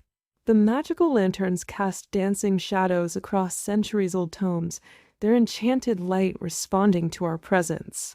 Through our bond, I caught flashes of Zephyr's strategic assessment, the carefully calculated nature of the Archmagister's intervention, the hidden meanings beneath his historical references, the potential allies and enemies this new development had created. "Look at this," I whispered, pulling an ancient text from a particularly dusty shelf. The book's binding thrummed with preserved magical energy, its pages seeming to whisper with centuries of accumulated knowledge. The third convergence, a complete historical analysis. Through our bond, I felt Zephyr's immediate interest spike. The memory crystals pulsed with heightened energy as we carefully opened the ancient tome, its pages crackling with preserved enchantments. The Crimson Pair, Zephyr read aloud, his voice barely audible, first appeared in the historical record 3 months before the third convergence. Their partnership was formed under unusual circumstances involving forbidden knowledge and ancient artifacts. The magical lanterns flickered ominously as we delved deeper into the text. Through our bond, I caught Zephyr's growing tension as we uncovered more parallels between the Crimson Pair's story and our own situation. Their bond evolved at an unprecedented rate. I continued reading, feeling the weight of history pressing down upon us. Traditional partnership development typically requires years of careful cultivation, yet the Crimson Pair achieved full magical synchronization within weeks of their initial bonding. The ancient text before us continued to reveal more startling parallels. Through our bond, I felt Zephyr's growing unease as we discovered increasingly detailed accounts of the Crimson Pair's journey. The memory crystals pulsed with an almost uncomfortable intensity as we read further. "Listen to this," Zephyr whispered, his finger tracing lines of text that seemed to glow faintly at his touch. The Crimson Pair's bond manifested unusual properties from the beginning. They demonstrated the ability to share magical energy, communicate without words, and amplify each other's spells in ways that defied conventional magical theory. Through our bond, I caught his flash of recognition. These were exactly the kinds of abilities we'd been experiencing, abilities that had drawn unwanted attention during the labyrinth trial and the ballroom confrontation. "But here's where it gets concerning," I murmured, turning to a particularly ominous passage. The magical community's response to their unprecedented abilities was hostile. Many believed their rapid bond development could only be achieved through forbidden magic. There were calls for their immediate separation and imprisonment. The magical lanterns flickered ominously, casting dancing shadows across the ancient pages. Through our bond, I felt Zephyr's protective instinct surge as we both processed the implications. The memory crystals hummed with warning energy. "The Archmagister knew," Zephyr concluded, his voice barely audible. "He recognized the signs in our partnership because they mirror the historical accounts. But why point us toward this information? What's his true purpose?" Before I could respond, a new presence made itself known, the soft rustle of robes against ancient stone. Through our bond, I felt Zephyr's immediate battle readiness as we turned to face the intruder. Because Magistra Blackthorn's ancient voice carried across the library's hushed atmosphere, history has an unfortunate habit of repeating itself, particularly when those in power fear what they don't understand. The ancient library seemed to hold its breath as Magistra Blackthorn emerged fully from the shadows, her weathered hands clasped before her. Through our bond, I felt Zephyr's immediate tactical assessment, calculating escape routes, evaluating magical defenses, preparing for potential confrontation. The Crimson Pair's story, Magistra Blackthorn continued, her ancient eyes fixed upon the text before us, is more than just historical record. It's a warning and a promise.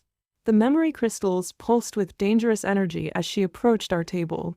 Through our bond, I caught Zephyr's growing tension, his magical energy intertwining protectively with mine. Their bond was deemed unnatural, the ancient professor mused, her fingers tracing the air above the weathered pages. The magical community feared what they couldn't understand. "Sound familiar? Why are you here?" Zephyr's voice carried that dangerous edge I'd come to recognize. Through our bond, I felt his protective instinct surge as Magistra Blackthorn drew closer. "Because history remembers the Crimson Pair as heroes," she replied, her eyes gleaming with ancient knowledge. "But the archives tell a different story. One of persecution, of hidden truths, of a power that threatened to tear our world apart." The magical lanterns flickered ominously as she waved her hand, revealing a hidden section of text that seemed to materialize from within the pages themselves. Through our bond, I felt Zephyr's shock mirror my own. The third convergence wasn't just a magical catastrophe, Magistra Blackthorn continued, her voice dropping to barely a whisper. It was an attempt to separate the Crimson Pair by force, to break a bond that the magical community deemed too dangerous to exist. The ancient library's atmosphere grew heavier with each revelation. Through our bond, I felt Zephyr's mounting tension as Magistra Blackthorn continued to unveil the hidden history before us. The memory crystals pulsed with an almost painful intensity. The magical community's fear, Magistra Blackthorn continued, her weathered hands tracing ancient symbols in the air, led to increasingly desperate measures.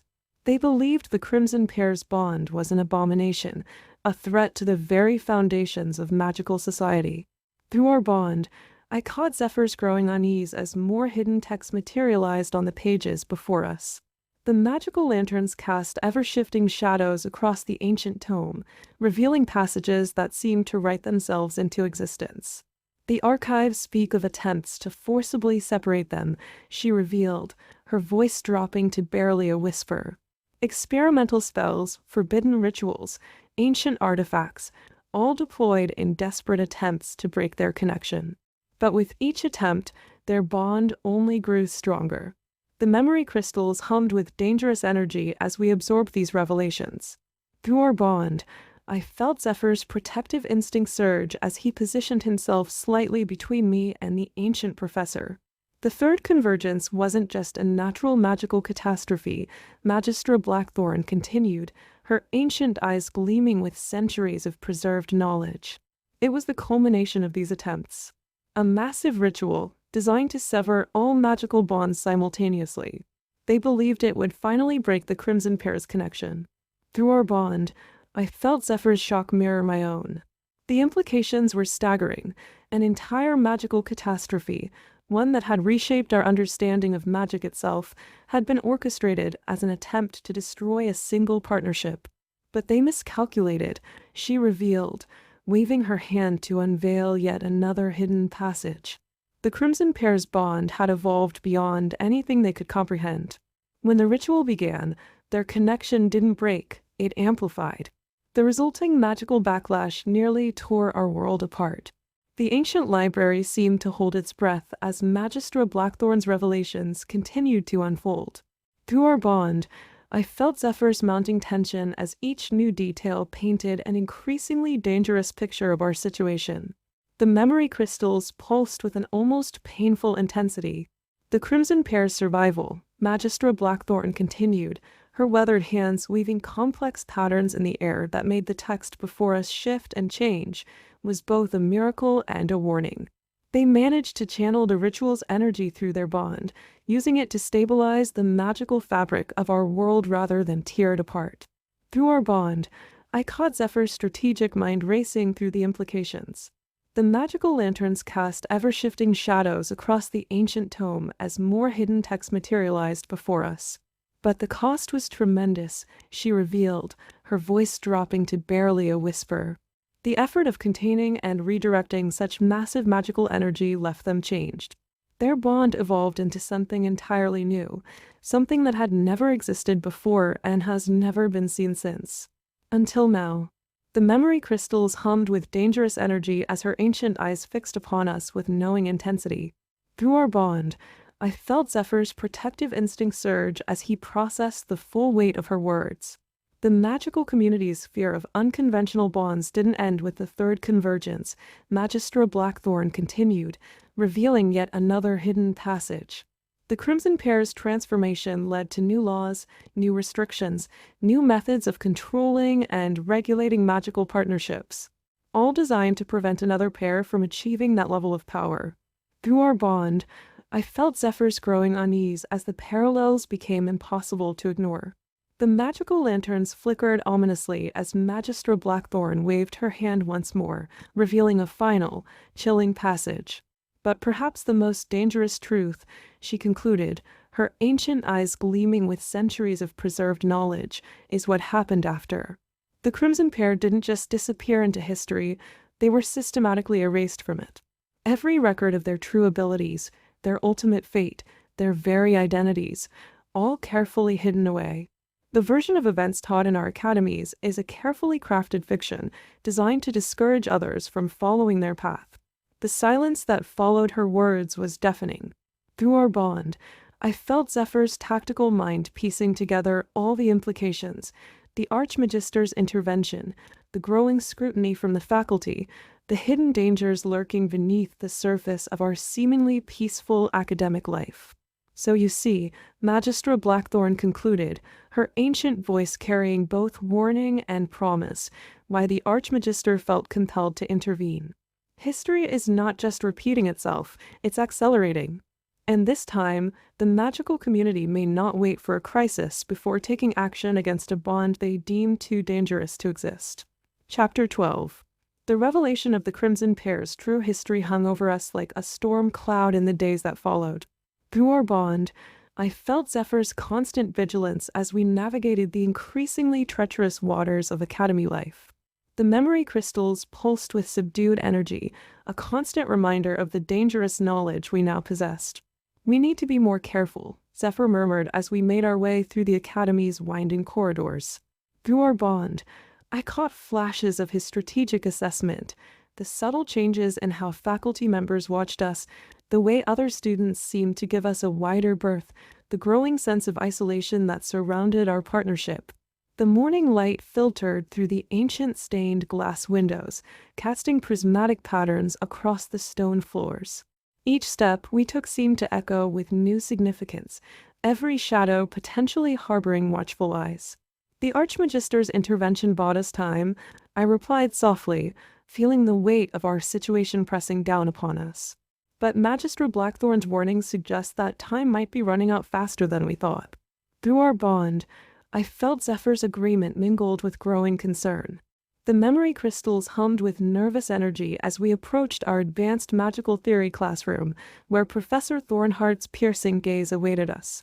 The historical parallels are unsettling, Zephyr continued, his voice barely above a whisper. The Crimson Pair's initial struggles, the community's fear of their rapid bond development, the increasing attempts to control and regulate their partnership, it's all happening again. But this time they won't wait for a crisis before taking action. I finished his thought, our bond allowing me to catch the dark undertone of his concerns. The memory crystals pulsed with warning energy as we entered the classroom, immediately noting the unusual arrangement of protective wards around our usual seats. Through our bond, I felt Zephyr's tactical mind racing through possibilities. The classroom's magical atmosphere felt heavier than usual, charged with intention that made the very air seem to crackle with suppressed energy. Professor Thornhart's piercing gaze followed our every movement as we made our way to our seats. Through our bond, I felt Zephyr's tactical mind analyzing the unusual arrangement of protective wards, the subtle shifts in magical energy throughout the classroom, and the tense atmosphere that seemed to crackle with suppressed power. Today, Professor Thornhart announced, her silver eyes gleaming with dangerous intensity, we will be discussing advanced magical resonance between bonded pairs. Particularly, she paused, her gaze fixing directly upon us, the theoretical limits of such connections. The memory crystals pulsed with warning energy as other students turned to stare at us. Through our bond, I caught Zephyr's growing concern as he noticed the intricate detection spells woven into the very fabric of the classroom's magical barriers. Historical records, Professor Thornhart continued, waving her hand to reveal a complex magical diagram in the air, suggest that traditional partnership bonds develop along predictable patterns. The magical resonance between pairs typically follows established guidelines, growing stronger over years of careful cultivation. Through our bond, I felt Zephyr's tension spike as several faculty members quietly entered the classroom, positioning themselves strategically around the perimeter. The memory crystals hummed with dangerous energy as we recognized Magister Blackthorn among them, her ancient eyes watching us with unreadable intensity. However, Professor Thornhart's voice took on a sharp edge. There have been anomalies. Partnerships that defied these established patterns. Bonds that evolved at unprecedented rates, manifesting abilities that should have been impossible without years of dedicated training. The magical diagram shifted, revealing complex mathematical formulas and theoretical models.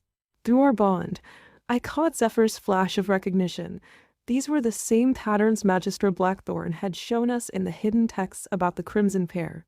Such rapid bond development, Professor Thornhart continued, her silver eyes never leaving us, raises important questions about the nature of magical partnerships.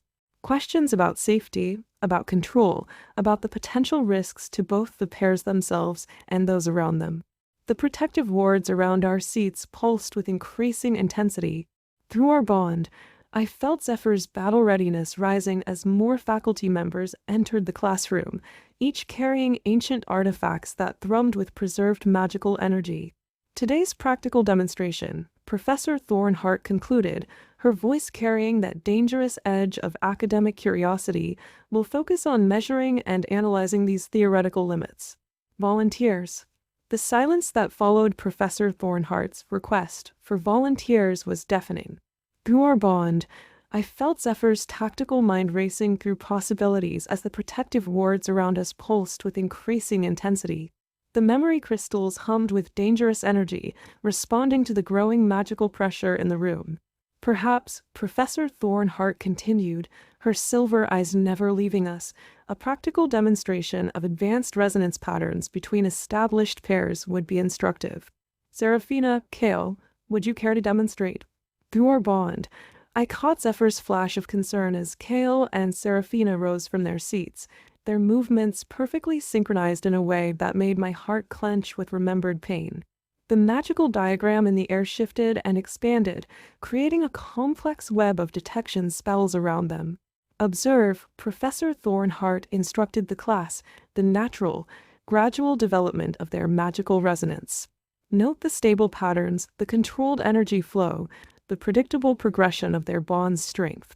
The faculty members positioned around the room began weaving additional detection spells, creating layers of magical analysis that made the very air shimmer with arcane energy. Through our bond, I felt Zephyr's growing tension as several of these spells brushed against our own connection, probing and analyzing. Traditional partnerships, Magistra Blackthorn's ancient voice carried from her position near the door, developed these patterns over months, even years of careful cultivation. The magical community has established these guidelines for good reason, to ensure safety, stability, and proper control.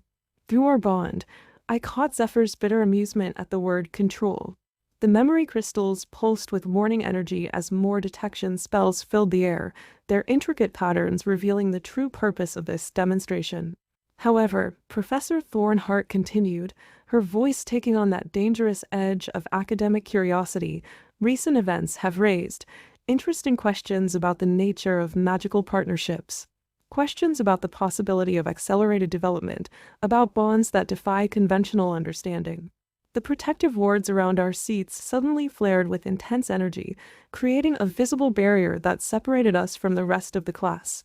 Through our bond, I felt Zephyr's battle readiness surge as he recognized the trap being laid. Perhaps, Professor Thornhart suggested, her silver eyes gleaming with predatory interest, our newest partnership would care to demonstrate these unconventional patterns?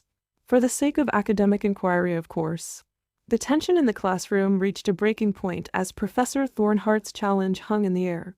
Through our bond, I felt Zephyr's tactical mind racing through possibilities, analyzing every aspect of our precarious situation. The memory crystals pulsed with dangerous energy, responding to the growing magical pressure surrounding us. For academic purposes, Professor Thornhart continued, her silver eyes gleaming with predatory interest, we would be most interested in observing the unusual patterns of your partnership's development. The speed at which your bond formed, the unprecedented abilities you've demonstrated, the rather remarkable results of your labyrinth trial. Through our bond, I caught Zephyr's flash of recognition. This wasn't just a demonstration, it was an interrogation. The protective wards around us pulsed with increasing intensity, their patterns shifting to create an intricate web of detection and containment spells. Of particular interest, Magistra Blackthorn's ancient voice carried from her position near the door are the resonance patterns we observed during your recent encounters. Patterns that bear striking similarities to certain historical anomalies we've been discussing. The faculty members positioned around the room began weaving additional layers of magical analysis, their spells creating a complex tapestry of detection and measurement. Through our bond, I felt Zephyr's growing tension as several of these spells probed at our connection, attempting to map and quantify our bond. The academic community, Professor Thornhart continued, her voice taking on that dangerous edge of scientific curiosity, has long sought to understand the mechanisms behind accelerated bond development. The theoretical implications alone could revolutionize our understanding of magical partnerships. The memory crystals hummed with warning energy as more faculty members entered the classroom, each carrying ancient artifacts that thrummed with preserved magical power. Through our bond, I caught Zephyr's strategic assessment. We were being surrounded, contained, and prepared for something far more dangerous than a simple demonstration. Perhaps, Magistra Blackthorn suggested, her ancient eyes fixed upon us with knowing intensity, a practical examination of these patterns would help illuminate the nature of your connection. Under controlled conditions, of course. For safety reasons. The protective wards around us suddenly flared with intense energy, creating a visible barrier that separated us from the rest of the class. Through our bond, I felt Zephyr's battle readiness surge as he recognized the true purpose of this elaborate setup. After all, Professor Thornheart concluded, her silver eyes never leaving us, understanding such unusual bonds is crucial for maintaining the safety and stability of our magical community. We wouldn't want any unfortunate incidents to occur, like those documented in certain historical records. The tension in the classroom reached its breaking point as Professor Thornheart's ultimatum hung in the air. Through our bond, I felt Zephyr's tactical mind shift from defense to offense, his magical energy intertwining with mine in a way that made the memory crystals pulse with dangerous intensity. An interesting proposal, Professor. Zephyr's voice carried that dangerous edge I'd come to recognize. But perhaps we should discuss the true purpose of this academic inquiry. After all, we wouldn't want to repeat certain historical mistakes, would we? Through our bond, I caught his strategic intent, turning their own knowledge against them. The protective wards around us flared with increasing power as the faculty members exchanged alarmed glances. The Crimson Pair's story, Zephyr continued, his voice carrying across the suddenly silent classroom, teaches us valuable lessons about fear, control, and the consequences of attempting to suppress what we don't understand. Wouldn't you agree, Magistra Blackthorn? The ancient professor's eyes widened slightly, recognition flickering across her weathered features. Through our bond, I felt Zephyr's satisfaction as the detection spells surrounding us began to waver and shift.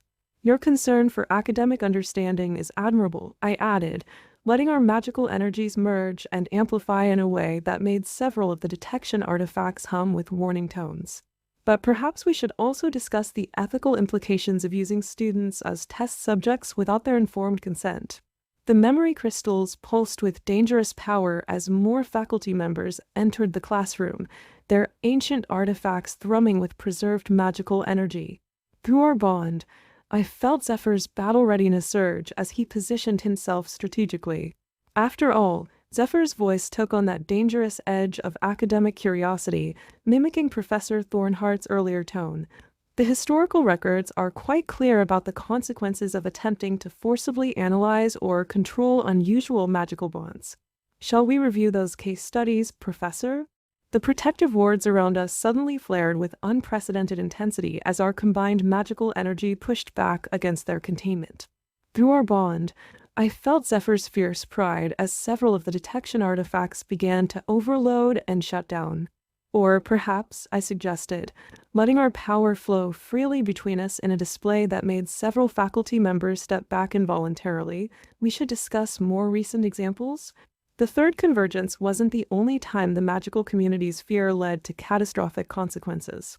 The classroom's magical atmosphere crackled with dangerous energy as our bond manifested visible patterns in the air, patterns that bore striking similarities to the historical diagrams Professor Thornheart had shown earlier.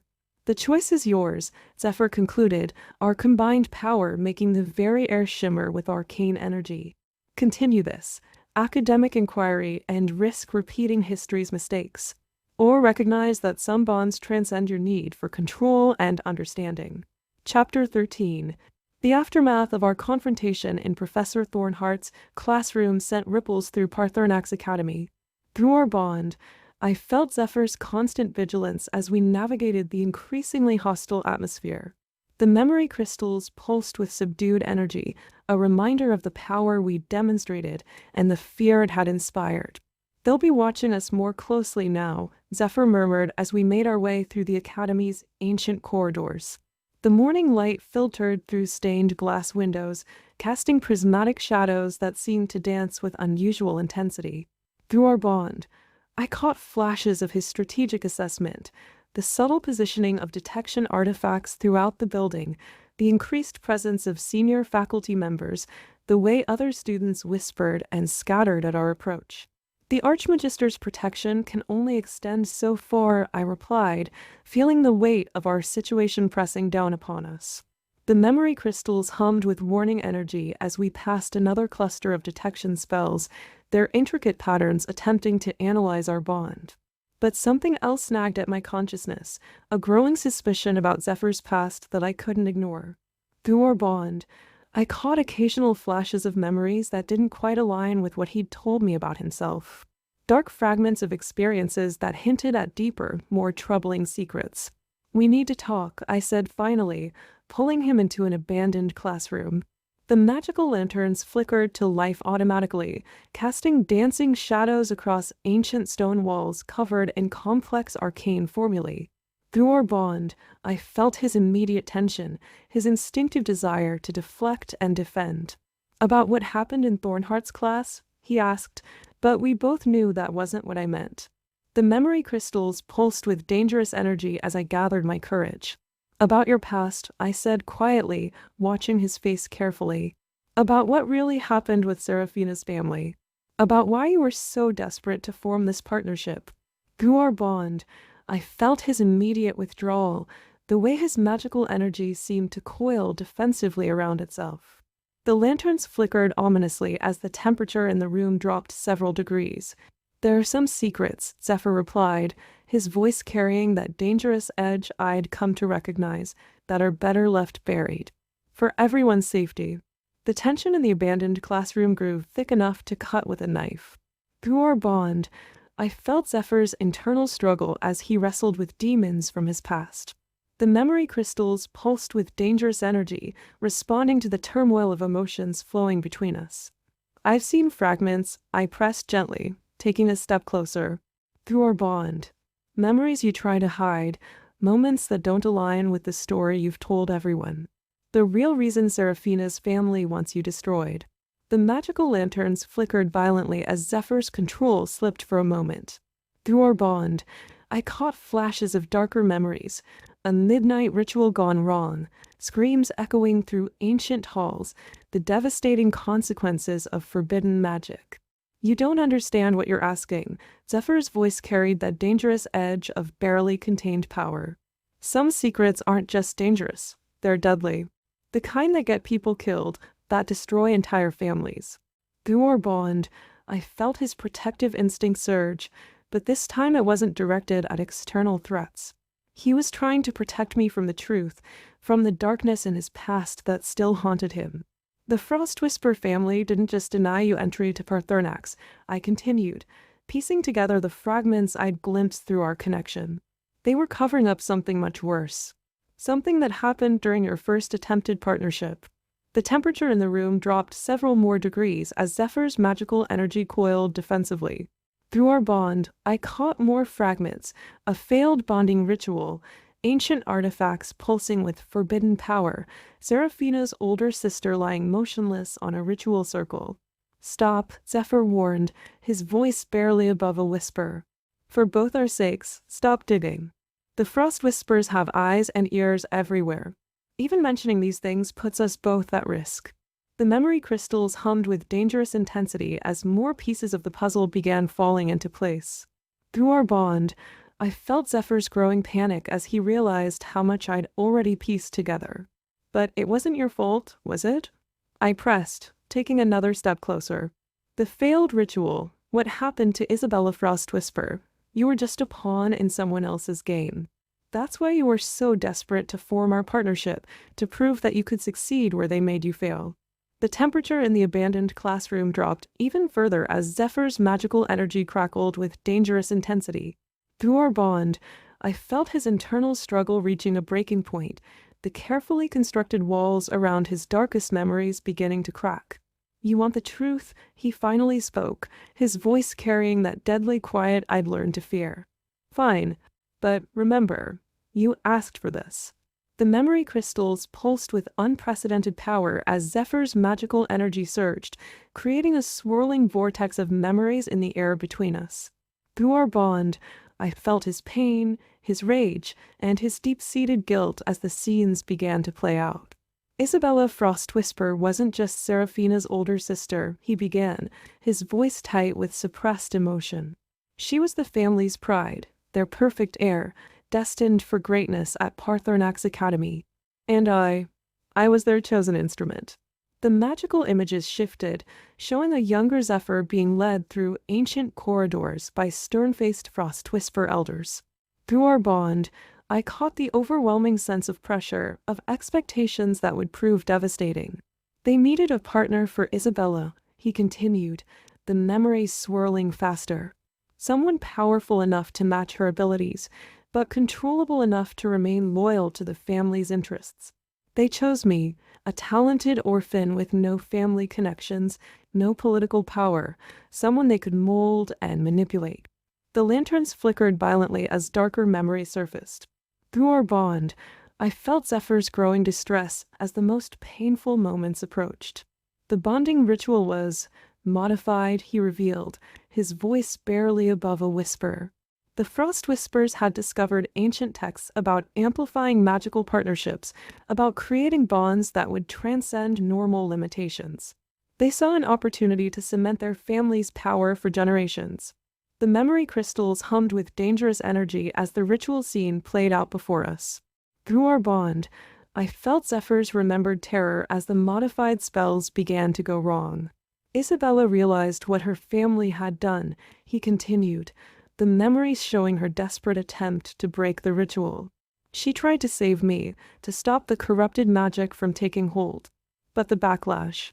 The magical images showed the devastating explosion that followed, the way Isabella's attempt to protect Zephyr had redirected the corrupted energy back into herself. Through our bond, I felt his overwhelming guilt and grief. She survived, technically, Zephyr's voice cracked slightly. But her mind, the magical damage was irreversible. The Frost Whispers needed someone to blame, and I was the perfect scapegoat. They spread rumors about my ambition, my recklessness, how I'd attempted forbidden magic and destroyed their heir's future. The magical images continued to swirl around us, each memory more devastating than the last. Through our bond, I felt Zephyr's pain reaching a crescendo as the full truth finally emerged. But that's not even the worst part, he continued, his voice now barely above a whisper. The Frost Whispers didn't just destroy my reputation, they covered up their own involvement completely. Every record of the modified ritual was destroyed. Every witness was silenced. Isabella was hidden away in their private estate, her condition a carefully guarded family secret. The memory crystals pulsed with dangerous energy as darker revelations surfaced. Through our bond, I caught glimpses of midnight meetings, whispered threats, and the subtle manipulation of academy politics. Seraphina was just a child when it happened, Zephyr revealed, the memories showing a younger version of my rival watching from the shadows. She saw everything, the ritual, the explosion, her sister's sacrifice. But her family, they modified her memories, made her believe I was responsible for everything. The magical lanterns flickered violently as more pieces of the puzzle fell into place. Through our bond, I felt Zephyr's bitter resignation as he continued. That's why she hates me so completely, he explained, the memories showing years of carefully orchestrated encounters. The Frost Whispers made sure she would grow up seeing me as the villain who destroyed her sister's life. They needed her anger, her desire for revenge, to ensure I could never reveal the truth. The temperature in the room dropped even further as the full implications became clear. Through our bond, I felt Zephyr's protective instinct surge once again. And now you understand why I was so desperate to form our partnership, he said, his voice carrying that dangerous edge of suppressed power. The Frost Whisper's influence grows stronger every year. They're positioning Seraphina to become the next Archmagister. Once she has that power, the memory crystals hummed with warning energy as the final pieces clicked into place. Through our bond, I caught his growing fear, not for himself, but for me. They'll never let the truth come to light, he concluded, the magical images fading away. And now that you know, you're in as much danger as I am. The Frost Whispers have eyes everywhere, and they'll do anything to protect their secrets. The silence that followed Zephyr's revelation was deafening. Through our bond, I felt the weight of his confession settling between us like a physical presence. The memory crystals pulsed with dangerous energy, responding to the turmoil of emotions flowing through our connection. So now you understand, Zephyr continued, his voice carrying that edge of bitter resignation. why I needed this partnership to succeed, why I was willing to risk everything, even knowing the Frost Whispers would never stop hunting me. I thought if I could prove myself worthy of Paarthurnax, if I could show that I wasn't the monster they painted me as. The magical lanterns flickered ominously as more pieces of the puzzle clicked into place. Through our bond, I caught glimpses of his desperate plan, to use our partnership as a shield, to build enough power and influence to finally expose the truth. But you didn't count on one thing, I said softly, taking a step closer. You didn't expect our bond to become real, to develop into something beyond your carefully laid plans. Through our bond, I felt his internal struggle intensify. The memory crystals hummed with unprecedented energy as the truth of my words hit home. The Frost Whispers were right about one thing, he admitted, his voice barely above a whisper. I am dangerous. Not because of what they claim I did to Isabella, but because of what I'm willing to do to protect those I care about. The temperature in the room dropped even further as his protective instinct surged through our bond. The magical images around us shifted, showing scenes from our time together, our trials, our victories, the moments when our partnership had transcended mere convenience. You should walk away, Zephyr said, though our bond betrayed how much it cost him to say those words. The Frost Whispers will never stop.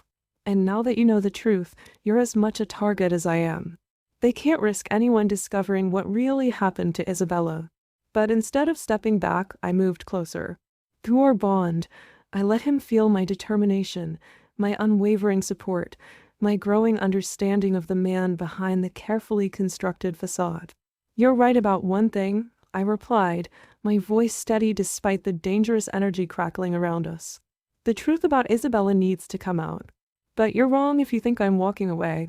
Whatever the Frost Whispers throw at us, whatever dangers we face them together. Chapter 14. The summons from the Paarthurnax Academy Council arrived at dawn, carried by a shimmering magical messenger that materialized in our quarters. Through our bond, I felt Zephyr's immediate tension as we read the formal declaration demanding our presence. By order of the High Council of Paarthurnax Academy, Ignis Solara and Zephyr Vashti are hereby commanded to appear before the full assembly to address grave concerns regarding the nature and legitimacy of their magical partnership. The memory crystals pulsed with dangerous energy as we prepared for what we both knew would be a pivotal confrontation. Through our bond, I caught flashes of Zephyr's strategic mind racing through possibilities, analyzing potential threats and escape routes. They're moving faster than we anticipated, Zephyr murmured, his voice carrying that dangerous edge of contained power. The Frost Whispers must have more influence on the council than we thought. The morning light filtered through our window, casting long shadows across the ancient stone floors. Through our bond, I felt the weight of our recent revelations pressing down upon us, the truth about Isabella, the Frost Whisper family's dark secrets, and the growing danger that surrounded our partnership. We need to be careful, I replied, watching as magical detection spells began materializing around our quarters. After what you told me about Isabella, we can't risk giving them any excuse to separate us. The memory crystals hummed with warning energy as more council observers appeared in the corridors outside. Through our bond, I caught Zephyr's bitter amusement at their obvious surveillance. They'll try to break us, he warned, his magical energy coiling protectively around mine. The council has ways of testing magical bonds, of exposing partnerships built on deception. And with the Frost Whispers pushing their agenda, the great council chamber of Paarthurnax Academy loomed before us, its ancient doors carved with intricate magical symbols that pulsed with warning energy. Through our bond, I felt Zephyr's tactical mind analyzing every detail of our surroundings, the positioning of the council members, the detection artifacts scattered throughout the room, and the subtle magical barriers designed to contain powerful magic. Ignis Solara, Zephyr Vashti, High Counselor Mora's voice echoed through the chamber. You stand before this assembly to address serious concerns regarding the nature and legitimacy of your partnership. The memory crystals hummed with dangerous intensity as we took our places in the center of the room. Through our bond, I caught Zephyr's bitter recognition of several Frost Whisper family allies among the council members. We have received Troubling reports, Counselor Thaddeus continued, his ancient eyes fixed upon us with predatory interest. Reports suggesting your partnership may not be what it appears. That it may, in fact, be founded on deception and ulterior motives. The magical barriers around the chamber pulsed with increasing power as more council members took their seats. Through our bond, I felt Zephyr's protective instinct surge as he noticed Seraphina and her family representatives watching from the gallery. The council has authorized, High Counselor Mora announced, the use of advanced detection spells to verify the authenticity of your magical bond. These tests will probe the depth and nature of your connection, exposing any irregularities. The memory crystals pulsed with warning energy as ancient artifacts began activating around the chamber. Through our bond, I caught Zephyr's growing concern. These weren't just detection spells, they were designed to forcibly separate magical partnerships deemed unsuitable. Should your bond prove false, Counselor Thaddeus added, his voice carrying that dangerous edge of academic curiosity, the consequences will be severe. Expulsion from the academy would be the least of your concerns. The magical barriers around the council chamber pulsed with increasing intensity as the ancient artifacts began their work. Through our bond, I felt Zephyr's protective instinct surge as the first wave of detection spells washed over us. The council will now begin the formal examination, High Counselor Moira announced, her voice echoing through the chamber. We will test 3 aspects of your partnership: magical resonance, emotional synchronicity, and bond integrity. The memory crystals hummed with dangerous energy as the first test began. Through our bond, I caught Zephyr's strategic assessment of the situation, the Frost Whisper representatives watching intently from their elevated seats, the positioning of the detection artifacts, and the subtle magical currents flowing through the chamber. For the test of magical resonance, Counselor Thaddeus explained, activating an ancient crystal sphere, you will demonstrate your ability to harmonize your magical energies. Any discrepancy, any hesitation will be immediately detected. The crystal sphere began emitting patterns of pure magical energy, creating complex webs of light that surrounded us. Through our bond, I felt Zephyr's confidence as our magical signatures naturally aligned, something that shouldn't have been possible for a partnership as young as ours. Fascinating, murmured one of the council members, studying the readings. Their resonance patterns are unusually developed. From the gallery, I caught Seraphina's sharp intake of breath. Through our bond, I felt Zephyr's grim satisfaction as the first test revealed more than the Frost Whispers had anticipated. Proceed to emotional synchronicity, High Counselor Mora commanded, her silver eyes narrowing at the unexpected results. Let us see if their connection runs deeper than mere magical compatibility. The detection artifacts shifted, creating a new pattern of analytical spells. Through our bond, I felt Zephyr's momentary tension. This would be the more dangerous test, probing not just our magical connection, but the emotional foundations of our partnership. This examination, Counselor Thaddeus explained with that dangerous edge of academic curiosity, will reveal the true nature of your emotional bond.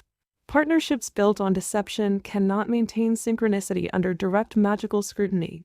The memory crystals pulsed with warning energy as the emotional detection spells began their work. Through our bond, I felt something unexpected, Zephyr's genuine concern for my safety, his growing protective instinct, and underneath it all, emotions he himself hadn't fully acknowledged. Remarkable, whispered another council member, studying the shifting patterns of light around us. Their emotional resonance is far more complex than expected. From the gallery, I noticed several Frost Whisper representatives exchanging worried glances. Through our bond, I caught Zephyr's bitter amusement. Our deception had evolved into something real, something their carefully laid plans hadn't accounted for. The final test of bond integrity loomed before us, the most dangerous and revealing examination yet. Through our bond, I felt Zephyr's tension spike as High Counselor Mora activated the most powerful detection artifact, an ancient mirror that supposedly revealed the true nature of magical partnerships. The Mirror of Truth, Counselor Thaddeus announced, his voice carrying that dangerous edge of anticipation, will show us the foundation of your bond.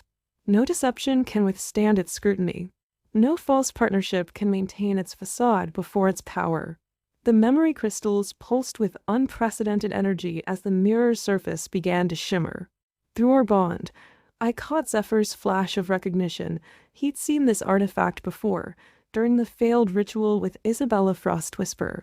Be warned, High Counselor Moira continued, her silver eyes fixed upon us. The mirror's magic can be destructive to partnerships built on lies.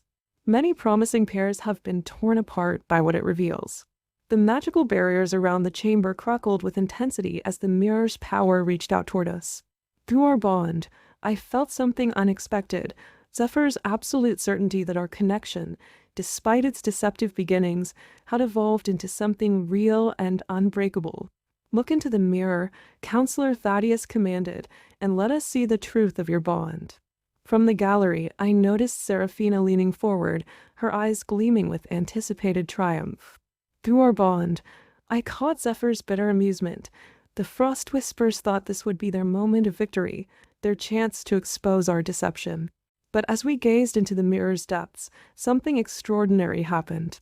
The surface began to glow with an intensity that made several council members shield their eyes. Through our bond, I felt our connection surge with unprecedented power, responding to the mirror's magic in ways that defied explanation. Impossible, whispered one of the elder council members, studying the readings from the detection artifacts. The resonance patterns, they're stronger than any we've recorded in decades. The mirror of truth surface continued to pulse with unprecedented magical energy, casting prismatic patterns across the council chamber. Through our bond, I felt Zephyr's fierce determination as the mirror began to reveal the deepest aspects of our connection. This is extraordinary, High Counselor Moira whispered, her silver eyes wide with astonishment. The mirror shows not just a magical bond, but a connection that has evolved far beyond its original parameters. The memory crystals hummed with dangerous intensity as the mirror's magic probed deeper. Through our bond, I caught fragments of our shared journey, the initial deception, the gradual build of trust, and the unexpected evolution of our partnership into something neither of us had anticipated. Impossible, Seraphina's voice cut through the chamber from the gallery. The mirror must be malfunctioning. Their partnership is built on lies. We have evidence. The magical barriers around the chamber crackled with energy as several Frostwhisper representatives stepped forward, producing ancient scrolls and detection artifacts. Through our bond, I felt Zephyr's bitter amusement. They were about to reveal more than they intended.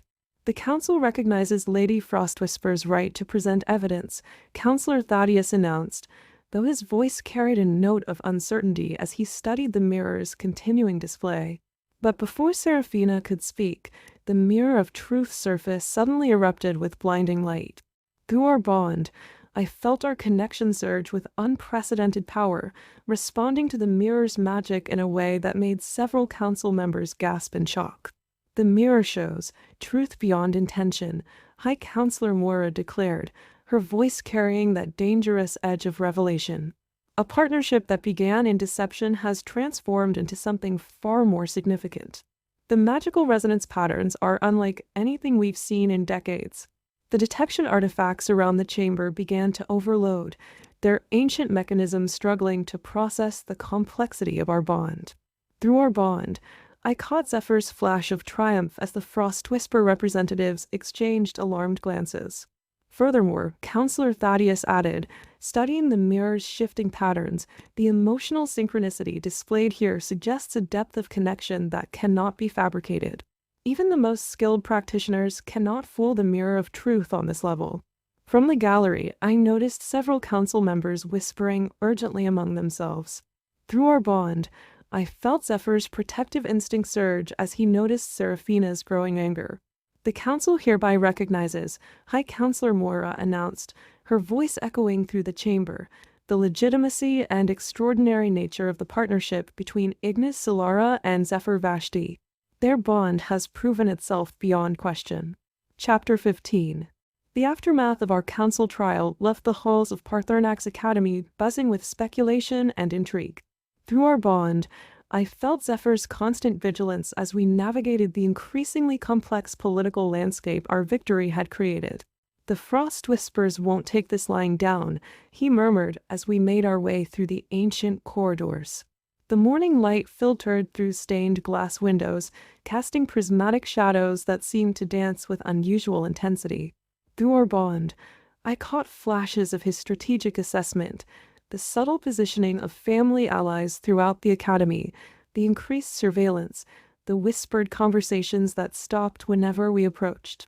The memory crystals pulsed with warning energy as we passed another cluster of detection spells, their intricate patterns still attempting to analyze our unprecedented bond. Through our bond, I felt Zephyr's bitter amusement at their continued efforts to understand what even we couldn't fully explain.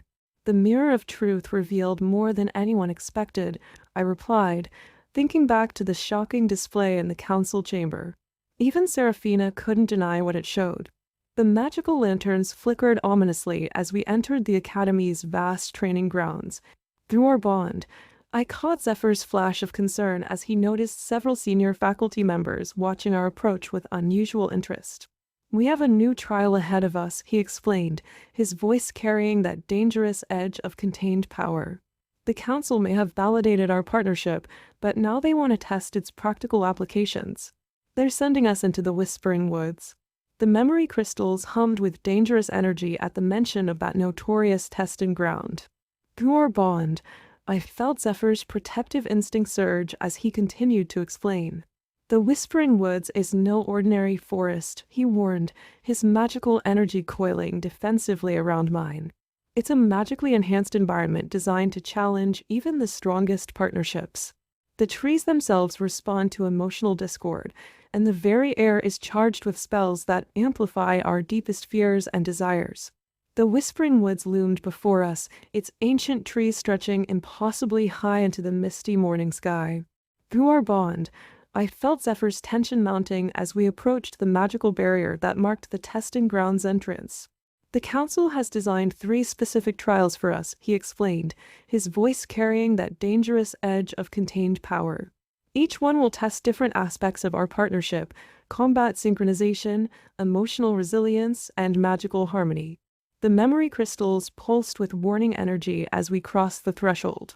Through our bond, I caught immediate changes in the magical atmosphere. The air itself seemed to thicken with ancient spells, while the trees whispered secrets in languages long forgotten. "The first trial," Zephyr continued, his magical energy coiling protectively around mine, "will pit us against illusions of our greatest fears. The woods will draw them directly from our minds, giving them form and substance.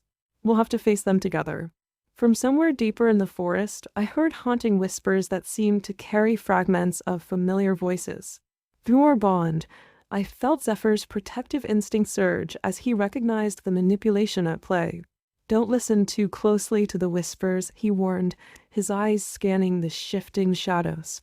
"The woods are designed to create doubt, to find the weak points in our partnership and exploit them. Many pairs have broken under the psychological pressure alone." The magical lanterns we'd brought flickered ominously as we ventured deeper into the testing grounds. Through our bond, I caught flashes of Zephyr's memories, stories of other partnerships that had entered these woods and emerged forever changed, if they emerged at all. "The council is watching," he added, gesturing subtly to the detection artifacts hidden among the branches. "Every reaction, every moment of hesitation or synchronicity, it's all being recorded and analyzed. This isn't just about survival anymore. It's about proving the depth of our connection." The memory crystals hummed with dangerous intensity as the first trial began to materialize around us. Through our bond, I felt our magical energies instinctively aligning, preparing for whatever horrors the woods had drawn from our deepest fears. "Remember," Zephyr whispered, his voice barely audible above the forest's growing whispers, "whatever we see, whatever we face it together. The woods will try to separate us, to make us doubt each other. We can't let that happen." The first trial materialized around us with terrifying intensity, the Whispering Woods bending reality to manifest our deepest fears. Through our bond, I felt Zephyr's protective surge as the illusions took shape, drawing from our most vulnerable memories. "Stay close," he commanded, his magical energy intertwining with mine as shadowy figures emerged from the mist. "The woods will try to separate us. That's when we're most vulnerable." The memory crystals pulsed with dangerous energy as our fears took physical form. Through our bond, I caught fragments of Zephyr's visions, Isabella Frostwhisper's broken form after the failed ritual, Seraphina's vengeful pursuit, the Council's judgment. But more disturbing were the newer fears, ones that centered around my safety and our growing connection. "The illusions aren't just images," he warned, his voice tight with tension. "They can cause real damage if we let them affect our magical bond. We have to maintain our connection, no matter what we see." From the shifting shadows emerged my own fears, Kale and Seraphina's mocking laughter, the Academy's rejection, and most painfully, visions of Zephyr himself revealing our partnership as nothing but a calculated deception. Through our bond, I felt his immediate response to my distress, his magical energy wrapping protectively around mine. "Don't let them in," he urged as the illusions pressed closer. "Focus on what's real, our bond, our connection, everything we've built together. The woods can't fake that." The magical lanterns flickered violently as the trial intensified, the trees themselves seeming to whisper our deepest insecurities. Through our bond, I felt our connection strengthening in response to the threat, our magical energies aligning with unprecedented synchronicity. "The Council is watching," Zephyr reminded me, his eyes scanning the detection artifacts hidden among the branches. "But more importantly, we're watching each other. Trust what you feel through our bond. It's the only truth that matters here." The memory crystals hummed with warning energy as the illusions launched their first attack, spectral figures lunging forward with deadly intent. Through our bond, I felt Zephyr's strategic mind engaging, analyzing patterns and identifying weaknesses in the magical constructs. Together, he commanded, his magical energy surging in perfect harmony with mine. "Let's show them what a real partnership looks like." Our magical energies surged in perfect synchronization as we faced the illusions head-on. Through our bond, I felt Zephyr's strategic mind working overtime, analyzing patterns and identifying weaknesses in the magical constructs that surrounded us. "The woods are testing our combat harmony," he explained, his voice carrying that dangerous edge of concentration. "Each illusion is designed to exploit any hesitation or doubt between us. We need absolute trust."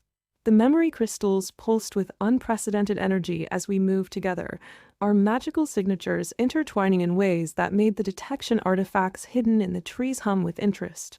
Through our bond, I caught glimpses of Zephyr's growing amazement at the depth of our connection.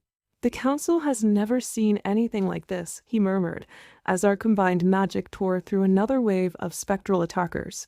"Even the most established partnerships rarely achieve this level of synchronicity." The magical lanterns flickered violently as the trial intensified, the woods themselves seeming to respond to our growing power.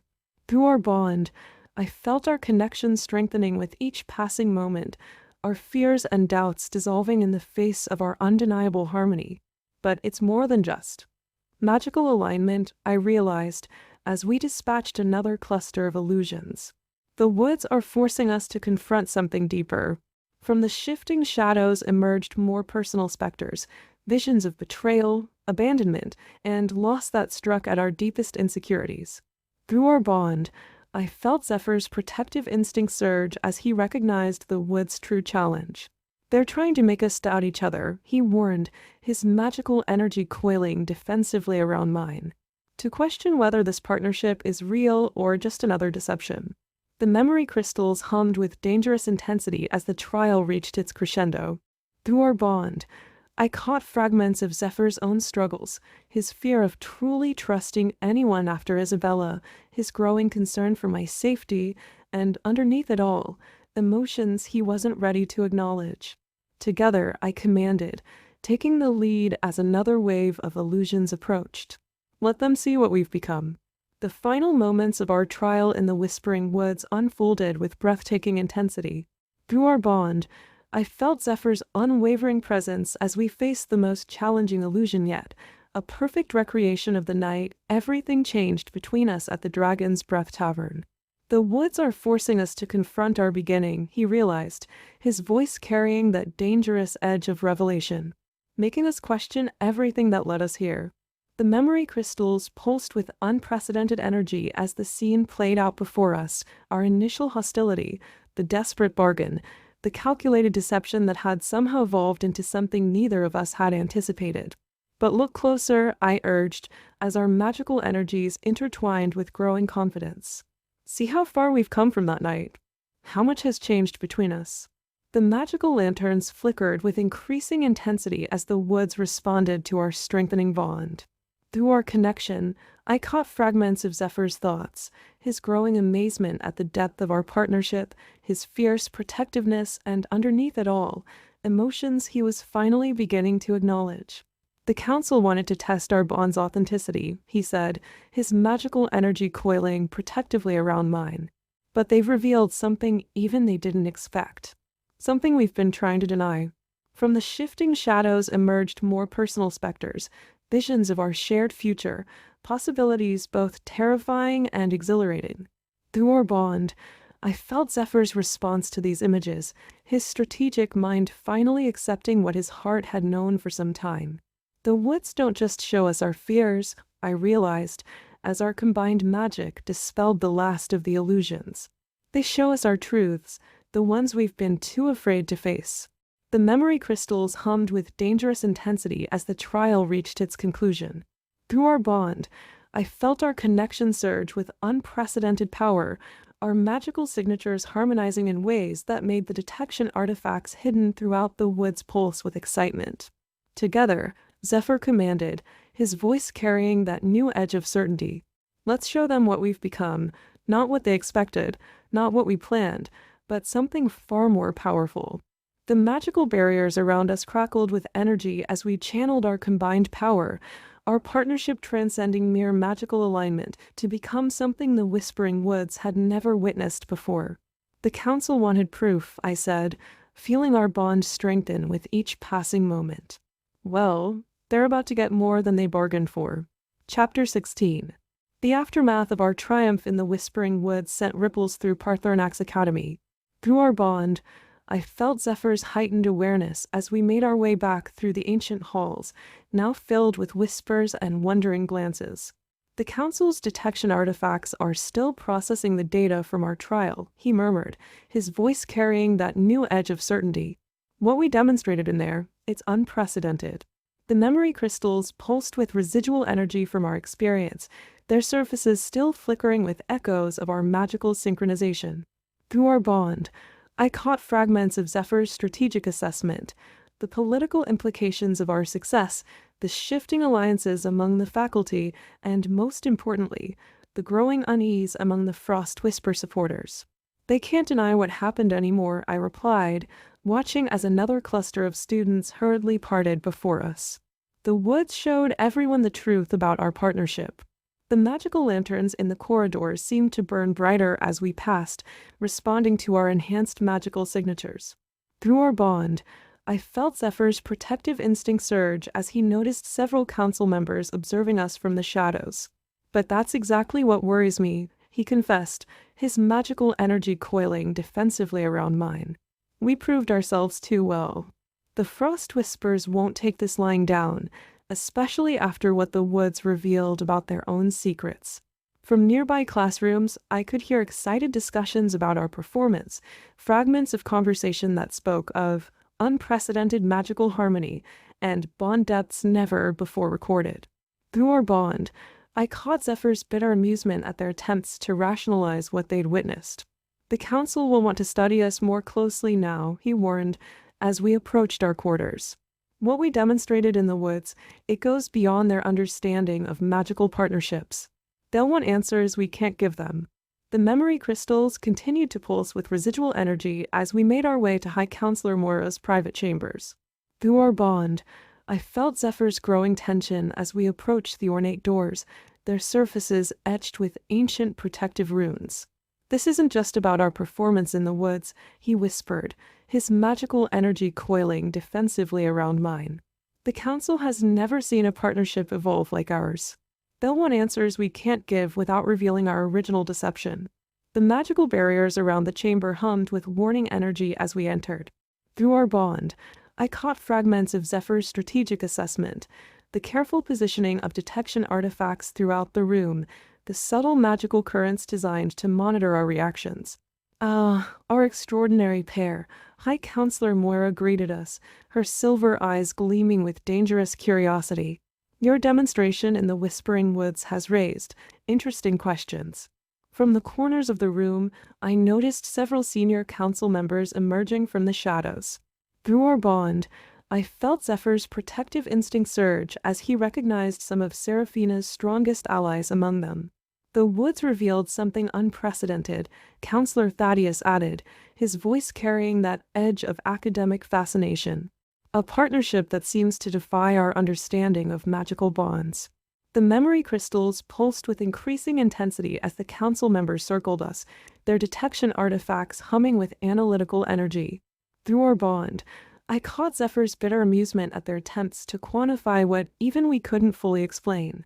Your magical signatures, High Counselor Moira continued, activating an ancient sphere that displayed our resonance patterns, show levels of synchronicity that shouldn't be possible for a partnership of your duration. The question is, why? The council chamber fell into a tense silence as High Counselor Moira's question hung in the air. Through our bond, I felt Zephyr's careful calculation as he formulated our response, his magical energy subtly intertwining with mine for support. Our partnership, he began diplomatically, has evolved in ways none of us anticipated. The Whispering Woods merely confirmed what we've known for some time. The memory crystals pulsed with dangerous intensity as several council members exchanged meaningful glances. Through our bond, I caught fragments of Zephyr's growing concern. They were probing too close to our original deception. Evolution is one thing, Counselor Thaddeus interjected, activating another detection artifact. But your magical signatures show a level of compatibility that typically takes years to develop. The woods revealed patterns we've never seen before. From the shadows, I noticed more council members emerging, each carrying ancient artifacts designed to analyze magical bonds. Through our bond, I felt Zephyr's protective instinct surge as he recognized the growing threat of exposure. Perhaps, High Counselor Moira suggested, her silver eyes gleaming with dangerous curiosity, you could demonstrate some of what you showed us in the woods. Under controlled conditions, of course. The magical barriers around the chamber hummed with warning energy as more detection artifacts were activated. Through our bond, I caught Zephyr's strategic assessment. They were trying to recreate the conditions that had revealed our extraordinary connection. We understand the Council's interest, I replied carefully, feeling Zephyr's approval through our bond. But what happened in the woods was a response to extreme circumstances. It's not something we can simply reproduce on command. The memory crystals flickered with increasing intensity as several council members moved closer, their artifacts humming with analytical energy. Through our bond, I felt our connection strengthening defensively, responding to the perceived threat. Fascinating, Counselor Thaddeus murmured, studying the readings. Even now, their magical signatures are adapting, protecting each other. It's almost as if. As if what? High Counselor Moira prompted, her voice carrying that dangerous edge of revelation. As if their bond has evolved beyond conventional magical partnership, Counselor Thaddeus finished, his voice carrying that dangerous edge of academic fascination. The readings suggest something unprecedented, a fusion of magical signatures that shouldn't be possible. The memory crystals pulsed with increasing intensity as more council members gathered around us. Through our bond, I felt Zephyr's protective instinct surge as the detection artifacts continued their relentless analysis. Perhaps, High Counselor Moira suggested, activating another ancient artifact, we should examine the emotional components of their connection. The Whispering Woods revealed some interesting patterns in that regard. From the shadows, I noticed several senior council members exchanging meaningful glances. Through our bond, I caught fragments of Zephyr's growing concern. They were getting dangerously close to uncovering truths we weren't ready to face ourselves. The woods showed us something remarkable, Counselor Thaddeus continued, studying the shifting patterns in his detection sphere.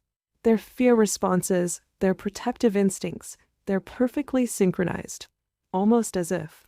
As if what? Another council member prompted, leaning forward with dangerous interest. As if their initial partnership has evolved into something far more profound, High Counselor Mora finished, her silver eyes fixed upon us with uncomfortable intensity. Something that transcends mere magical compatibility. The magical barriers around the chamber hummed with warning energy as the council's artifacts continued their analysis. Through our bond, I felt our connection strengthening defensively, responding to the growing pressure of their scrutiny. We've seen partnerships evolve before. Zephyr interjected carefully, his magical energy coiling protectively around mine. The woods are designed to enhance emotional responses.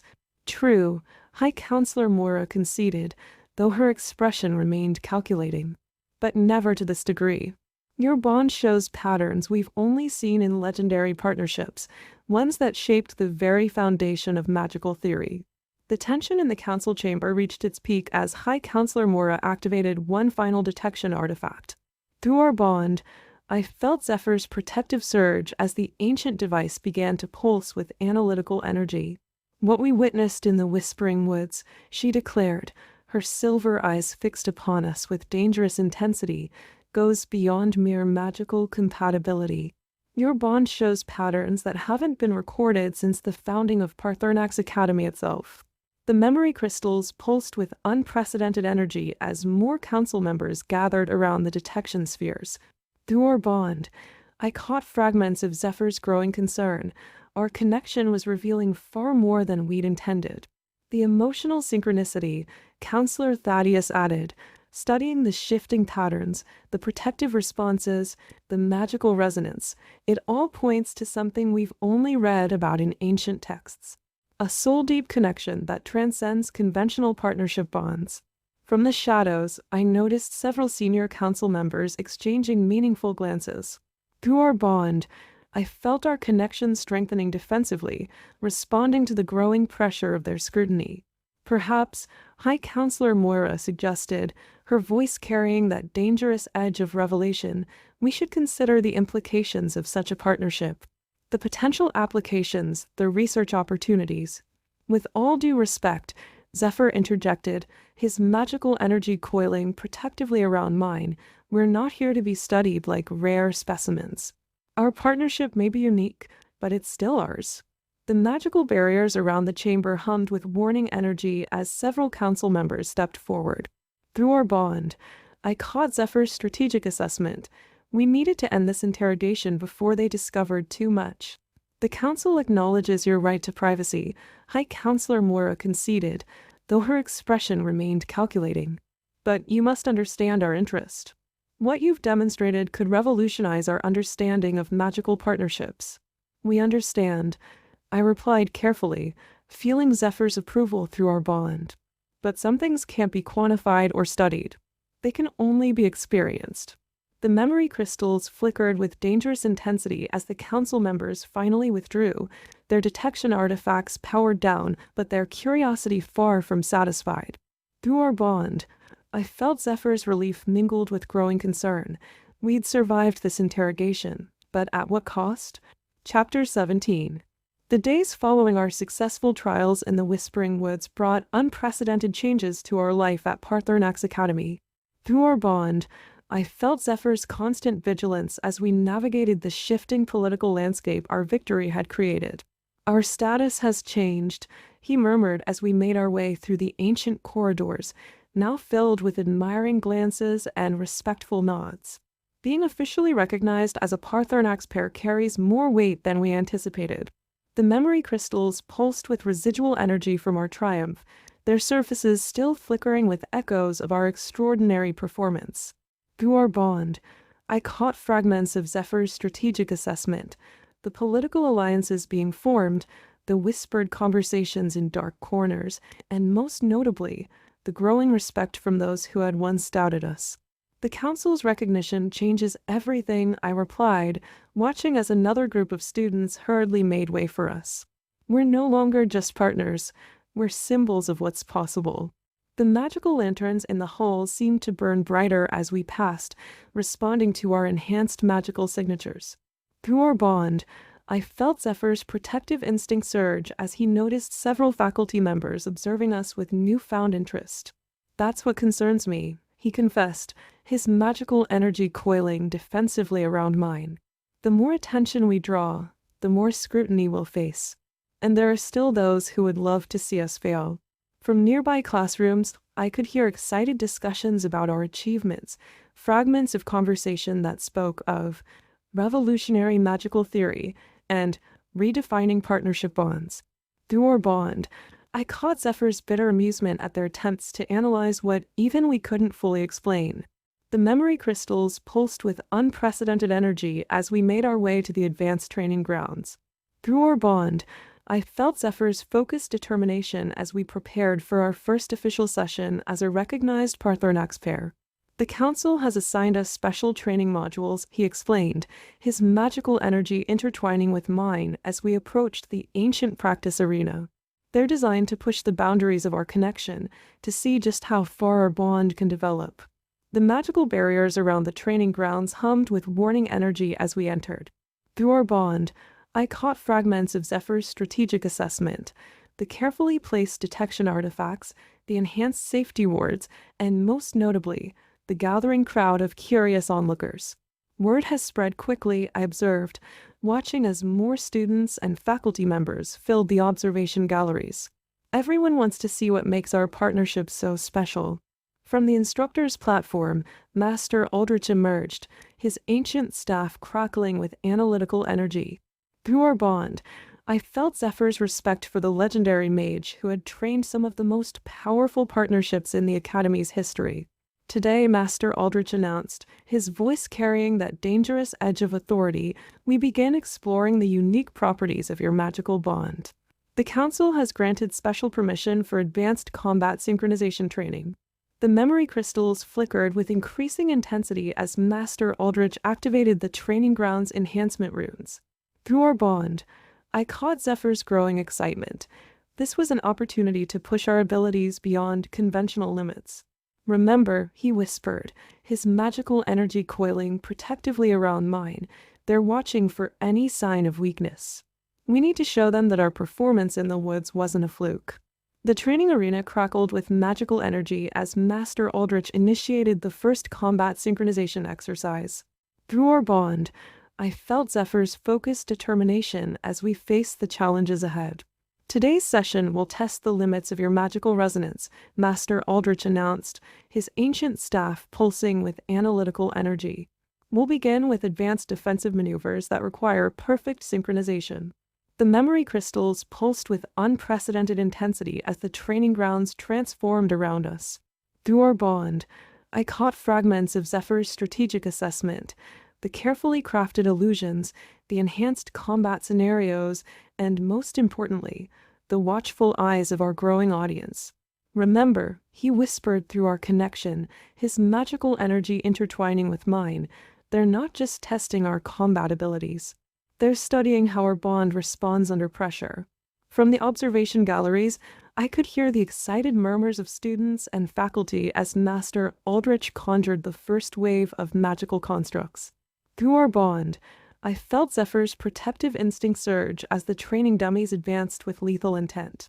"Focus on our connection," he commanded, his magical energy coiling defensively around mine.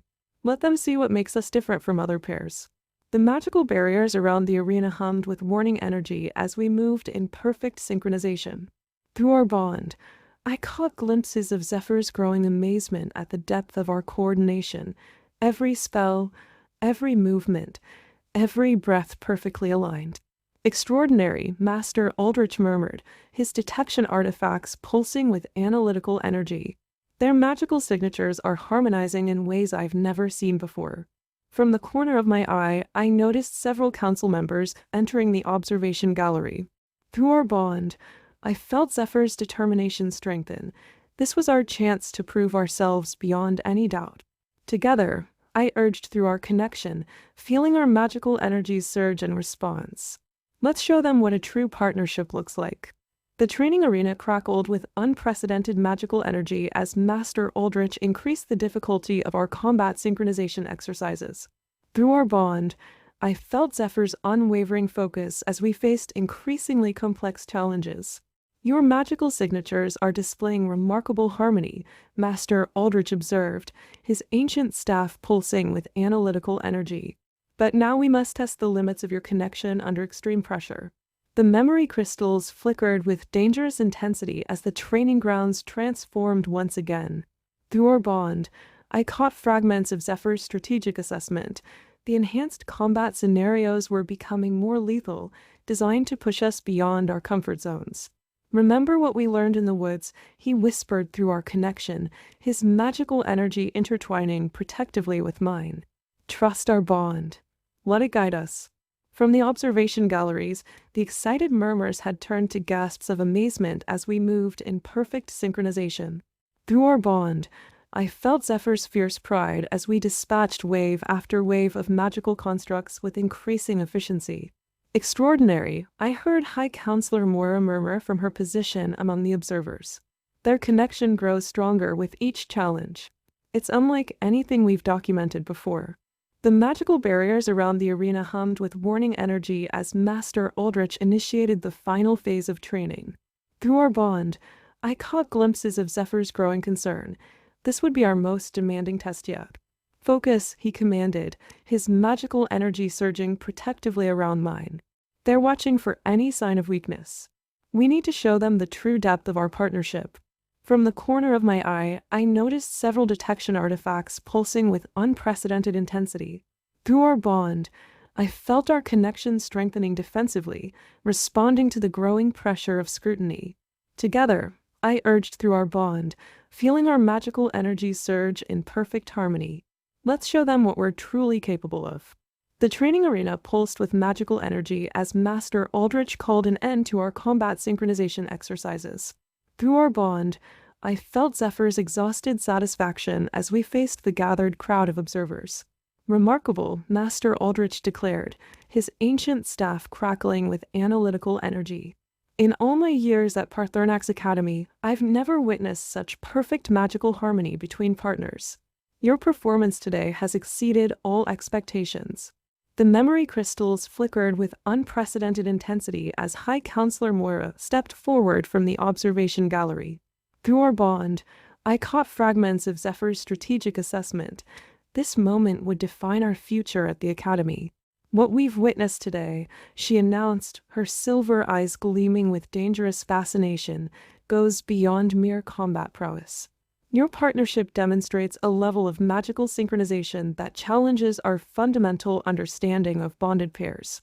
From the gathered crowd, I could hear excited whispers and scholarly debates breaking out. Through our bond, I felt Zephyr's protective instinct surge as several council members began taking detailed notes on their detection artifacts. The implications are extraordinary, Counselor Thaddeus added, studying the recorded data. Their magical signatures don't just complement each other, they enhance and amplify their combined power in ways we've only theorized about. The magical barriers around the arena hummed with residual energy as Master Aldrich dismissed the remaining observers. Through our bond, I caught glimpses of Zephyr's growing concern.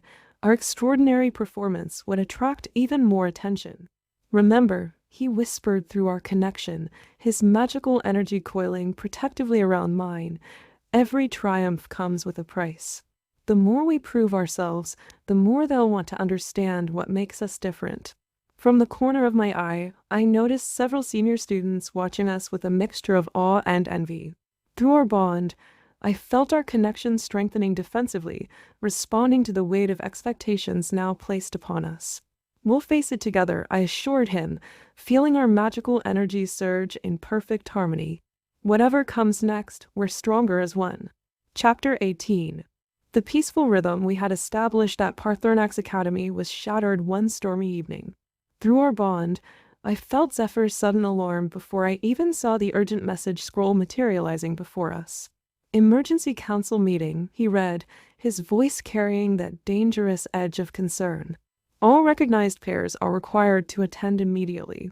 The memory crystals pulsed with unprecedented energy as we made our way through the ancient corridors. Through our bond, I caught fragments of Zephyr's strategic assessment. The unusual timing, the mandatory attendance, and most worryingly, the waves of tension radiating from the council chambers.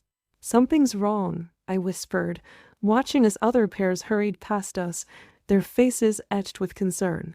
"The council never calls emergency meetings unless there's a threat to the academy," Zephyr finished, his magical energy coiling protectively around mine. "And given recent events, I have a feeling we might be at the center of it." From the gathering crowd, I could hear whispered speculations and nervous theories. Through our bond, I felt Zephyr's protective instinct surge as we noticed several council members exchanging grave looks. "Whatever happens," he murmured, his magical energy intertwining with mine, "remember that our bond is real now. They can't take that away from us." The magical barriers around the council chamber hummed with warning energy as we entered. Through our bond, I caught glimpses of Zephyr's growing concern, the enhanced detection artifacts, the presence of senior faculty members, and most notably, the arrival of representatives from other magical institutions. "This isn't just about us anymore," he warned through our connection. "Something bigger is happening, and our partnership might have triggered it." The council chamber fell into an eerie silence as High Counselor Moira took her place at the center of the raised platform. Through our bond, I felt Zephyr's tension spike as he noticed the grave expressions on the faces of the assembled council members. "We have received disturbing reports," High Counselor Moira began, her voice carrying that dangerous edge of authority, of unauthorized magical experimentation within our walls. "Reports that suggest certain pairs may be tampering with the fundamental nature of their bonds." The memory crystals pulsed with unprecedented energy as whispers erupted throughout the chamber. Through our bond, I caught fragments of Zephyr's growing concern. The council's words hit too close to our own deception. "As you all know," she continued, activating several ancient detection artifacts, "the sanctity of magical partnerships is the foundation upon which Paarthurnax Academy was built. Any attempt to artificially enhance or modify these bonds threatens not just the individuals involved, but the very fabric of our magical society."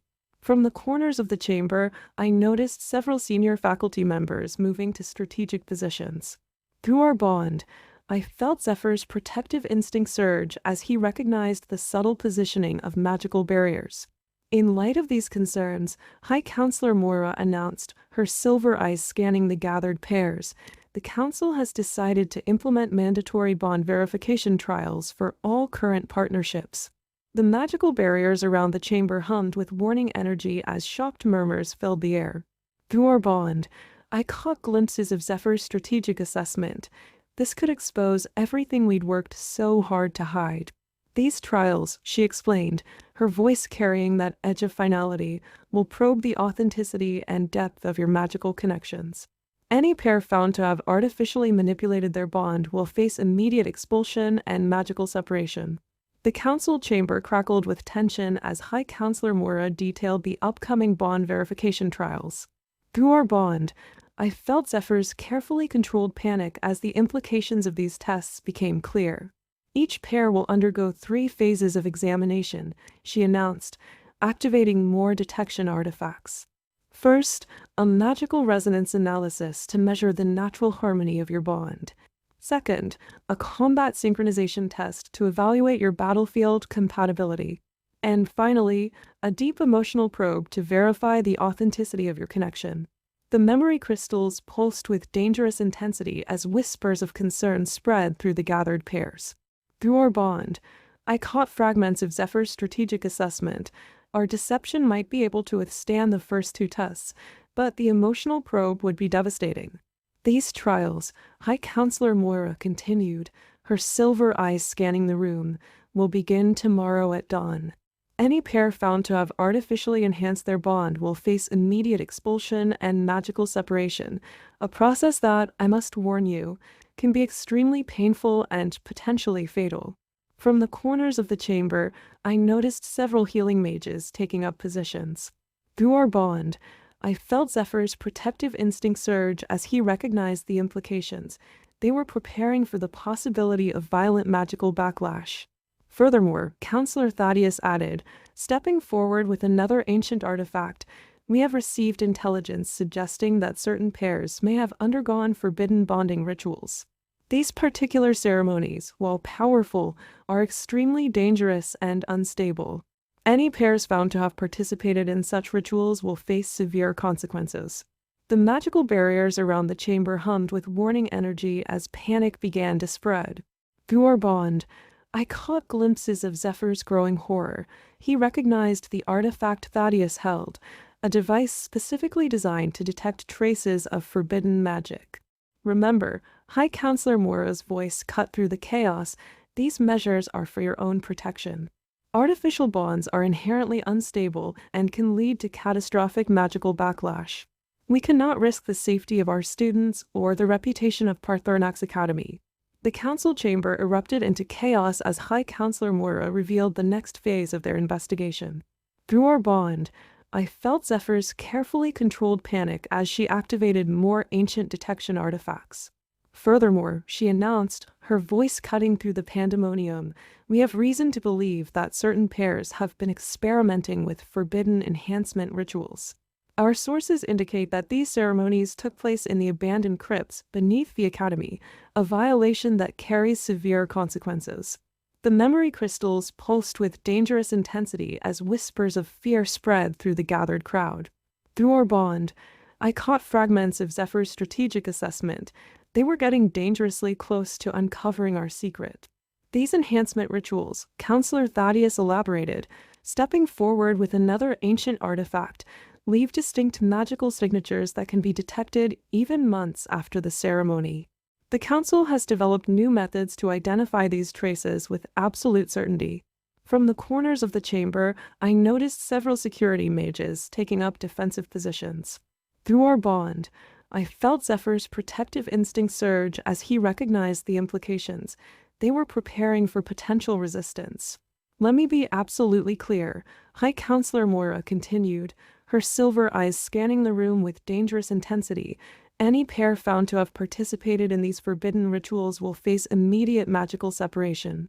The process is extremely painful and potentially fatal, but we cannot risk the stability of our institution. The magical barriers around the chamber hummed with warning energy as panic continued to spread. Through our bond, I caught glimpses of Zephyr's growing horror. We had performed our bonding ritual in those very crypts. Remember, she added, her voice carrying that edge of finality, these measures are not just about maintaining order. Artificial bonds are inherently unstable and can lead to catastrophic magical backlash. We've already detected concerning energy fluctuations within the academy walls. The council chamber remained thick with tension as High Counselor Mora delivered her final pronouncement. Through our bond, I felt Zephyr's carefully controlled panic as she activated the most ancient of the detection artifacts. The trials will begin at first light, she declared, her voice carrying that dangerous edge of finality.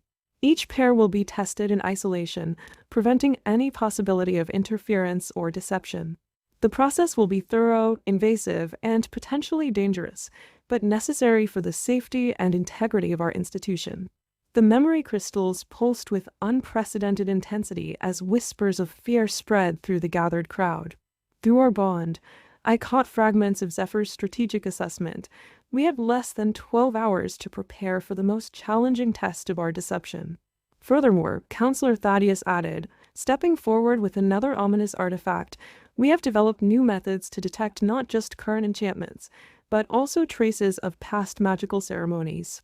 The depth of these probes will reveal any forbidden rituals performed within the last year, including those conducted in the ancient crypts beneath the academy. From the corners of the chamber, I noticed several healing mages exchanging concerned glances. Through our bond, I felt Zephyr's protective instinct surge as he recognized the implications. They were preparing for multiple magical separations. Let me be absolutely clear, High Counselor Mora continued, her silver eyes scanning the room with dangerous intensity. Any attempt to resist or evade these trials will be considered an admission of guilt. The consequences of such actions will be severe and immediate. The magical barriers around the chamber hummed with warning energy as panic continued to spread. Through our bond, I caught glimpses of Zephyr's growing determination. We needed to find a way to protect our connection, no matter the cost. Remember, she concluded, her voice carrying that edge of authority, these measures are not just about maintaining order. We have detected concerning magical anomalies within the Academy walls, fluctuations that suggest multiple unstable bonds. The risk of catastrophic magical backlash grows with each passing day. Chapter 19. The aftermath of the Council's announcement left Paarthurnax Academy in a state of barely contained panic. Through our bond, I felt Zephyr's carefully controlled fear as we made our way back to our quarters, the weight of impending trials hanging over us like a storm cloud. "We need to prepare," he whispered, his magical energy coiling protectively around mine. "The bond verification trials, they're designed to expose exactly what we've done." The memory crystals pulsed with dangerous intensity as we entered our shared living space. Through our bond, I caught fragments of Zephyr's strategic assessment, the ancient detection artifacts, the emotional probes, and most worryingly, the devices specifically designed to identify forbidden rituals. "The crypts," I murmured, watching as he activated multiple privacy wards around our quarters. "They'll be able to trace our ritual back to the exact location." From the corridors outside, we could hear the panicked discussions of other pairs. Through our bond, I felt Zephyr's protective instinct surge as he recognized the growing hysteria in their voices. "We're not the only ones who've broken the rules," he observed, his magical energy intertwining with mine. "But we might be the ones who've gone the furthest." The magical barriers around our quarters hummed with warning energy as Zephyr pulled out several ancient tomes. Through our bond, I caught glimpses of his desperate plan.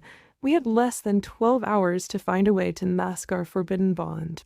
"There might be a way," he explained, spreading the books across our study table.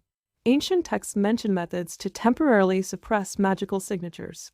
It's dangerous, potentially fatal, but it might be our only chance." The ancient tomes spread across our study table held dangerous secrets. Through our bond, I felt Zephyr's desperate determination as he pored over forbidden texts, searching for any method to shield our connection from the Council's probes. "Here," he whispered, his magical energy pulsing with excitement as he pointed to a weathered page. "The ritual of shadowed hearts, an ancient ceremony used by forbidden pairs to mask their magical signatures. It's incredibly dangerous, but it might be our only chance." The memory crystals flickered with unprecedented intensity as we studied the complex ritual requirements. Through our bond, I caught fragments of Zephyr's strategic assessment. The ceremony would require rare ingredients, precise timing, and most worryingly, a willingness to temporarily sever our magical connection. "The risks are extreme," he explained, his voice carrying that edge of concern. "If performed incorrectly, the ritual could permanently damage our bond, or worse, trigger the kind of catastrophic magical backlash the Council fears. But if we succeed, it might shield us long enough to pass the trials." From the corridors outside, we could hear the growing panic as other pairs rushed to prepare for tomorrow's tests. Through our bond, I felt Zephyr's protective instinct surge as he recognized the desperation in their voices. We weren't the only ones with secrets to hide. "We'll need specific ingredients," he continued, creating a detailed list with trembling hands. "Shadow mist essence from the Forbidden Forest, crystallized moonlight from the highest tower, and, most crucially, blood willingly given by both partners under the light of the setting sun." The magical barriers around our quarters hummed with warning energy as we began gathering supplies. Through our bond, I caught glimpses of Zephyr's growing concern. Each ingredient we collected would leave magical traces that could be detected by the Council's artifacts. "There's more," he added, his magical energy coiling anxiously around mine. "The ritual requires absolute trust between partners. We'll have to temporarily break our current bond, a process that will be excruciatingly painful, and then reform it under the ritual's protection. If either of us hesitates or resists during any part of the ceremony, the consequences could be fatal." From the ancient texts, I studied the complex magical formulas and precise incantations required. Through our bond, I felt our connection strengthening defensively, as if already preparing for the trauma ahead. "We have less than 6 hours until sunset," Zephyr whispered, his eyes meeting mine with dangerous intensity. "Once we begin, there's no turning back. Are you willing to risk everything, your life, your magic, your very essence, to protect our secret? The setting sun cast long shadows across our quarters as we prepared for the forbidden ritual. Through our bond, I felt Zephyr's carefully controlled fear as we arranged the gathered ingredients in a precise pattern on the floor. The ritual of shadowed hearts requires absolute precision, he explained, his voice barely above a whisper as he traced complex magical symbols with crystallized moonlight. One mistake, one moment of hesitation, and the consequences could be catastrophic. The memory crystals pulsed with dangerous intensity as we began the preliminary incantations. Through our bond, I caught fragments of Zephyr's strategic assessment. The ritual would temporarily mask our magical signatures by creating a shadow realm within our bond, a space where the Council's detection artifacts couldn't penetrate. The most crucial part, he continued, his magical energy coiling anxiously around mine, is the blood offering. We must willingly give our blood under the last rays of sunset, while simultaneously maintaining the protective circle and reciting the ancient incantations. The timing must be perfect. From the corridors outside, we could hear the growing panic as other pairs rushed to prepare for tomorrow's trials. Through our bond, I felt Zephyr's protective instinct surge as he recognized the desperation in their voices. We weren't the only ones facing potential exposure. The ritual has 3 phases, he explained, carefully arranging the shadow mist essence in intricate patterns. First, we create the shadow realm using our combined magical energy. Then, we temporarily sever our current bond, a process that will be excruciating but necessary. Finally, we reform our connection within the protection of the shadow realm. The magical barriers around our quarters hummed with warning energy as the sun continued its descent. Through our bond, I caught glimpses of Zephyr's growing concern. We would only have one chance to perform the ritual correctly. There's something else you need to know, he added, his voice carrying that dangerous edge of uncertainty. The shadow realm isn't just a magical construct, it's a reflection of our deepest fears and desires. While our bond is reformed within it, we'll be forced to confront the true nature of our connection. Are you prepared for what we might discover? From the ancient texts spread around us, the forbidden symbols seemed to pulse with their own dark energy. Through our bond, I felt our connection strengthening defensively, as if already preparing for the trauma ahead. We have less than an hour until the optimal moment, Zephyr whispered, his eyes meeting mine with intense determination. Once we begin, there's no turning back. The ritual will either shield us from tomorrow's trials or destroy us completely. Are you absolutely certain you want to proceed? The final rays of sunlight painted our quarters in shades of crimson as we began the forbidden ritual of shadowed hearts. Through our bond, I felt Zephyr's carefully controlled fear transform into steely determination as he took his position within the intricate pattern we had created. Remember, he whispered, his voice carrying that dangerous edge of urgency, once we begin the severing process, we must not resist the pain. Fighting against it will only make the separation more traumatic and potentially fatal. We have to trust each other completely. The memory crystals pulsed with unprecedented intensity as we initiated the first phase of the ritual. Through our bond, I caught fragments of Zephyr's growing concern as the shadow mist essence began to swirl around us, creating ethereal patterns that seemed to defy the laws of magic itself. The shadow realm is forming, he explained, his magical energy intertwining with mine in complex patterns. We'll need to maintain perfect synchronization as we recite the ancient incantations. Any deviation could destabilize the entire ritual and expose our attempt to the Council's detection artifacts. From the corridors outside, the sounds of panic and preparation had finally died down, leaving us in eerie silence. Through our bond, I felt Zephyr's protective instinct surge as he recognized the gravity of what we were about to attempt, a ritual so dangerous it had been banned for centuries. The blood offering must be precise, he continued, drawing an ornate ceremonial dagger from its sheath. 3 drops each, given willingly under the last ray of sunset, while maintaining the protective circle and channeling our combined magical energy into the Shadow Realm's formation. The magical barriers around our quarters hummed with warning energy as the Shadow Mist essence began to coalesce into a dark, swirling vortex. Through our bond, I caught glimpses of Zephyr's growing anxiety. The next phase would be the most dangerous and painful part of the ritual.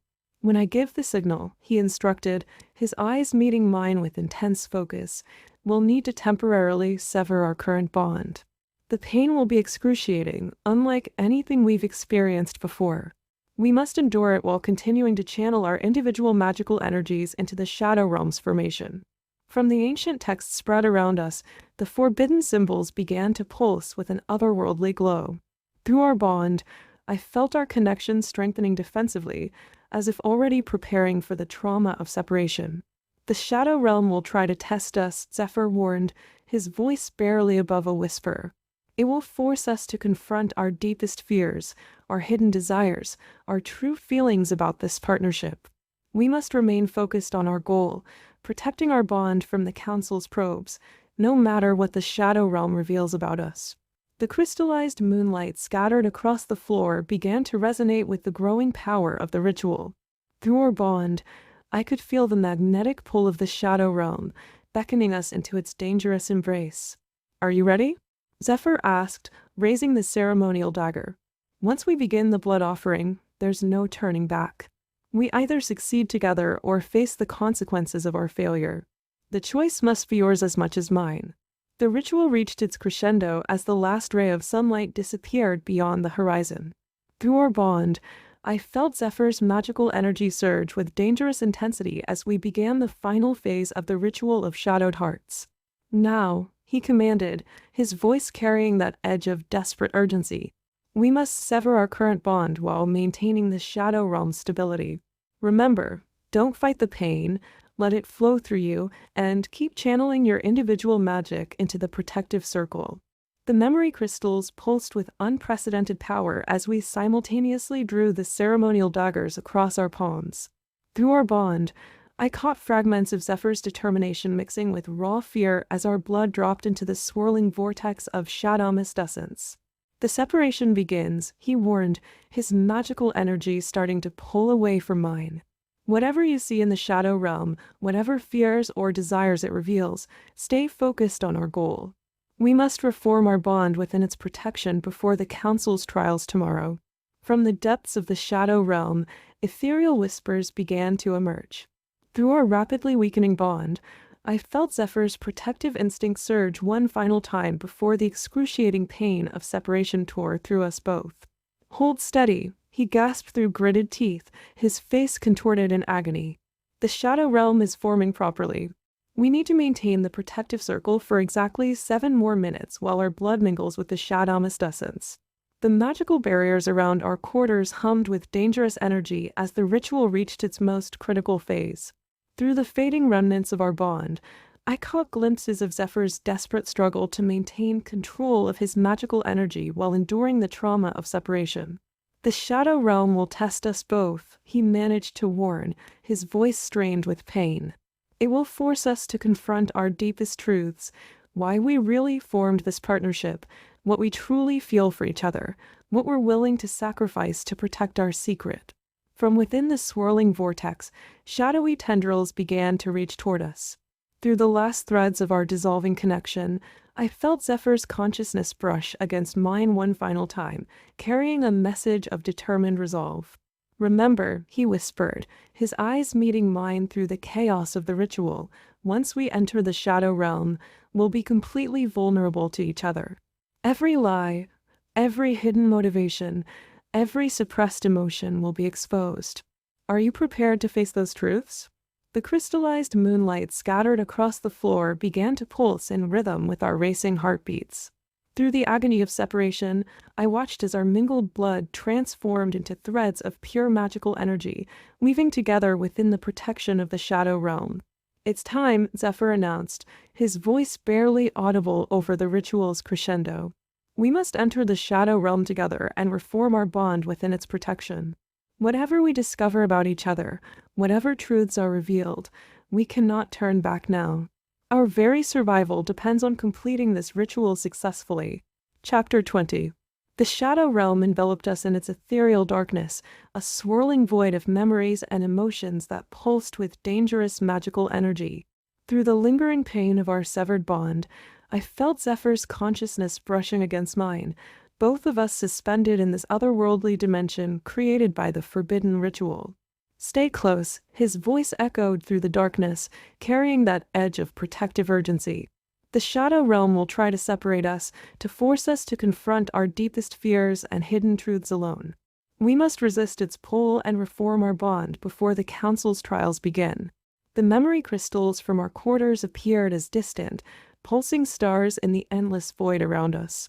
Through our temporarily severed connection, I caught fragments of Zephyr's growing concern as shadowy tendrils began to materialize, each one carrying echoes of our past encounters and suppressed emotions.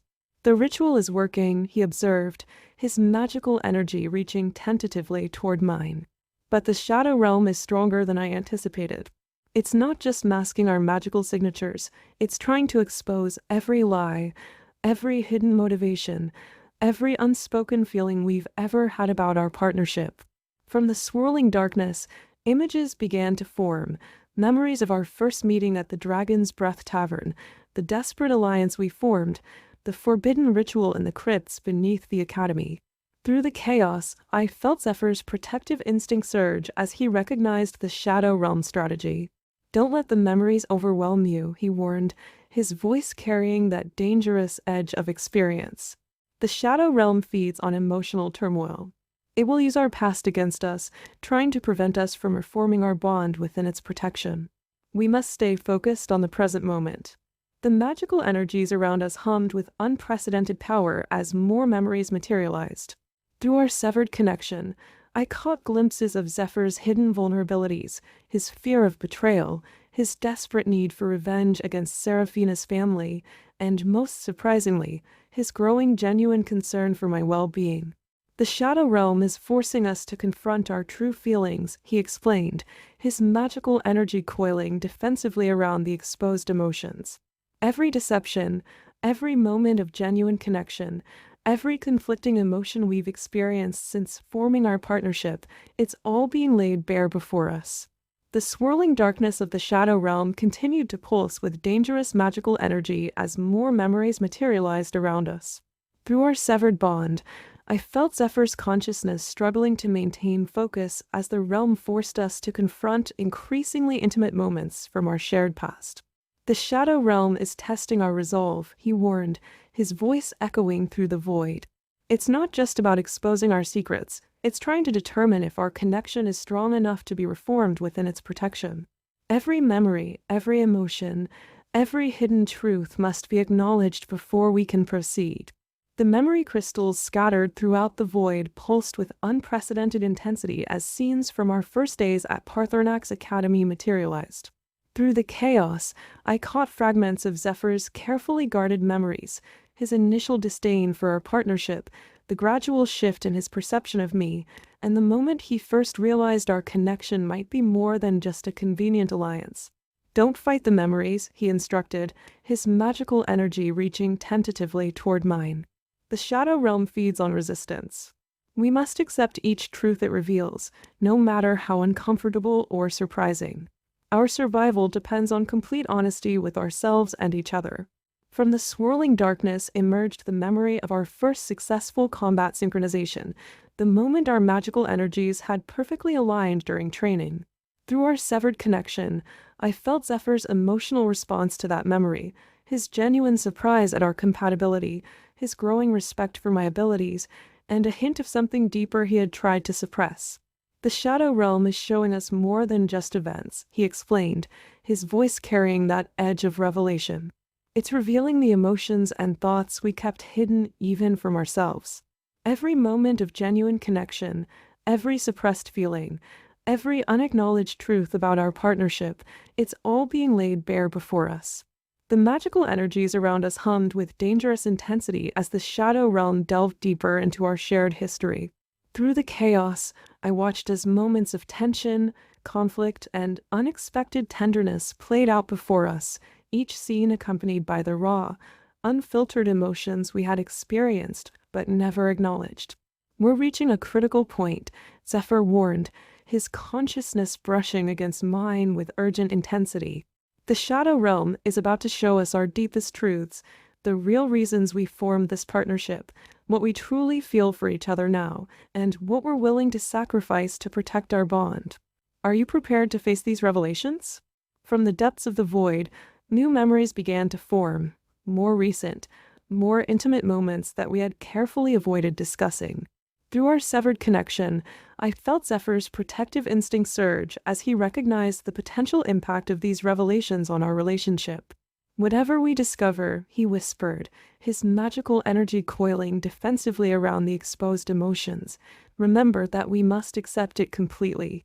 The Shadow Realm will not allow us to reform our bond until we acknowledge every truth it reveals. Our very survival depends on absolute honesty in this moment.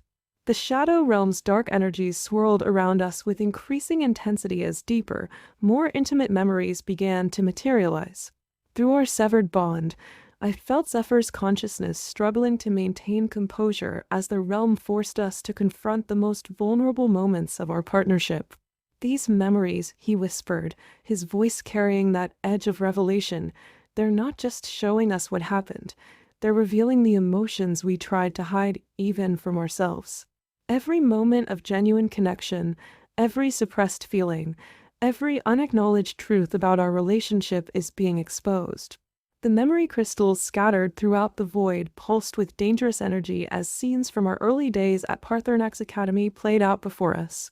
Through the chaos, I caught fragments of Zephyr's carefully guarded thoughts, his initial plan to use our partnership solely for revenge, the unexpected moments when he found himself genuinely caring about my well-being, and the growing conflict between his original intentions and his evolving feelings.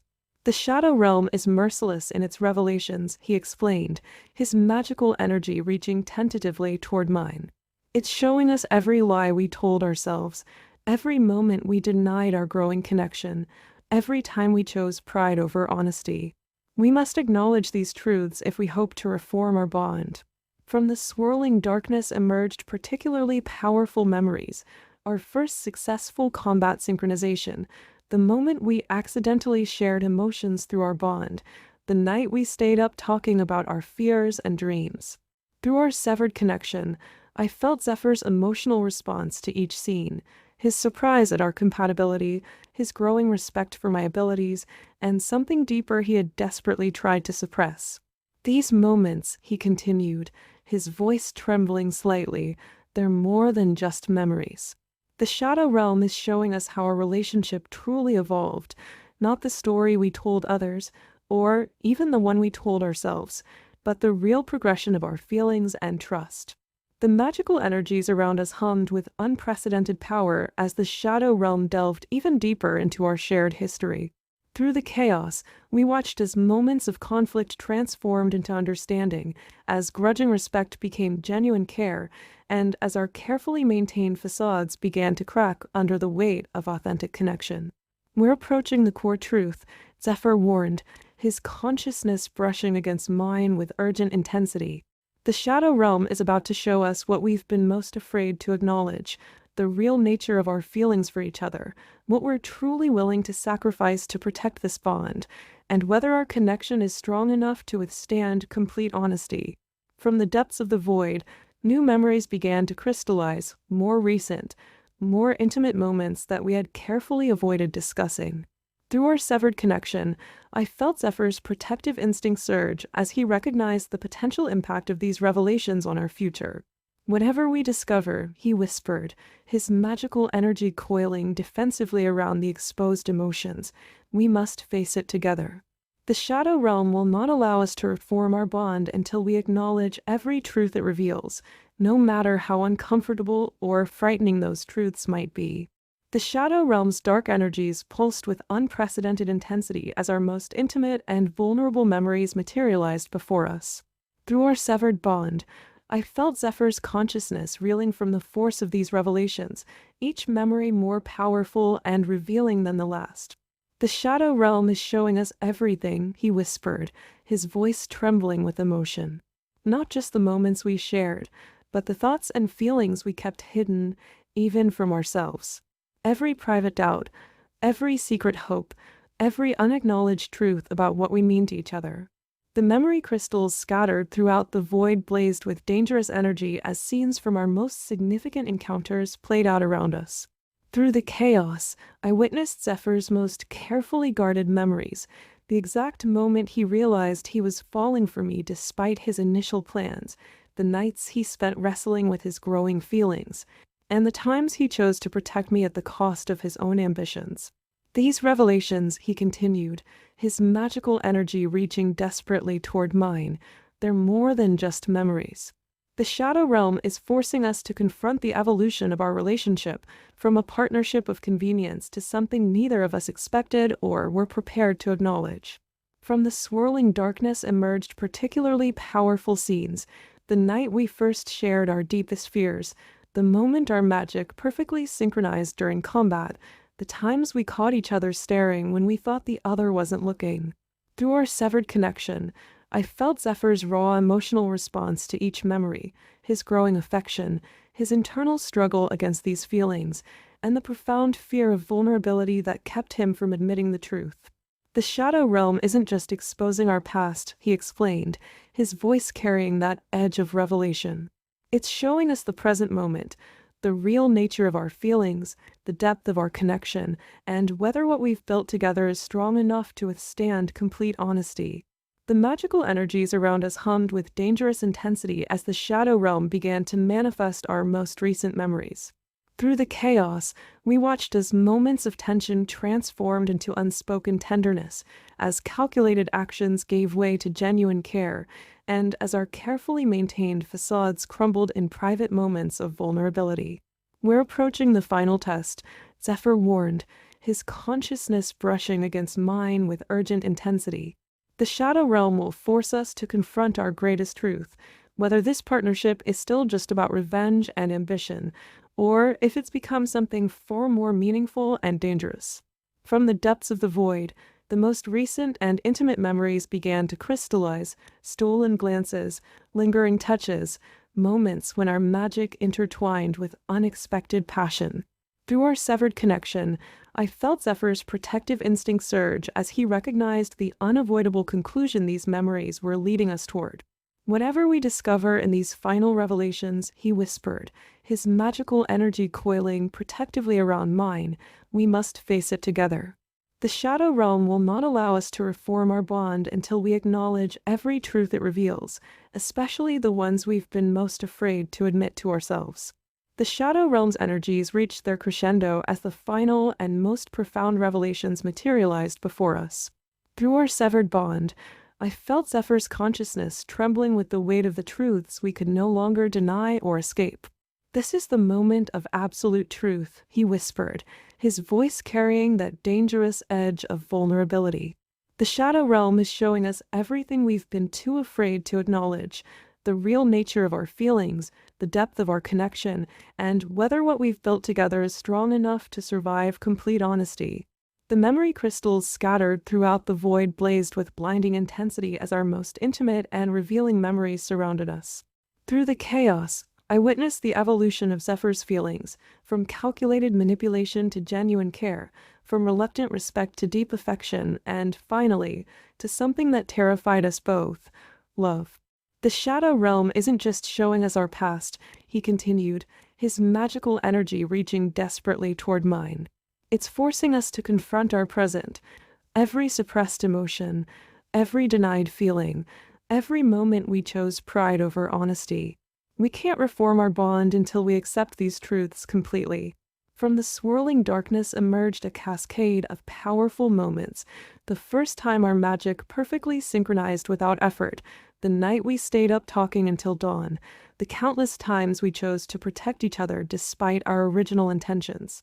Through our severed connection, I felt Zephyr's raw emotional response to each revelation, his growing terror at the depth of his feelings, his desperate attempts to maintain control, and the ultimate futility of denying what had become undeniable. "This partnership," he admitted, his voice trembling with emotion, "it stopped being about revenge or ambition long ago. The Shadow Realm is showing us what we've become, something far more dangerous and precious than either of us intended. Something that could destroy us both if we're not strong enough to embrace it." The magical energies around us pulsed with unprecedented power as the Shadow Realm began to manifest our most recent and intimate memories. Through the chaos, we watched as moments of calculated partnership transformed into genuine connection as strategic touches became desperate needs for closeness, and as our carefully maintained facades crumbled in private moments of vulnerability. "We're approaching the final revelation," Zephyr warned, his consciousness intertwining with mine despite our severed bond.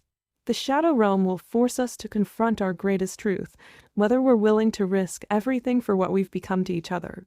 Our lives, our magic, our very souls hang in the balance of this moment." From the depths of the void, the most powerful memory of all began to crystallize, the exact moment when our partnership had irreversibly transformed into something deeper. Through our severed connection, I felt Zephyr's protective instinct surge as he recognized the significance of this final truth. "Whatever we discover in this moment," he whispered, his magical energy coiling protectively around mine, "we must face it together. The Shadow Realm will not allow us to reform our bond until we acknowledge and accept every truth it reveals, especially the one we've been most afraid to admit, that somewhere along the way, despite all our plans and precautions, we fell in love." Chapter 21. The aftermath of our experience in the Shadow Realm left us both shaken and transformed. Through our newly reformed bond, strengthened by the brutal honesty forced upon us by the ritual, I felt Zephyr's carefully controlled turmoil as we materialized back in our quarters at Paarthurnax Academy. "The Council's trials begin in less than an hour," he whispered, his voice carrying that dangerous edge of vulnerability we could no longer ignore. "Our bond is stronger now, protected by the Shadow Realm's magic, but what we discovered there, it changes everything." The memory crystals pulsed with unprecedented intensity, reflecting the profound shift in our magical connection. Through our enhanced bond, I caught fragments of Zephyr's internal struggle, the conflict between his original plans for revenge and the undeniable depth of his feelings for me, revealed mercilessly by the Shadow Realm. "We need to discuss what happened," he continued, his magical energy intertwining with mine in ways that felt both familiar and startlingly new. "The Shadow Realm didn't just protect our bond, it forced us to confront truths we've been desperately trying to ignore. About our partnership, about our feelings, about everything." From the corridors outside, we could hear the growing commotion as other pairs prepared for the Council's trials. Through our strengthened bond, I felt Zephyr's protective instinct surge with new intensity, no longer just tactical, but deeply personal. "The Council will be looking for any sign of deception," he explained, his eyes meeting mine with dangerous intensity. "They'll probe our bond, searching for weakness or artifice. What we discovered in the Shadow Realm, it might save us or it might destroy us completely." The magical barriers around our quarters hummed with warning energy as we began our final preparations. Through our bond, I caught glimpses of Zephyr's strategic assessment, how to navigate the trials without exposing the forbidden ritual we'd performed, while also dealing with the profound emotional revelations we could no longer deny. "Whatever happens in these trials," he whispered, his magical energy coiling protectively around mine, "we can't go back to pretending. The Shadow Realm stripped away all our carefully constructed lies, to others and to ourselves. We have to decide what we're going to do with these truths." The morning light filtered through our quarters as we prepared for the Council's trials, casting long shadows that seemed to mirror our internal turmoil. Through our newly strengthened bond, I felt Zephyr's carefully controlled anxiety as he meticulously checked our magical defenses. "The Shadow Realm's protection should hold," he explained, his voice carrying that edge of uncertainty we could no longer hide from each other. "But the Council's probes will be thorough. They'll be looking for any sign that our partnership isn't genuine, any hesitation, any inconsistency in our magical resonance." The memory crystals pulsed with dangerous intensity, reflecting the profound changes in our connection. Through our enhanced bond, I caught fragments of Zephyr's strategic planning mixed with raw emotional vulnerability, his determination to protect what we'd discovered in the Shadow Realm, even as he struggled to accept the depth of his own feelings. "We need to be prepared for their questioning," he continued, his magical energy intertwining with mine in ways that felt both comforting and terrifying. They'll try to separate us, to probe our individual memories and emotions. The Shadow Realm's protection will help mask the ritual, but our other discoveries, those might be harder to conceal. From the corridors outside, we could hear other pairs being summoned one by one for their trials. Through our strengthened bond, I felt Zephyr's protective instinct surge as each name was called, no longer just tactical concern, but a deep, personal fear of losing what we'd built together. The Council has ways of detecting deception, he warned, his eyes meeting mine with dangerous intensity. They might not be able to see the forbidden ritual, but they'll sense the change in our bond. We'll have to be careful about how we explain that transformation. The magical barriers around our quarters hummed with unprecedented energy as we made our final preparations. Through our bond, I caught glimpses of Zephyr's internal struggle, the conflict between maintaining our carefully constructed facade and acknowledging the real feelings that had developed between us. "Whatever happens in there," he whispered, his magical energy coiling protectively around mine, "we can't let them see our fear." The Shadow Realm showed us truths we weren't ready to face, but now we have no choice. We either embrace what we've become to each other, or we risk losing everything. The Council's summons arrived with crushing inevitability, echoing through our quarters like a death knell. Through our Shadow Realm-enhanced bond, I felt Zephyr's carefully controlled panic as we prepared to face the most dangerous challenge of our partnership. "Remember," he whispered, his voice carrying that edge of protective urgency, "the Council will try to separate us during the trials. They'll probe our individual memories, searching for inconsistencies in our story. The Shadow Realm's protection should hold, but we need to be careful about how much we reveal." The memory crystals pulsed with unprecedented intensity, reflecting the profound changes in our magical connection.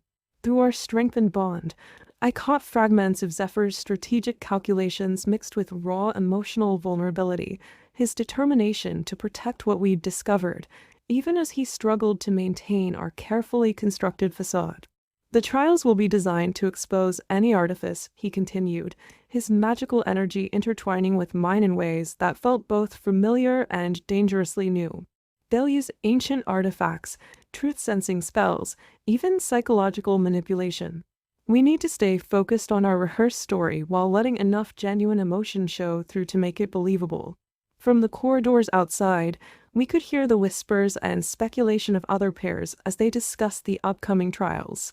Through our enhanced bond, I felt Zephyr's protective instinct surge with new intensity, no longer just tactical concern, but a deep, personal fear of losing what we'd built together.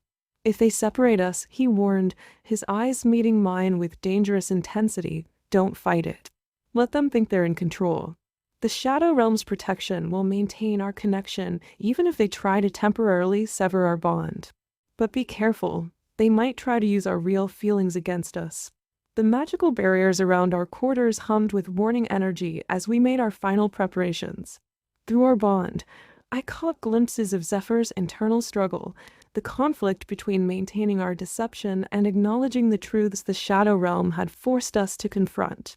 "Whatever happens in there," he whispered, his magical energy coiling protectively around mine, "remember what we discovered in the Shadow Realm. Our connection. It's not just about revenge or ambition anymore. It's become something real, something dangerous, something worth protecting at any cost." The sound of approaching footsteps in the corridor signaled that our time for preparation was running out.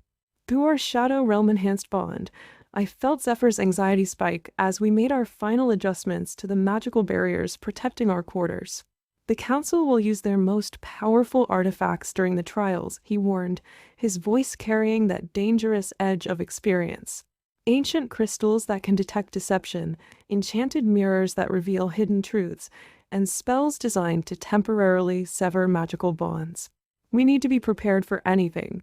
The memory crystals pulsed with unprecedented intensity, reflecting the profound changes in our connection since emerging from the Shadow Realm. Through our strengthened bond, I caught fragments of Zephyr's strategic planning mixed with waves of protective concern, his determination to shield me from the Council's most invasive probes while maintaining our carefully constructed facade. "They'll try to separate us first," he continued, his magical energy intertwining with mine in increasingly complex patterns. It's their standard procedure. Isolate bonded pairs and look for inconsistencies in their individual stories. But thanks to the Shadow Realm's protection, our connection should remain intact even if they attempt to magically sever it. From beyond our quarters, we could hear the distinctive sound of the council's ceremonial bells, marking the beginning of the trials.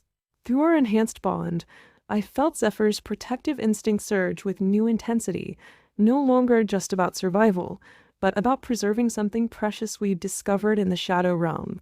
Whatever questions they ask, he instructed, his eyes meeting mine with dangerous intensity, let me take the lead in responding. The council knows my history with Seraphina's family.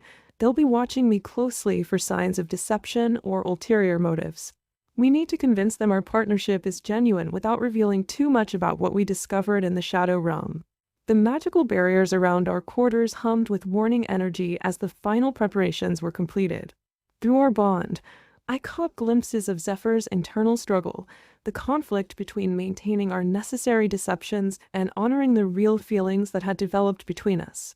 Remember, he whispered, his magical energy coiling protectively around mine, what we found in the Shadow Realm. It wasn't just about strengthening our bond.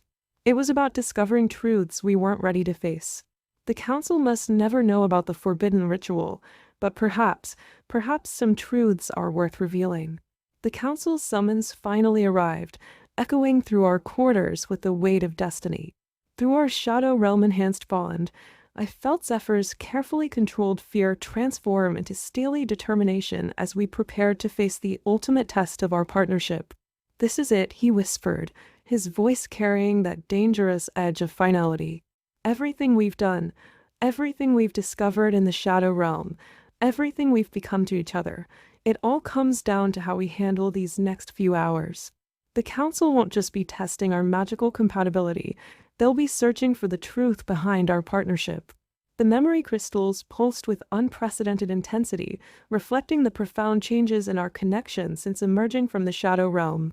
Through our strengthened bond, I caught fragments of Zephyr's strategic calculations mixed with waves of raw emotion, his determination to protect what we'd built, his fear of losing everything, and something deeper that neither of us had been ready to name until the Shadow Realm forced us to confront it.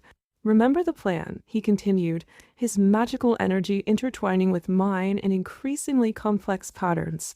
When they separate us, and they will, focus on the genuine emotions. Let them see enough truth to believe in our connection, but keep the ritual hidden beneath the Shadow Realm's protection. Our very lives depend on maintaining that balance.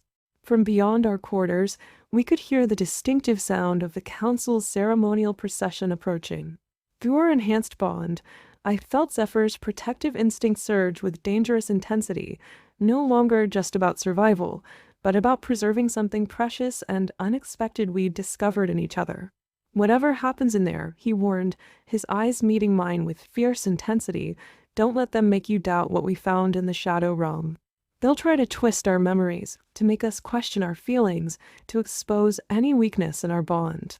But what we discovered, what we've become to each other, it's real. More real than either of us ever intended. The magical barriers around our quarters hummed with warning energy as the final moments ticked away. Through our bond, I caught glimpses of Zephyr's internal struggle, the conflict between maintaining necessary deceptions and honoring the undeniable truths that had emerged between us. Before we face them, he whispered, his magical energy coiling protectively around mine, there's something you need to know.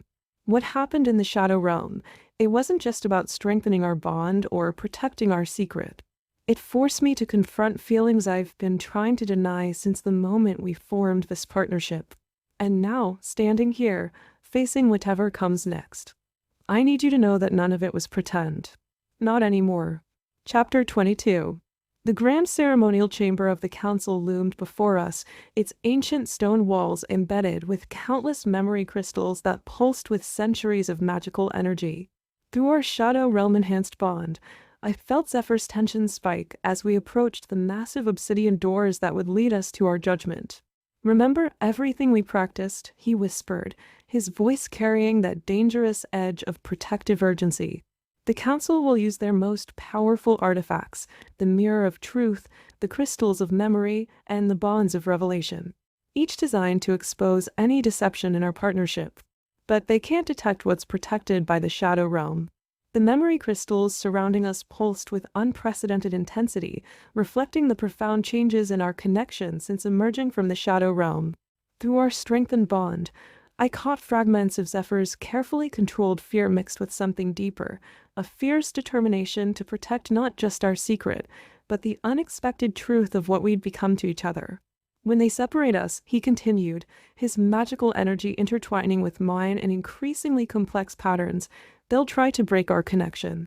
The ancient artifacts they use can temporarily sever most magical bonds. But ours, thanks to the Shadow Realm, it's different now. Let them think they've succeeded in breaking it.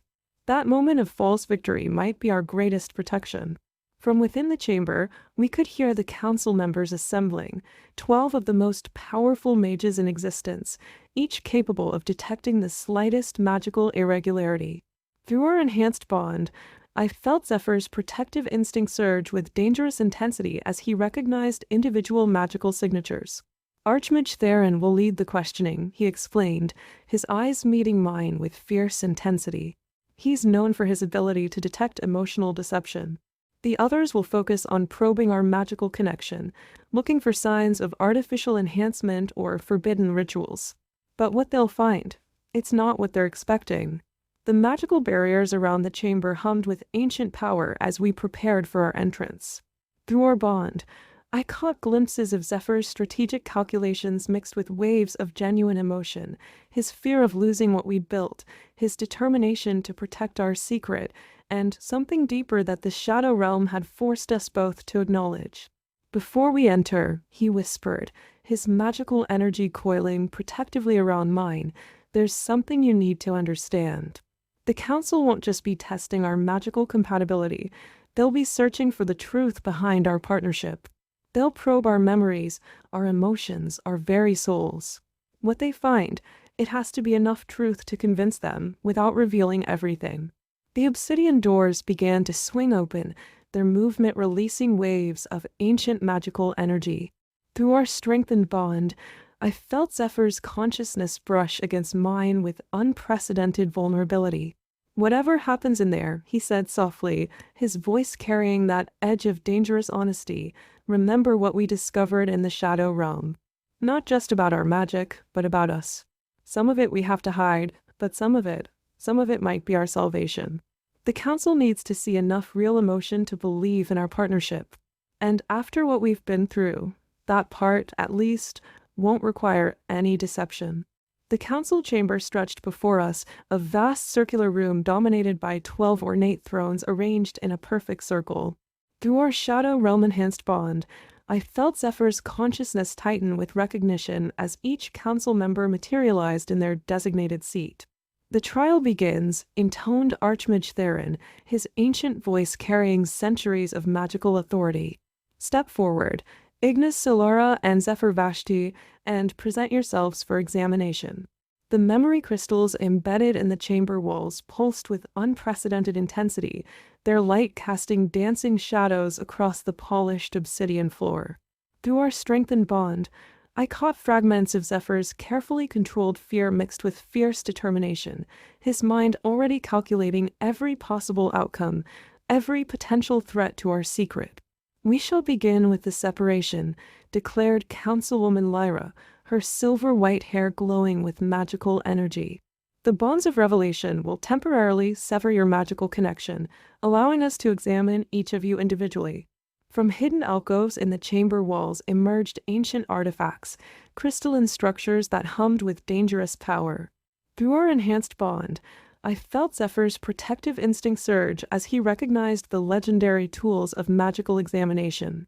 Remember, he whispered through our connection, his mental voice carrying that edge of desperate urgency. Let them think they've succeeded in breaking our bond. The Shadow Realm's protection will maintain our connection, but they must believe they've separated us completely. The council members began their intricate spell work, their combined magical energy filling the chamber with waves of ancient power. Through our bond, I caught glimpses of Zephyr's strategic calculations mixed with genuine emotion, his fear of losing what we built, his determination to protect our secret, and something deeper that neither of us had been ready to name until the Shadow Realm forced us to confront it. "The bonds of revelation are active," announced Councilman Magnus, his eyes glowing with magical sight. "Proceed with individual examination. Lady Solara, you will be questioned first." The council chamber's ancient magic pulsed with dangerous intensity as Archmage Theron directed his attention toward me. Through our Shadow Realm-enhanced bond, I felt Zephyr's consciousness strain against the council's attempt to sever our connection, his protective instinct surging despite the distance between us. "Lady Solara," Theron's voice resonated with centuries of magical authority, "step forward and place your hands upon the crystal of memory. We shall examine the true nature of your partnership with Zephyr Vashti."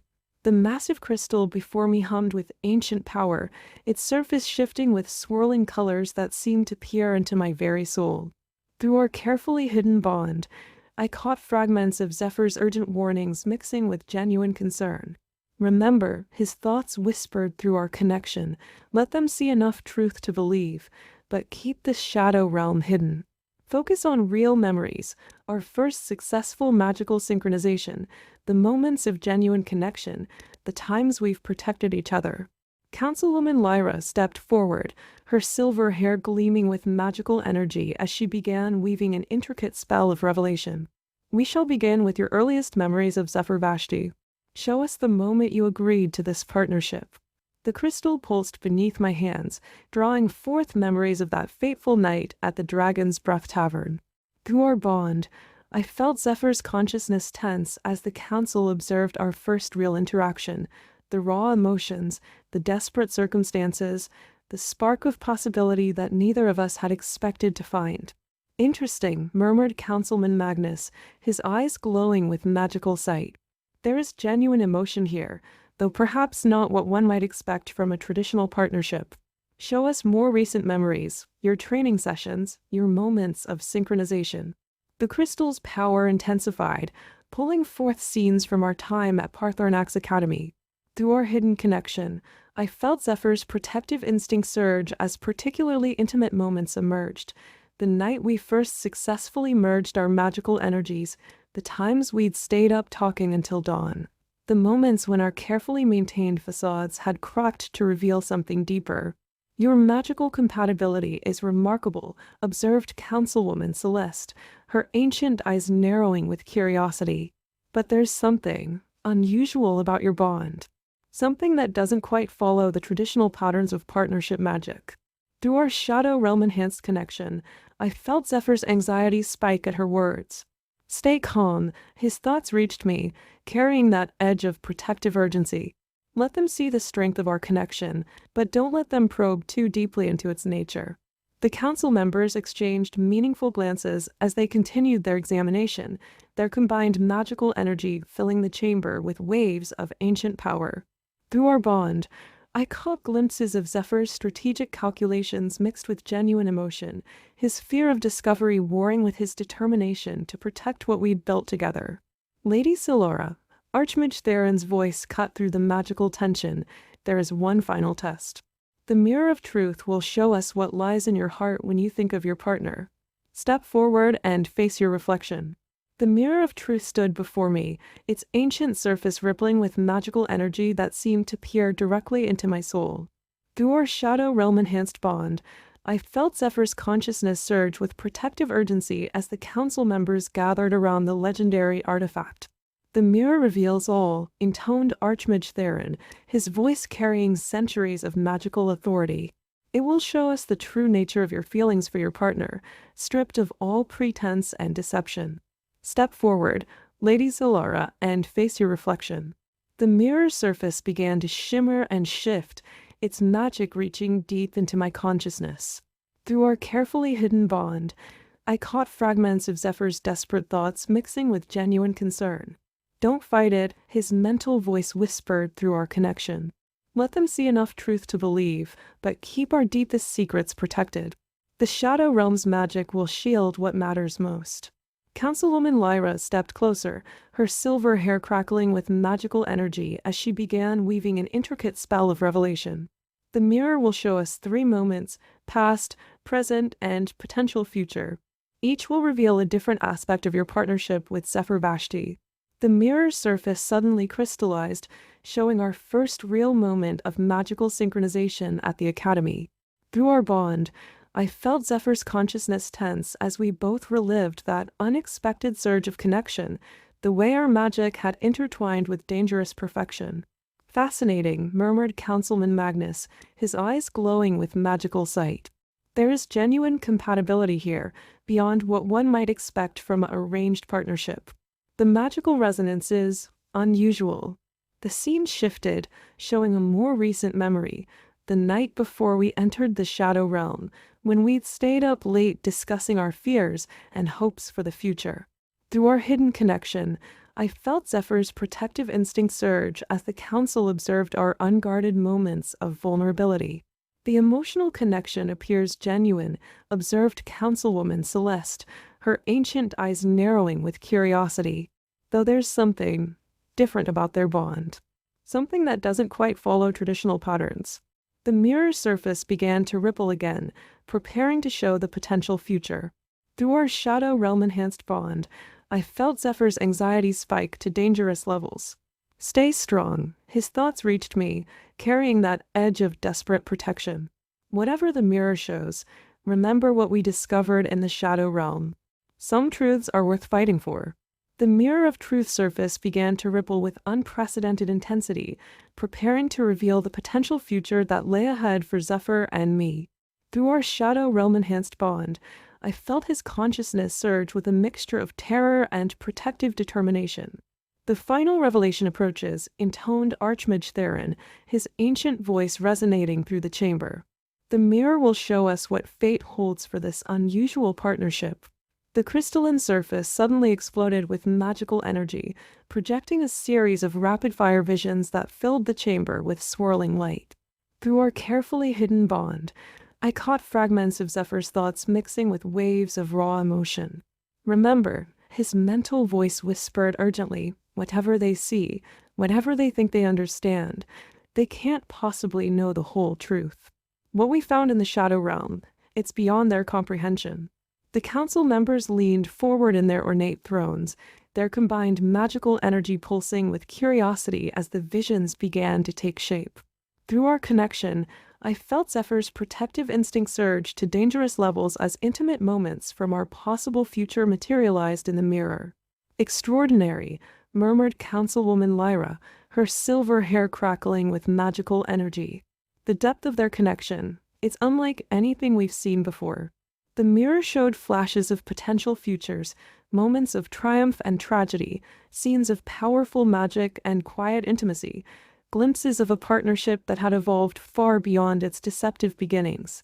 Through our bond, I felt Zephyr's consciousness strain against the weight of these revelations.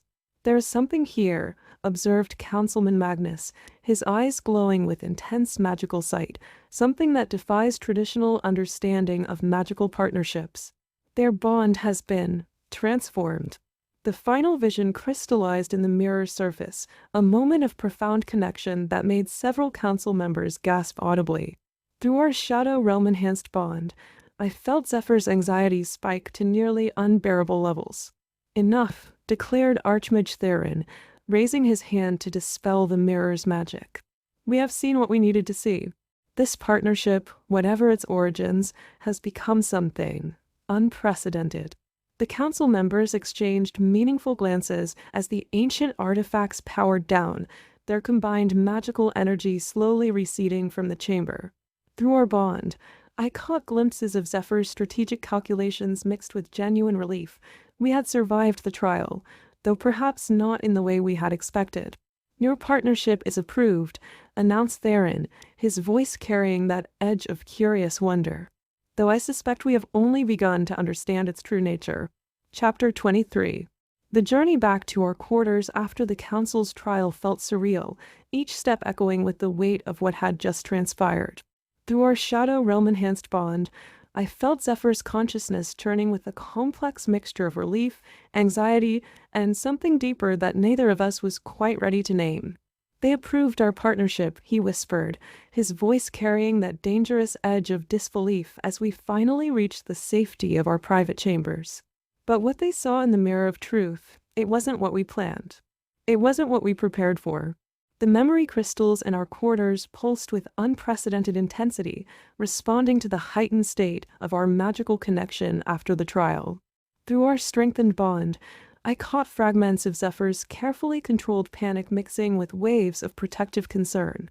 The mirror showed them things we never intended to reveal, he continued, his magical energy intertwining with mine in increasingly complex patterns. Glimpses of possible futures, moments of connection that go far beyond our original deception. They saw something real. From beyond our magical barriers, we could hear the excited whispers and speculation of other pairs discussing the unprecedented outcome of our trial. Through our enhanced bond, I felt Zephyr's protective instinct surge with dangerous intensity as he processed the implications of our success. The council knows our bond is different, he explained, his eyes meeting mine with fierce intensity. They sense the Shadow Realm's influence, even if they couldn't identify its source. But instead of condemning us, they celebrated it, called it unprecedented, extraordinary. The magical barriers around our quarters hummed with warning energy as Zephyr began pacing, his mind racing through the possible consequences of our trial. Through our bond, I caught glimpses of his strategic calculations mixed with genuine emotion, his fear of what the council might eventually discover, his relief at our survival, and something deeper that the mirror of truth had forced us both to confront. We need to be more careful than ever, he whispered, his magical energy coiling protectively around mine. The council will be watching us closely now, studying our bond, trying to understand what makes it different. We can't let them discover the Shadow Realm ritual, but more than that, we can't let them see how much things have changed between us. How much the ritual changed us. The evening shadows lengthened across our quarters as Zephyr continued his restless pacing, his magical energy crackling with unprecedented intensity. Through our Shadow Realm-enhanced bond, I could feel the complex storm of emotions churning beneath his carefully controlled exterior. The council's approval changes everything, he said, finally stopping to face me directly. They'll be watching us more closely than ever now. Not just as potential threats, but as something unprecedented. Something they want to study and understand. The memory crystals pulsed with dangerous energy, reflecting the heightened state of our connection after the trial. Through our strengthened bond, I caught fragments of Zephyr's strategic calculations mixing with waves of genuine concern. We need to be more careful about how we present ourselves in public, he continued, his magical energy intertwining with mine in increasingly complex patterns. The mirror of truth showed them possibilities we never intended to reveal. They saw futures where we become something more than just allies of convenience. From beyond our magical barriers, we could hear the excited whispers and speculation of other pairs discussing the unprecedented outcome of our trial. Through our enhanced bond, I felt Zephyr's protective instinct surge as he processed the implications of their gossip. The other pairs will be watching us too, he warned, his eyes meeting mine with dangerous intensity. They'll want to understand what makes our bond different, what gives us the power they sensed during the trial. We can't let them get too close, can't let them see how the Shadow Realm has changed us. The magical barriers around our quarters hummed with warning energy as Zephyr began constructing additional protective spells. Through our bond, I caught glimpses of his carefully controlled fear mixing with something deeper, a fierce determination to protect not just our secret, but the unexpected truth of what we'd become to each other. Whatever happens next, he whispered, his magical energy coiling protectively around mine, we need to be prepared for increased scrutiny. The council's approval comes with a price. They'll want to understand our bond, study it, perhaps even try to replicate it. We can't let that happen. The sun had long since set when a gentle knock at our chamber door interrupted our strategic planning.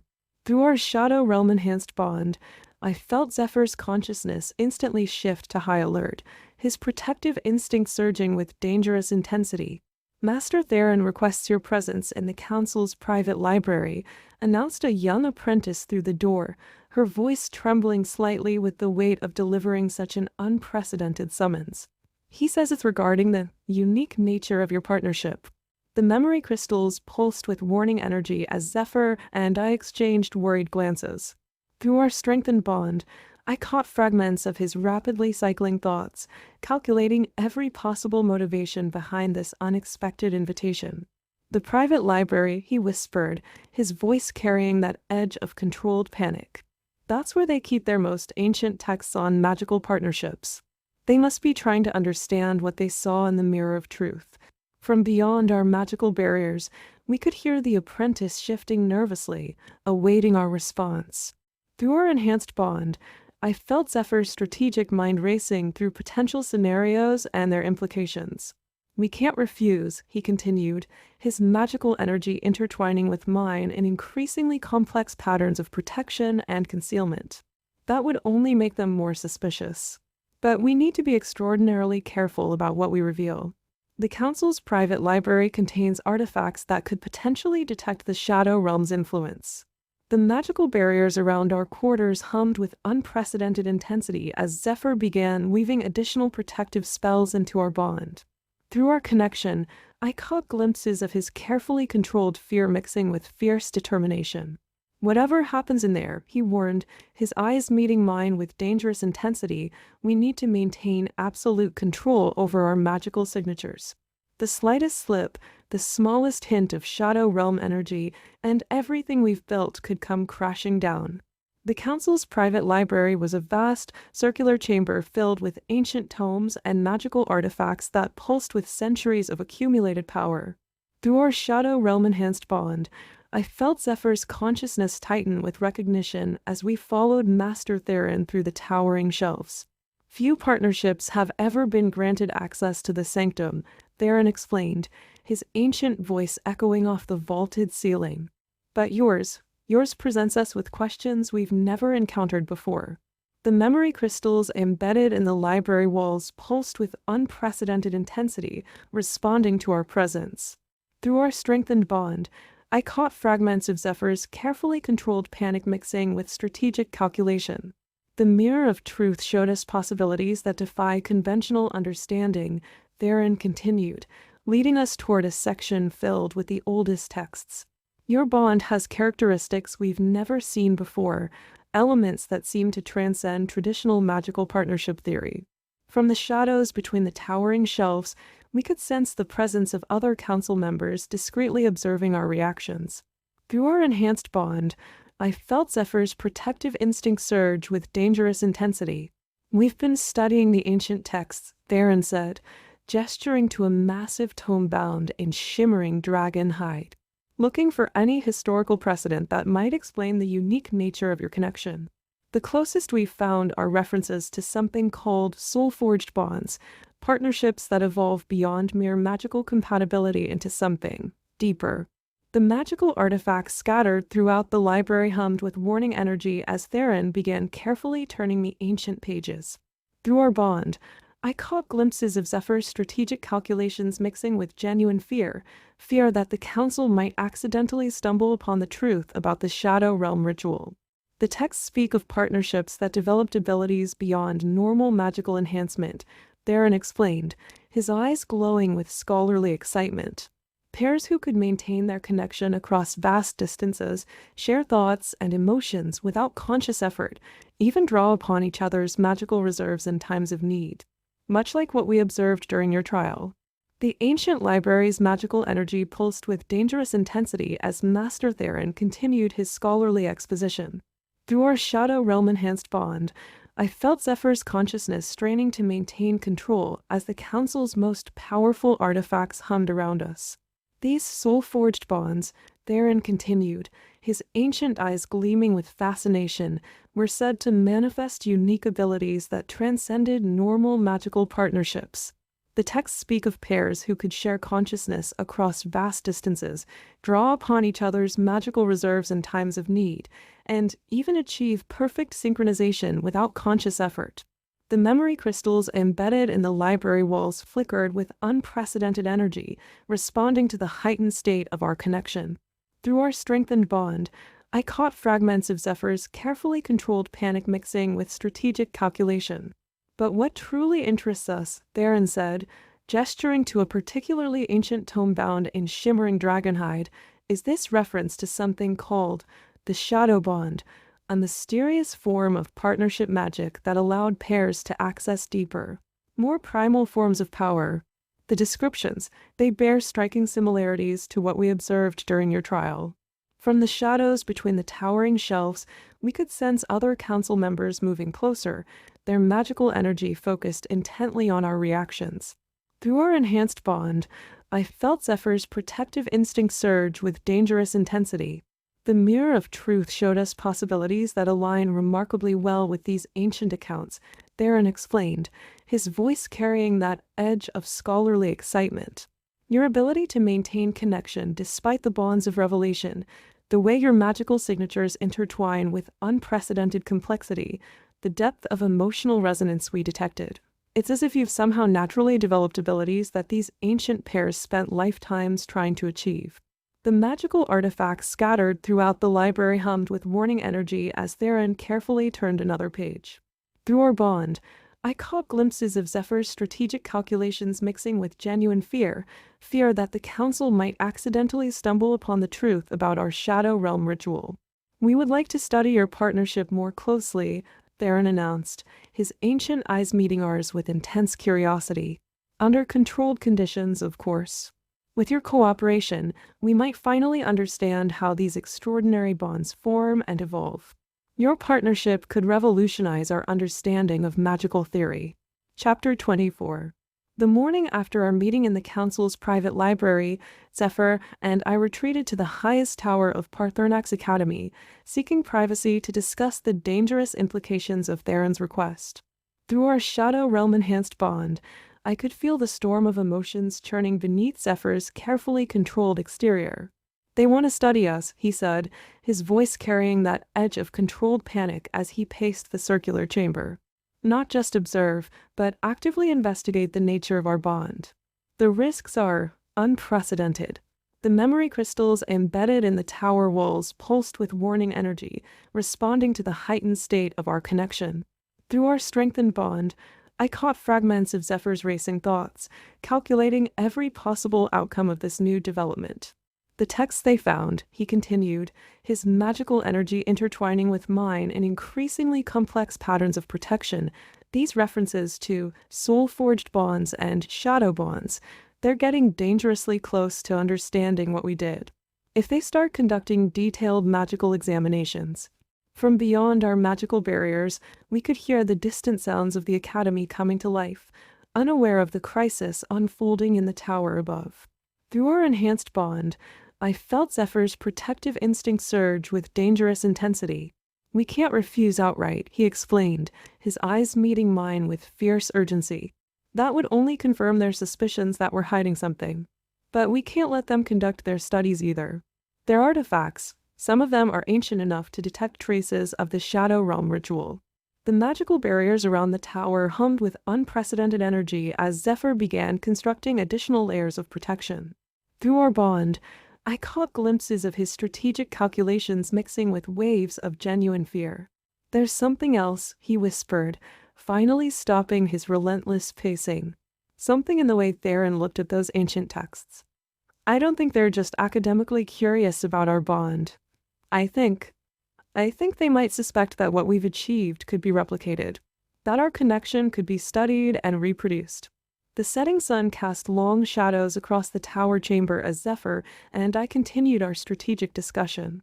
Through our Shadow Realm-enhanced bond, I could feel his consciousness churning with an increasingly complex mixture of fear, determination, and protective instinct. We need to consider every possible angle, he said, his voice carrying that dangerous edge of controlled panic. The Council's request isn't just about academic curiosity, it's about power. If they discover how to replicate what we've achieved, if they learn about the Shadow Realm ritual, the consequences would be catastrophic. The memory crystals embedded in the tower walls pulsed with unprecedented intensity, responding to our heightened emotional state. Through our strengthened bond, I caught fragments of Zephyr's racing thoughts, each possibility more dangerous than the last.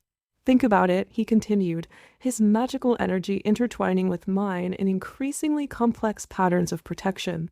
If the Council learns how to create shadow bonds at will, they could fundamentally alter the nature of magical partnerships. They could create pairs with powers beyond anything we've seen before. The political implications alone. From beyond our magical barriers, we could hear the distant sounds of evening training sessions beginning in the courtyards below. Through our enhanced bond, I felt Zephyr's strategic mind calculating every potential outcome. And it's not just the Council we need to worry about, he explained, his eyes meeting mine with fierce urgency. If word gets out about what they discovered in those ancient texts, if other magical institutions learn about the possibility of shadow bonds, we could have multiple powerful organizations trying to replicate our connection. The magical barriers around the tower hummed with dangerous energy as Zephyr began pacing again, his protective instinct surging to new levels. Through our bond, I caught glimpses of his carefully controlled fear mixing with something deeper, a fierce determination to protect not just our secret, but the unexpected truth of what we'd become to each other. We need to find a way to cooperate with their research without revealing too much, he whispered, finally stopping at the tower's window. Give them enough to satisfy their curiosity without exposing the real nature of our bond. But more than that, we need to find a way to protect ourselves from whatever they might discover in those ancient texts. The night deepened around the tower as our strategic discussion continued, the magical barriers humming with unprecedented intensity. Through our Shadow Realm-enhanced bond, I could feel Zephyr's consciousness churning with an increasingly complex mixture of emotions and calculations. There's another aspect we need to consider, he said, his voice carrying that dangerous edge of revelation. The ancient texts therein showed us, they weren't just about partnership magic. Some of those references to shadow bonds contained warnings, dark implications about what happens when such connections are pushed too far. The memory crystals embedded in the tower walls pulsed with warning energy, responding to the heightened state of our connection. Through our strengthened bond, I caught fragments of Zephyr's racing thoughts, each possibility more troubling than the last. Think about the terminology they used, he continued, his magical energy intertwining with mine in increasingly complex patterns of protection. Soul-forged bonds, shadow bonds, primal connections. These aren't just academic descriptions. They're talking about fundamental alterations to magical essence. The kind of changes that can't be undone. From beyond our magical barriers, we could hear the distant sounds of night falling over the Academy grounds. Through our enhanced bond, I felt Zephyr's protective instinct surge with dangerous intensity as he processed the implications. And there's something else, he whispered, his eyes meeting mine with fierce urgency. Something in those ancient texts that Theron deliberately avoided showing us. I caught a glimpse of a passage about bond corruption, what happens when shadow-enhanced partnerships become unstable. The consequences, they're catastrophic. The magical barriers around the tower crackled with unprecedented energy as Zephyr began pacing again, his strategic mind racing through scenarios. Through our bond, I caught glimpses of his carefully controlled fear mixing with something deeper, a growing realization about the true nature of what we'd done. If the Council's research leads them down that path, he explained, his voice tight with tension, if they start investigating the darker aspects of shadow bonds, they might realize that our connection isn't just unusual, it's potentially dangerous. And if they decide we're a threat. The night air seemed to grow colder as the implications of his words settled over us. Through our Shadow Realm-enhanced bond, I felt his consciousness strain against the weight of this new understanding. We need to find a way to control the narrative, he continued, finally stopping at the window to stare out at the darkened Academy grounds. Guide their research away from the Shadow Realm aspects while still giving them enough to satisfy their curiosity. But more than that, we need to understand these risks ourselves. What happens if our bond continues to evolve? What are the limits? What happens if we push too far?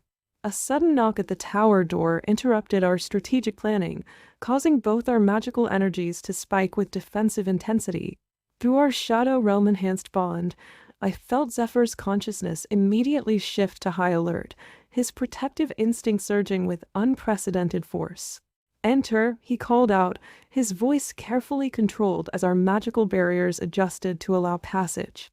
To our surprise, it was Councilwoman Lyra who stepped through the doorway, her silver hair gleaming in the moonlight that filtered through the tower windows.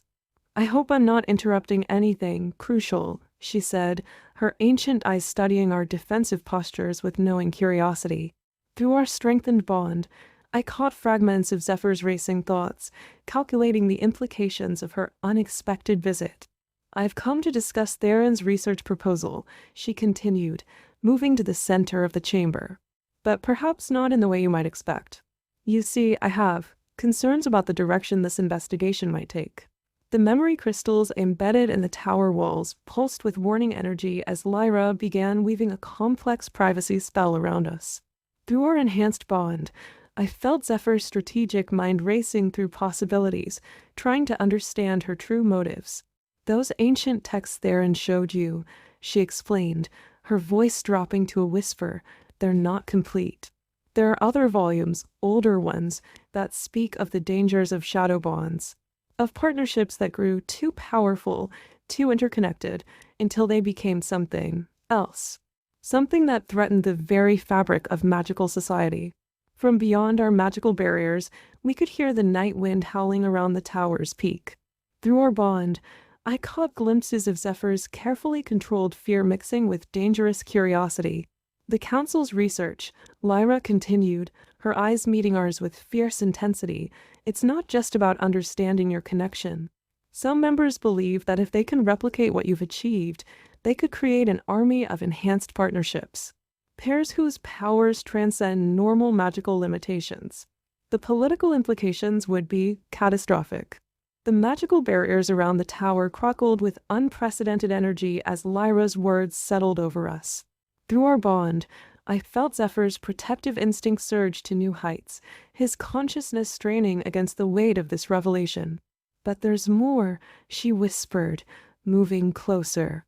"The texts speak of something called the Shadow Realm Convergence, a point where enhanced partnerships become so deeply connected that they can no longer exist independently. Their consciousness, their very essence, begins to merge. And once that process starts..." The tower chamber fell into a heavy silence as Councilwoman Lyra's words hung in the air like a dangerous spell.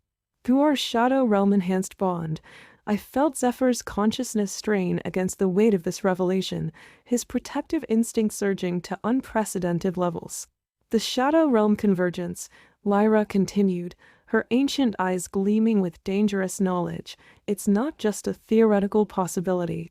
There are documented cases throughout magical history, pairs whose bonds grew so powerful, so interconnected, that they began to lose their individual identities. Their consciousness started to merge, their magical signatures became indistinguishable, and eventually, the memory crystals embedded in the tower walls pulsed with warning energy, responding to the heightened state of our connection. Through our strengthened bond, I caught fragments of Zephyr's carefully controlled panic mixing with waves of realization. "That's why I'm here," she explained, her voice dropping to barely above a whisper. "Some members of the council, they're not just interested in studying your bond. They want to push it to its limits, see how far it can go before reaching that convergence point. They believe that if they can control the process, harness it." From beyond our magical barriers, we could hear the night wind howling with increasing intensity. Through our enhanced bond, I felt Zephyr's strategic mind racing through possibilities, each more dangerous than the last.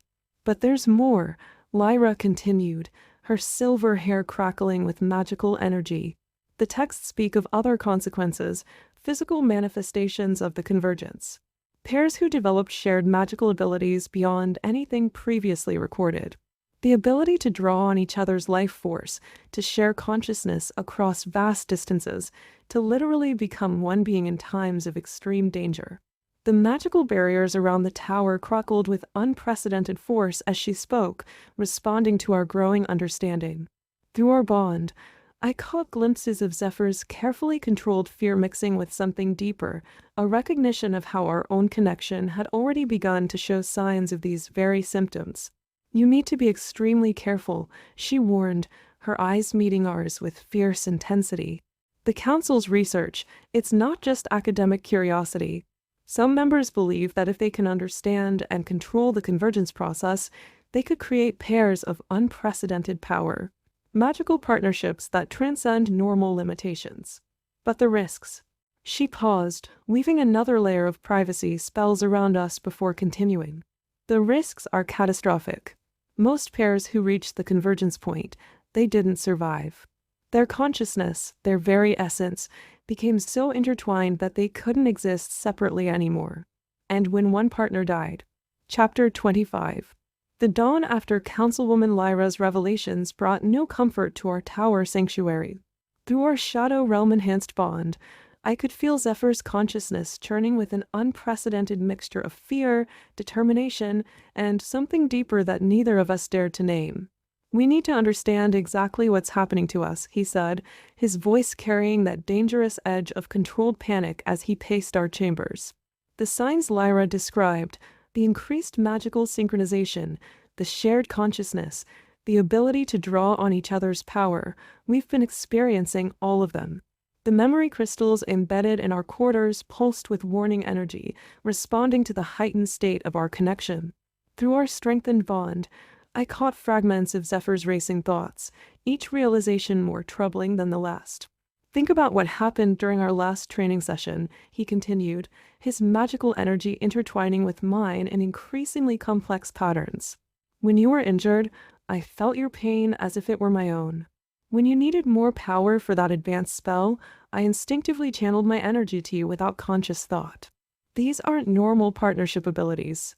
From beyond our magical barriers, we could hear the Academy coming to life, unaware of the crisis unfolding in our chambers.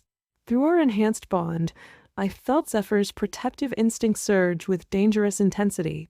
And there's more, he whispered, finally stopping his relentless pacing to face me directly. Last night, in my dreams, I saw through your eyes, experienced your memories as if they were my own. The Shadow Realm convergence Lyra warned us about, it's already beginning. The magical barriers around our quarters hummed with unprecedented energy as Zephyr began constructing additional layers of protection. Through our bond, I caught glimpses of his carefully controlled fear mixing with waves of fierce determination. We need to find a way to slow this process, he explained, his eyes meeting mine with dangerous intensity. The Council's research, if they discover how far our bond has already progressed, they'll want to study us more closely. Push us further. See what happens when we reach the convergence point. The morning light seemed to dim as the weight of his words settled over us. Through our Shadow Realm-enhanced bond, I felt his consciousness strain against the implications of our situation.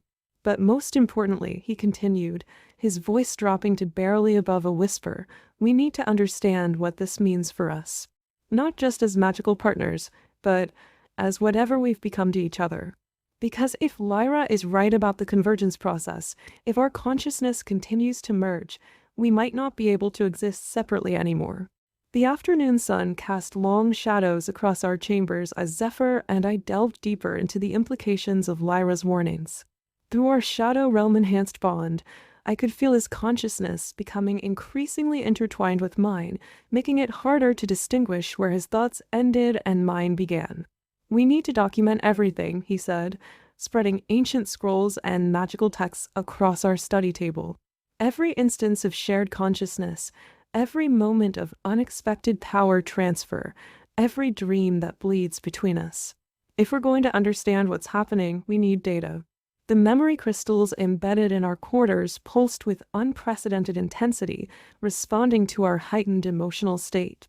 Through our strengthened bond, I caught fragments of Zephyr's racing thoughts mixing with my own in an increasingly complex tapestry of shared consciousness. Look at these historical cases, he continued, pointing to a particularly ancient text. A pair in the northern kingdoms, circa 847. Their bond grew so strong they could communicate telepathically across continents. But within months, they started losing their individual memories, their separate identities beginning to blur together. From beyond our magical barriers, we could hear the distant sounds of afternoon training sessions. Through our enhanced bond, I felt Zephyr's protective instinct surge with dangerous intensity as he recalled our own recent experiences. "And here," he whispered, turning to another passage, "a partnership from the Eastern Isles. They developed the ability to share magical energy at will, enhancing each other's spells beyond normal limitations. But the more they drew on that power, the more their consciousness merged. Eventually, they couldn't cast spells independently anymore." The magical barriers around our quarters hummed with warning energy as Zephyr began pacing again, his anxiety bleeding into my own consciousness. Through our bond, I caught glimpses of his carefully controlled fear mixing with something deeper, a growing realization about the true nature of our connection. "The pattern is clear," he explained, stopping to face me directly. "Each documented case shows the same progression. First, enhanced magical abilities. Then, shared dreams and memories. Finally, the dissolution of individual consciousness. And once that process begins..." He trailed off, but through our strengthened bond, I could feel the weight of his unspoken words. The Shadow Realm ritual we'd performed hadn't just created a magical partnership, it had set us on an irreversible path towards something far more profound and potentially dangerous. "We need to make a decision," he said finally, his voice carrying that edge of controlled panic. "Do we try to slow this process, limit our magical connection, maintain our separate identities for as long as possible? Or do we accept what's happening, embrace the convergence, and hope we're strong enough to survive what comes next?" The late afternoon sun cast an ethereal glow through our chamber windows as Zephyr and I pored over more ancient texts, searching for answers about our rapidly evolving bond. Through our Shadow Realm-enhanced connection, I could feel his consciousness becoming increasingly difficult to distinguish from my own, our thoughts and emotions weaving together in an intricate dance of shared awareness. "Here's another documented case," he said, his voice carrying that edge of controlled panic as he pointed to a particularly weathered scroll. "A partnership from the Western Territories, circa 1156. They developed the ability to share not just magical energy, but physical sensations. Pain, pleasure, even basic bodily functions became synchronized between them. The memory crystals embedded in our quarters pulsed with unprecedented intensity, responding to our heightened emotional state. Through our strengthened bond, I caught fragments of Zephyr's racing thoughts mixing with my own in ways that made it increasingly difficult to maintain separate trains of thought. Look at the progression they documented," he continued, spreading multiple scrolls across our study table. "First came the enhanced magical abilities, exactly like what we experienced during our early training. Then the shared dreams and random bursts of emotional transfer. Finally, the physical manifestations, shared pain, synchronized heartbeats, even finishing each other's sentences without conscious thought. From beyond our magical barriers, we could hear the distant sounds of evening approaching.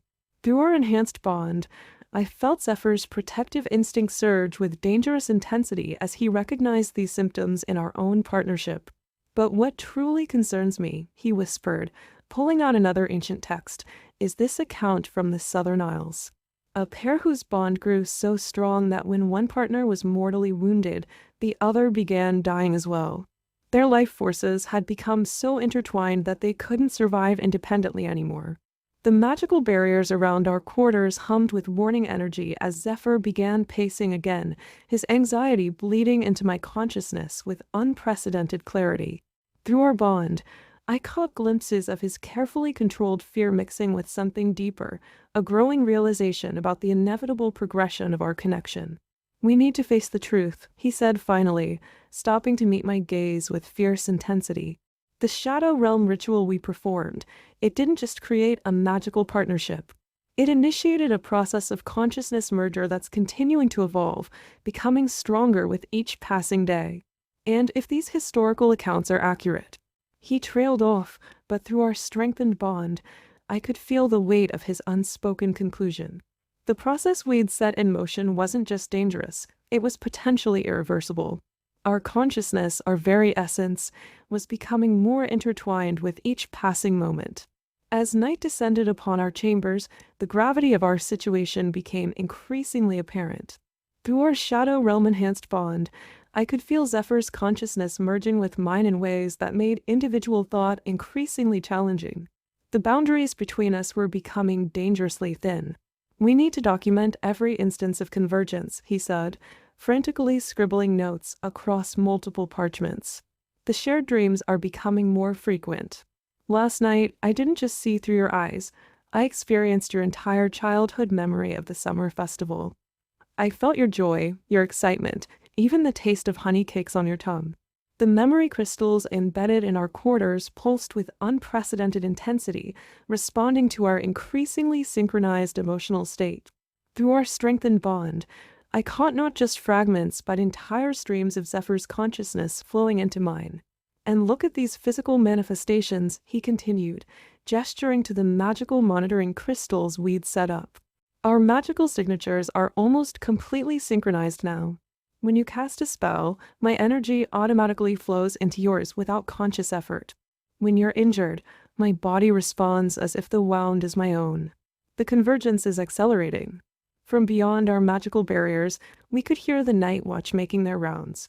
Through our enhanced bond, I felt Zephyr's protective instinct surge with such intensity that it was impossible to tell whether the emotion originated from him or me. "The historical accounts all show the same pattern," he explained, spreading more ancient texts across our study table. "First comes the magical synchronization, then the emotional blending, followed by shared memories and dreams. The final stage, that's when the physical symptoms begin. Shared pain, synchronized heartbeats, even the ability to maintain consciousness when one partner is unconscious." The magical barriers around our quarters hummed with dangerous energy as Zephyr paced, his anxiety and fear bleeding into my consciousness with such clarity that it felt like my own. Through our bond, I caught not just glimpses but entire conversations playing out in his mind, strategic calculations mixing with deep emotional revelations. "We need to make a decision soon," he whispered, finally stopping to face me. "The Council's research, if they discover how far our convergence has progressed, they'll want to study us more intensively. Push us further. See what happens when we reach the final stage. But if these accounts are accurate, by then it might be too late." The night seemed to grow darker as he spoke, the weight of our situation pressing down on both our consciousness. Through our shadow realm-enhanced bond, I felt his essence intertwining with mine in ways that made separation seem increasingly impossible. The midnight hour cast an ethereal glow through our chamber windows as Zephyr and I reached a critical moment in our research. Through our shadow realm-enhanced bond, the boundaries between our consciousness had become so thin that our thoughts flowed together like intermingling streams, making individual decision-making increasingly challenging. "We need to face the final truth," Zephyr said, his voice carrying that dangerous edge of revelation as he spread the last of our collected evidence across the study table. "The Shadow Realm convergence isn't just affecting our magical abilities anymore. It's fundamentally altering who we are, who we're becoming together. The memory crystals embedded in our quarters pulsed with unprecedented intensity, responding to our perfectly synchronized emotional state. Through our strengthened bond, I could no longer distinguish which thoughts originated from him and which were my own. Look at these progression markers," he continued, gesturing to the magical monitoring crystals we'd set up. "Our heartbeats synchronize automatically now, especially during moments of heightened emotion. Our magical signatures have become almost identical. When one of us experiences physical pain, the other's body responds instantly. And the shared dreams. From beyond our magical barriers, we could hear the deep silence of the sleeping academy.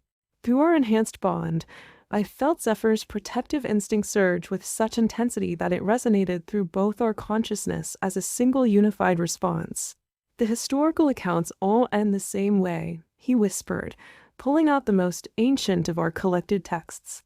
"Once the physical synchronization begins, the process accelerates exponentially. The boundaries between consciousness break down completely. Individual memories start to merge. Eventually, the partners become." He trailed off, but through our bond, I caught not just the meaning but the full weight of his unspoken words. The final stage of convergence wasn't just a merging of consciousness, it was a complete dissolution of individual identity, creating something entirely new and potentially dangerous. "We have three choices," he said finally, his voice carrying that edge of controlled panic that I now felt as my own. "We can try to fight the convergence, limiting our magical connection and potentially losing some of our enhanced abilities. We can embrace it fully, accepting whatever transformation awaits us at the end.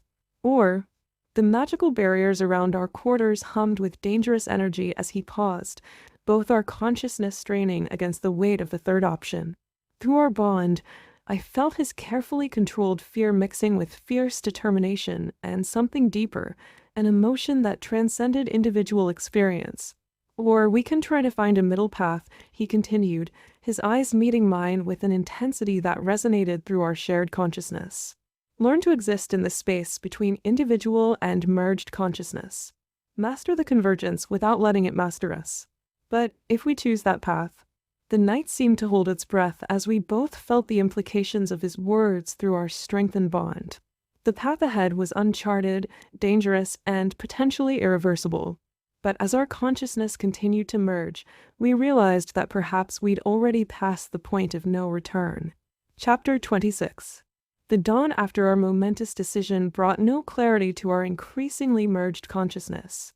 Through our shadow realm-enhanced bond, Zephyr's thoughts and emotions flowed into mine with such seamless intensity that maintaining individual perspective had become an exhausting exercise in concentration.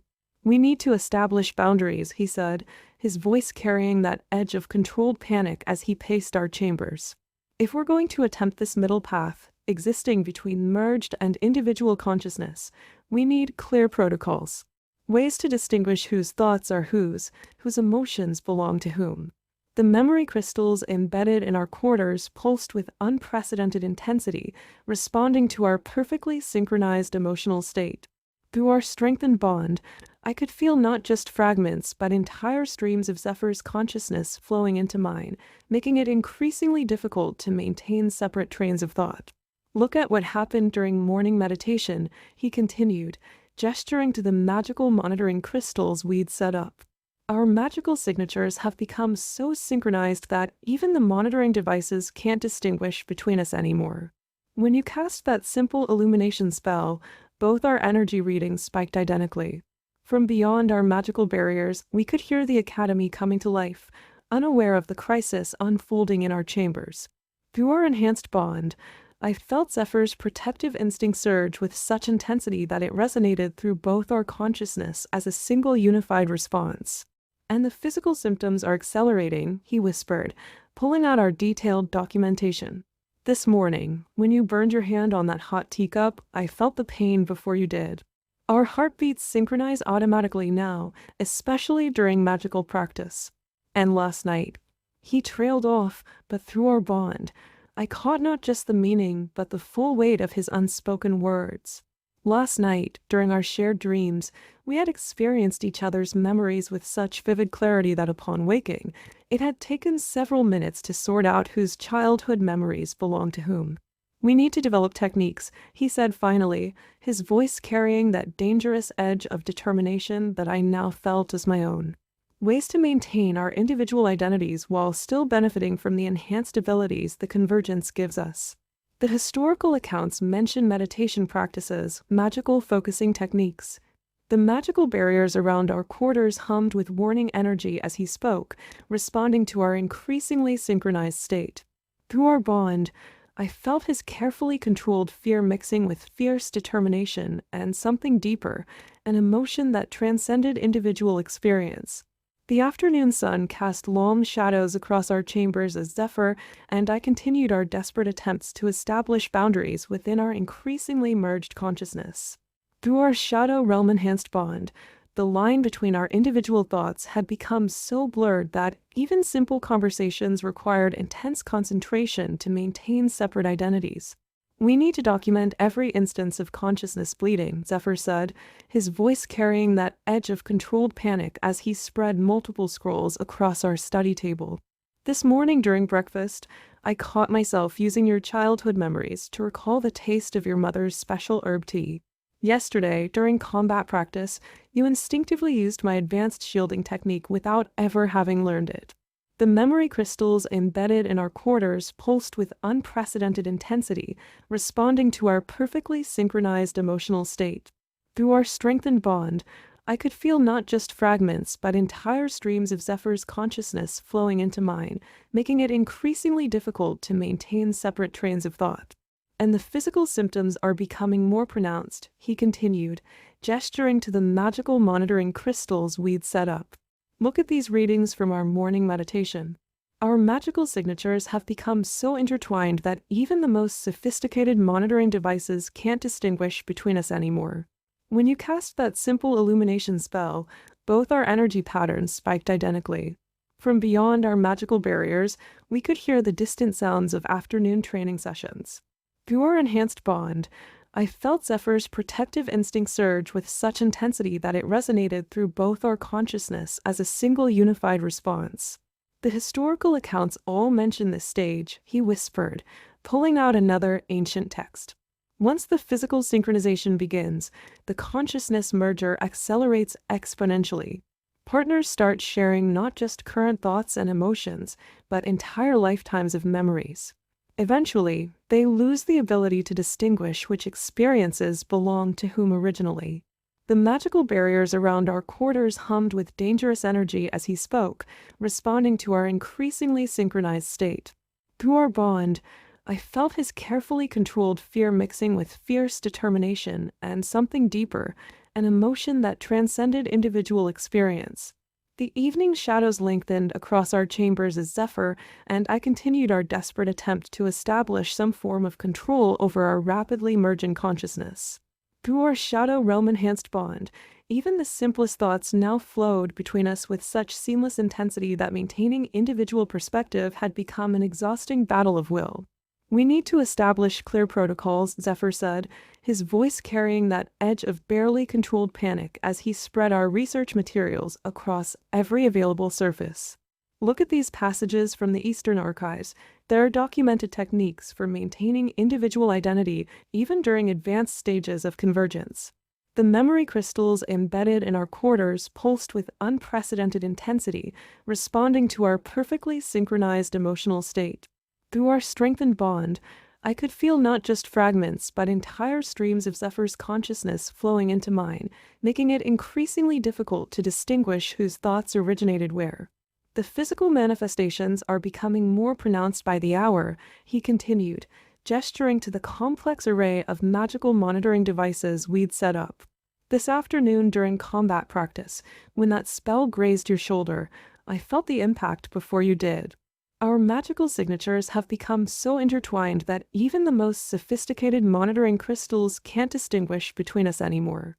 From beyond our magical barriers, we could hear the distant sounds of evening activities in the academy. Through our enhanced bond, I felt Zephyr's protective instinct surge with such intensity that it resonated through both our consciousness as a single unified response. And the memory bleeding is accelerating, he whispered, pulling out our detailed documentation. This morning at breakfast, I caught myself humming that lullaby your mother used to sing, the one I've never actually heard. Yesterday during meditation, you instinctively used my advanced shielding technique without any prior training. The boundaries between our past experiences are starting to dissolve. The magical barriers around our quarters hummed with dangerous energy as he spoke, responding to our increasingly synchronized state. Through our bond, I felt his carefully controlled fear mixing with fierce determination and something deeper, an emotion that transcended individual experience. We need to try these meditation techniques, he said finally, his voice carrying that dangerous edge of determination that I now felt as my own. The ancient texts speak of ways to maintain individual consciousness while still benefiting from the enhanced abilities of convergence. Methods to create mental barriers to distinguish between shared and personal memories. As night descended upon our chambers, Zephyr and I found ourselves immersed in ancient texts and magical diagrams, desperately searching for ways to maintain our individual identities while navigating the increasingly complex landscape of our merged consciousness. Through our shadow realm-enhanced bond, even the act of reading had become a shared experience, our thoughts and interpretations flowing together with dangerous fluidity. These meditation techniques from the Northern Archives might help, Zephyr said, his voice carrying that edge of controlled desperation as he spread multiple scrolls across our study table. Ancient practitioners developed specific mental exercises to maintain individual consciousness during advanced stages of convergence. Look at these diagrams. They show how to create mental barriers, ways to distinguish between shared and personal memories. The memory crystals embedded in our quarters pulsed with unprecedented intensity, responding to our perfectly synchronized emotional state. Through our strengthened bond, I could feel not just fragments, but entire streams of Zephyr's consciousness flowing into mine, making it increasingly difficult to determine whose thoughts originated where. The physical manifestations are becoming more pronounced by the minute, he continued, gesturing to the complex array of magical monitoring devices surrounding us. During tonight's practice session, when you channeled that advanced fire spell, I felt the heat coursing through my own magical pathways before you even completed the incantation. Our magical signatures have become so intertwined that even the most sophisticated monitoring crystals can't distinguish between us anymore. From beyond our magical barriers, we could hear the distant sounds of the night watch making their rounds. Through our enhanced bond, I felt Zephyr's protective instinct surge with such intensity that it resonated through both our consciousness as a single unified response. And the memory bleeding is accelerating at an alarming rate, he whispered, pulling out our detailed documentation. This evening during dinner, I caught myself recalling the exact taste of that special spiced tea your grandmother used to make, a memory that belongs to your childhood, not mine. Earlier today, during combat training, you instinctively used my advanced shadow walking technique without any prior instruction or practice.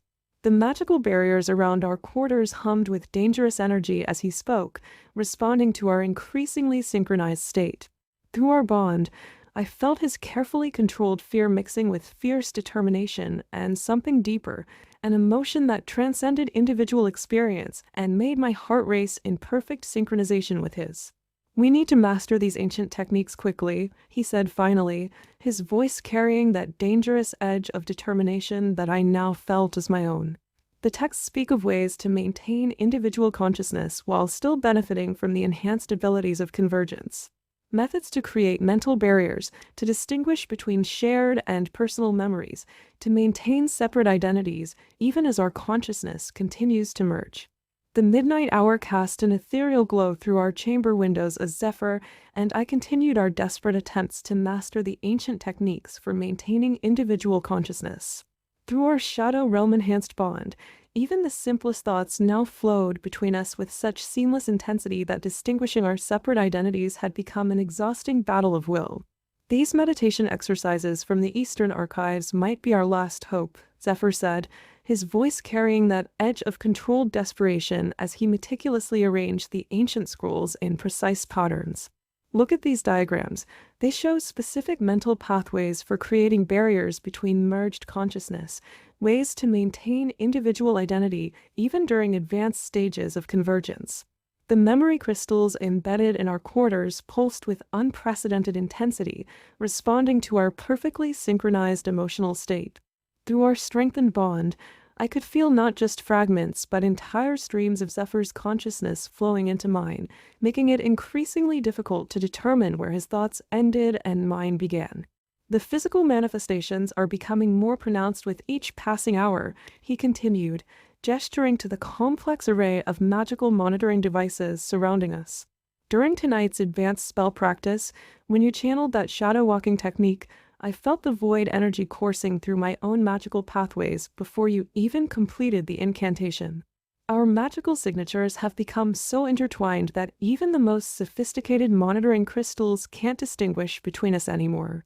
From beyond our magical barriers, we could hear the deep silence of the sleeping academy. Through our enhanced bond, I felt Zephyr's protective instinct surge with such intensity that it resonated through both our consciousness as a single unified response. And the memory bleeding, he whispered, pulling out our detailed documentation with trembling hands. Tonight during meditation, I found myself humming that lullaby your grandmother used to sing, the one I've never actually heard. Earlier today, you instinctively used my advanced shadow manipulation technique without any prior instruction. The boundaries between our past experiences are dissolving faster than we can document them. The magical barriers around our quarters hummed with dangerous energy as he spoke, responding to our increasingly synchronized state. Through our bond, I felt his carefully controlled fear mixing with fierce determination and something deeper, an emotion that transcended individual experience and made my heart race in perfect synchronization with his. "We need to master these ancient techniques before it's too late," he said finally, his voice carrying that dangerous edge of determination that I now felt as my own. The texts speak of ways to maintain individual consciousness while still benefiting from the enhanced abilities of convergence. Methods to create mental barriers, to distinguish between shared and personal memories, to maintain separate identities even as our consciousness continues to merge. Chapter 27. The early morning sun cast long shadows across the Paarthurnax Academy's training grounds as Ignis and Zephyr faced their most challenging trial yet. Through their shadow realm-enhanced bond, their merged consciousness struggled to maintain the delicate balance they'd established using the ancient techniques, even as the Council's watchful eyes scrutinized their every move. "Remember the protocols," Zephyr whispered, his voice carrying that edge of controlled panic that had become all too familiar. "We need to demonstrate perfect magical synchronization while maintaining distinct individual signatures. The Council suspects something about our bond is different, dangerous even." The memory crystals embedded throughout the training arena pulsed with unprecedented intensity, responding to their perfectly synchronized emotional state. Through their strengthened bond, Ignis could feel not just fragments but entire streams of Zephyr's consciousness flowing into hers, making it increasingly difficult to maintain the facade of a normal partnership. "The physical manifestations are becoming harder to hide," he continued, gesturing subtly to the council members observing from their elevated platform. "During yesterday's assessment, when that fire spell grazed your shoulder, I collapsed before you even registered the pain." Councilwoman Lyra noticed. "I saw her making notes in that ancient tome she always carries." From beyond their magical barriers, they could hear the other Paarthurnax pairs arriving for their morning training sessions. Through their enhanced bond, Ignis felt Zephyr's protective instinct surge with such intensity that it resonated through both their consciousness as a single unified response. "And the memory bleeding," he whispered, his voice barely audible even through their private mental connection. "This morning during breakfast, I caught myself recalling every detail of your 10th birthday celebration, the exact taste of the honey cake, the sound of your mother's laughter, the feeling of summer rain on your skin. Memories that belong to you, not me. If the Council discovers how far our convergence has progressed." The magical barriers around the training arena hummed with dangerous energy as he spoke, responding to their increasingly synchronized state. Through their bond, Ignis felt his carefully controlled fear mixing with fierce determination and something deeper, an emotion that transcended individual experience and made her heart race in perfect synchronization with his. "We need to focus on the ancient techniques," he said finally, his voice carrying that dangerous edge of determination that she now felt as her own. "The meditation exercises from the Eastern archives, the mental barriers we've been practicing.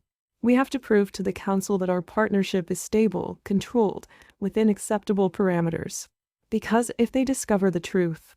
The morning sun climbed higher as Ignis and Zephyr continued their demonstration before the Council's scrutinizing gaze.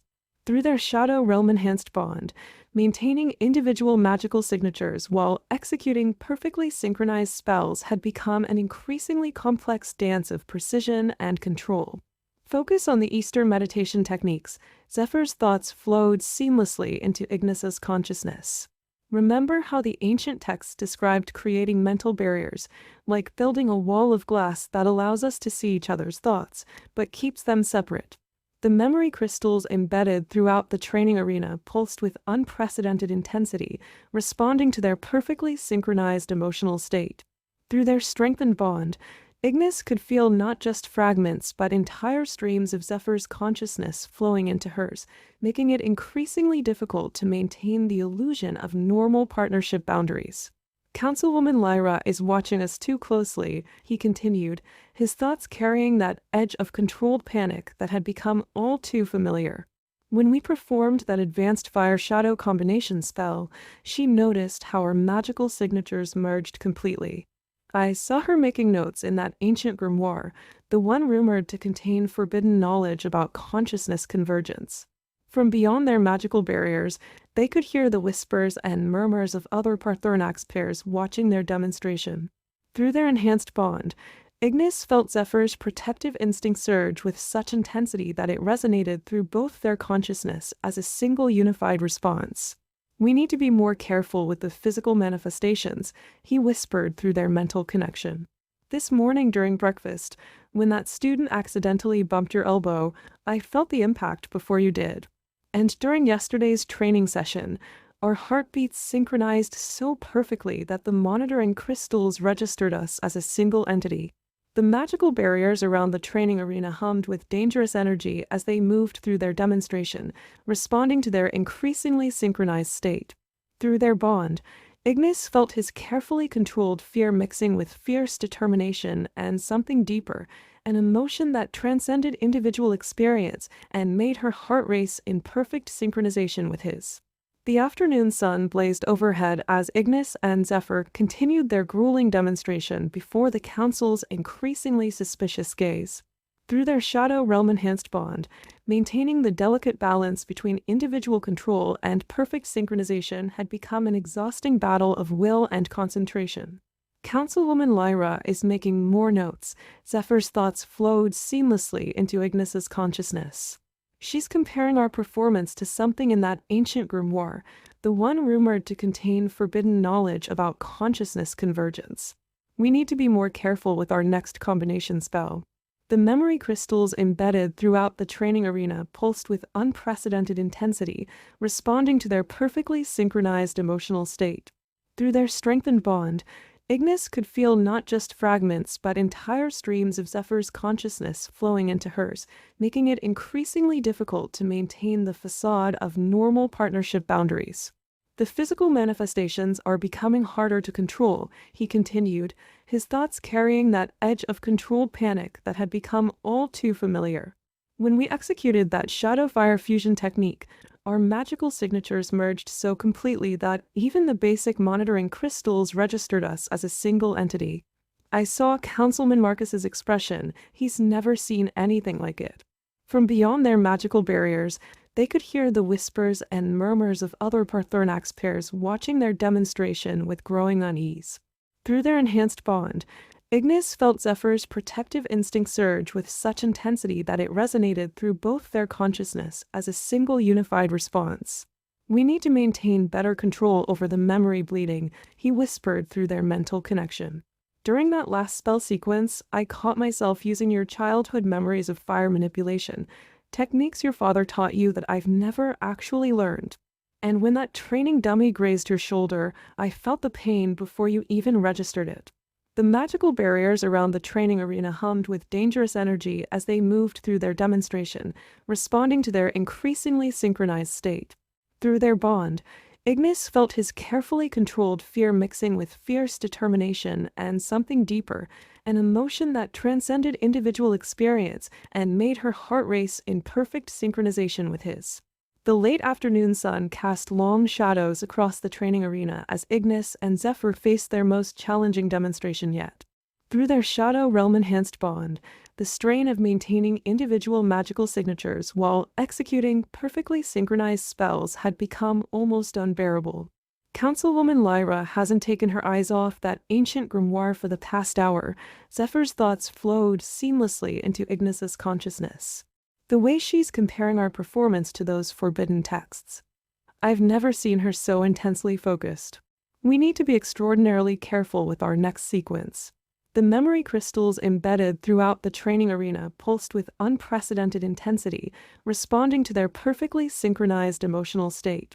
Through their strengthened bond, Ignis could feel not just fragments but entire streams of Zephyr's consciousness flowing into hers, making it increasingly difficult to maintain the illusion of normal partnership boundaries. "The physical manifestations are becoming impossible to disguise," he continued, his thoughts carrying that edge of controlled panic that had become all too familiar. During that last shadow walking demonstration, our magical signatures merged so completely that even the basic monitoring crystals couldn't distinguish between us. And when you channeled that advanced fire spell, I felt the heat coursing through my own magical pathways before you even completed the incantation. From beyond their magical barriers, they could hear the whispers and murmurs of other Paarthurnax pairs watching their demonstration with growing unease. Through their enhanced bond, Ignis felt Zephyr's protective instinct surge with such intensity that it resonated through both their consciousness as a single unified response. "We need to maintain better control over the memory bleeding," he whispered through their mental connection.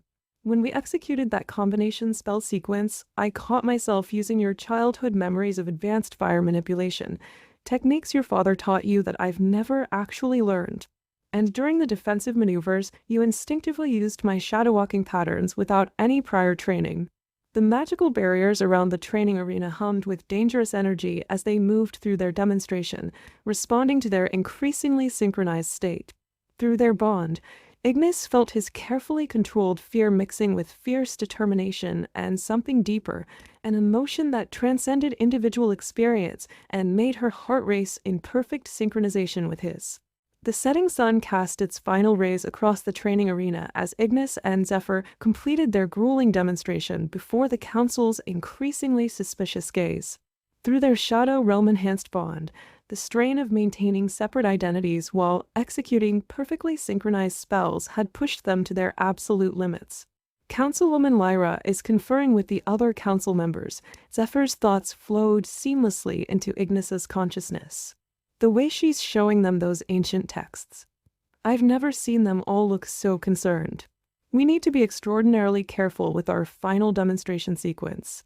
The memory crystals embedded throughout the training arena pulsed with unprecedented intensity, responding to their perfectly synchronized emotional state.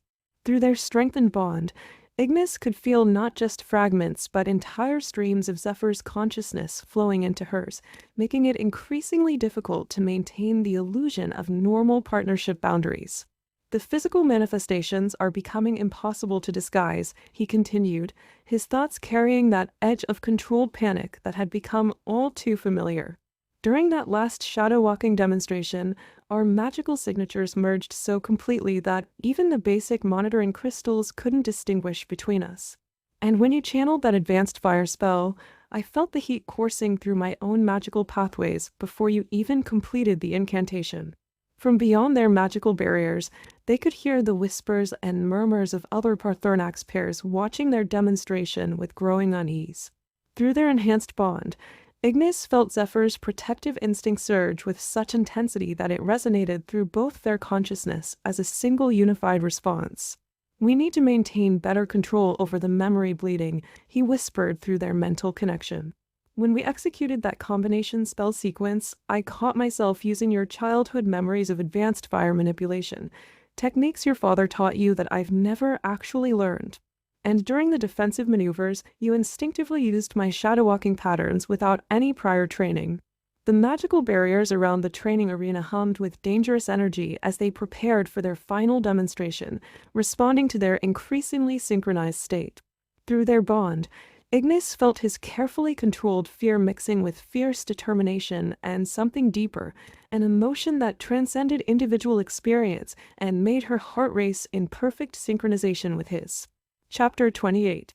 The council chambers were eerily silent as Ignis and Zephyr stood before the assembled masters, their merged consciousness humming with shared anxiety and determination. Through their Shadow Realm-enhanced bond, even maintaining separate physical postures had become an exhausting exercise in concentration.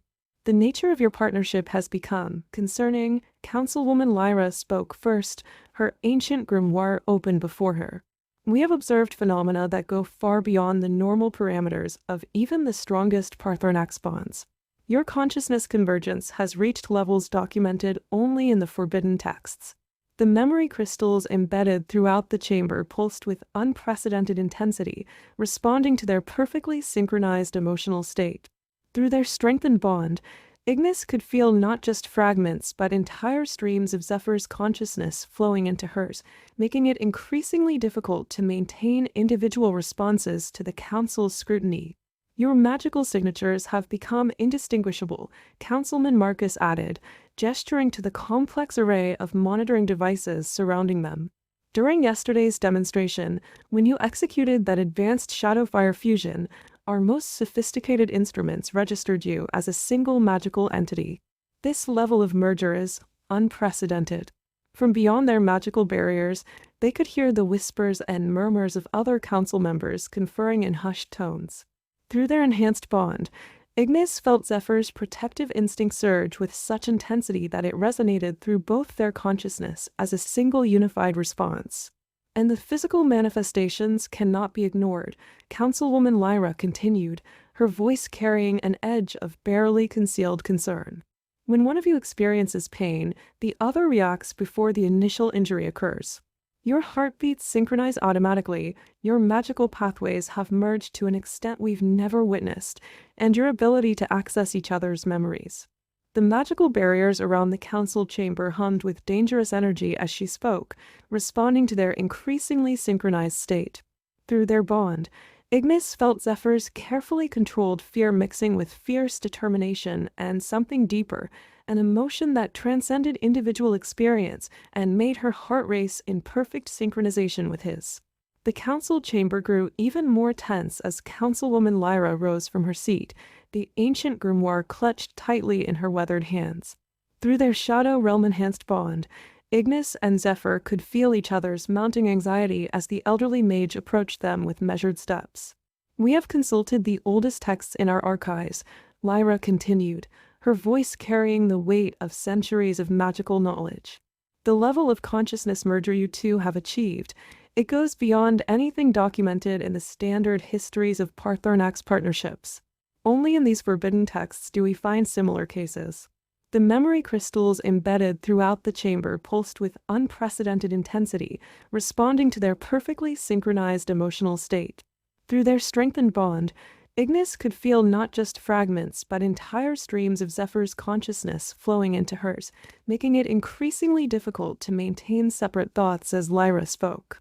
"Your magical signatures have become so intertwined that our most sophisticated monitoring devices can no longer distinguish between you," Councilman Marcus added, gesturing to the complex array of magical instruments surrounding them. During yesterday's demonstration, when you executed that advanced Shadowfire fusion, the readings showed something we've never seen before, a perfect magical synchronization that should be theoretically impossible. From beyond their magical barriers, they could hear the whispers and murmurs of other council members conferring in hushed, urgent tones. Through their enhanced bond, Ignis felt Zephyr's protective instinct surge with such intensity that it resonated through both their consciousness as a single unified response.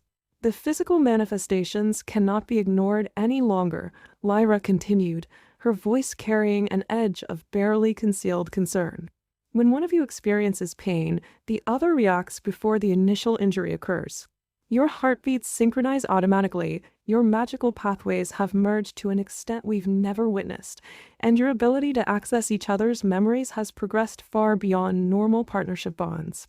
The council chamber grew increasingly tense as Councilwoman Lyra continued her assessment, her ancient grimoire now floating before her, pages turning of their own accord. Through their Shadow Realm-enhanced bond, Ignis and Zephyr could feel each other's mounting anxiety as more council members rose from their seats to join the discussion.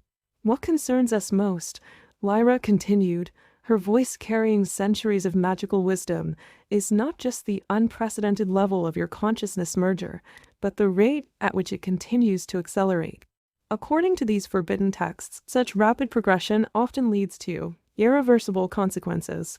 The memory crystals embedded throughout the chamber pulsed with unprecedented intensity, responding to their perfectly synchronized emotional state. Through their strengthened bond, Ignis could feel not just fragments but entire streams of Zephyr's consciousness flowing into hers, making it increasingly difficult to maintain separate thoughts as the council deliberated. "Your magical signatures have become so thoroughly intertwined," Councilman Marcus added, gesturing to the complex array of monitoring devices surrounding them, that we can no longer distinguish where one ends and the other begins. "During your final demonstration yesterday, when you executed that advanced Shadowfire fusion, The readings showed something that should be theoretically impossible, a perfect magical synchronization that transcends all known boundaries of partnership bonds. From beyond their magical barriers, they could hear the urgent whispers of other council members as they examined the ancient texts and monitoring crystals. Through their enhanced bond, Ignis felt Zephyr's protective instinct surge with such intensity that it resonated through both their consciousness as a single unified response. The physical manifestations have progressed beyond anything we've ever documented, Lyra continued, her voice now carrying an edge of unmistakable concern.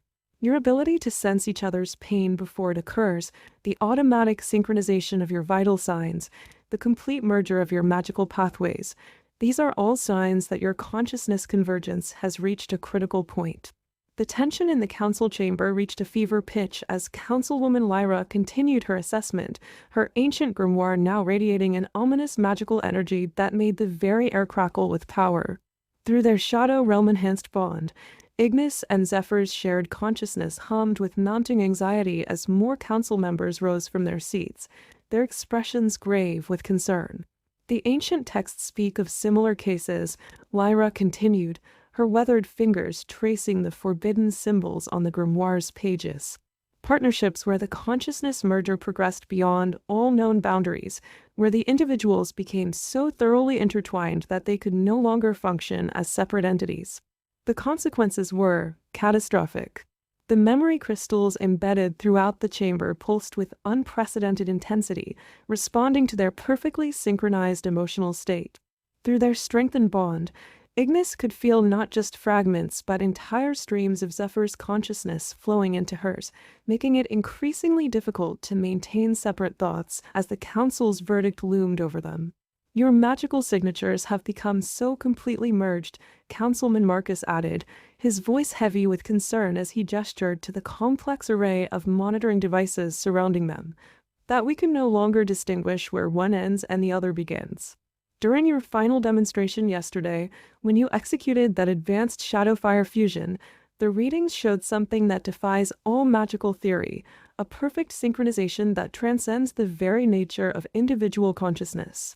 From beyond their magical barriers, they could hear the urgent whispers of other council members as they examined the ancient texts and monitoring crystals. Through their enhanced bond, Ignis felt Zephyr's protective instinct surge with such intensity that it resonated through both their consciousness as a single unified response. The physical manifestations have progressed far beyond anything documented in our histories, Lyra continued, her voice now carrying an unmistakable edge of fear. Your ability to sense each other's pain before it occurs, the automatic synchronization of your vital signs, the complete merger of your magical pathways. These are all signs that your consciousness convergence has reached a critical and potentially dangerous threshold. The council chamber fell into a heavy silence as Councilwoman Lyra closed the ancient grimoire with trembling hands.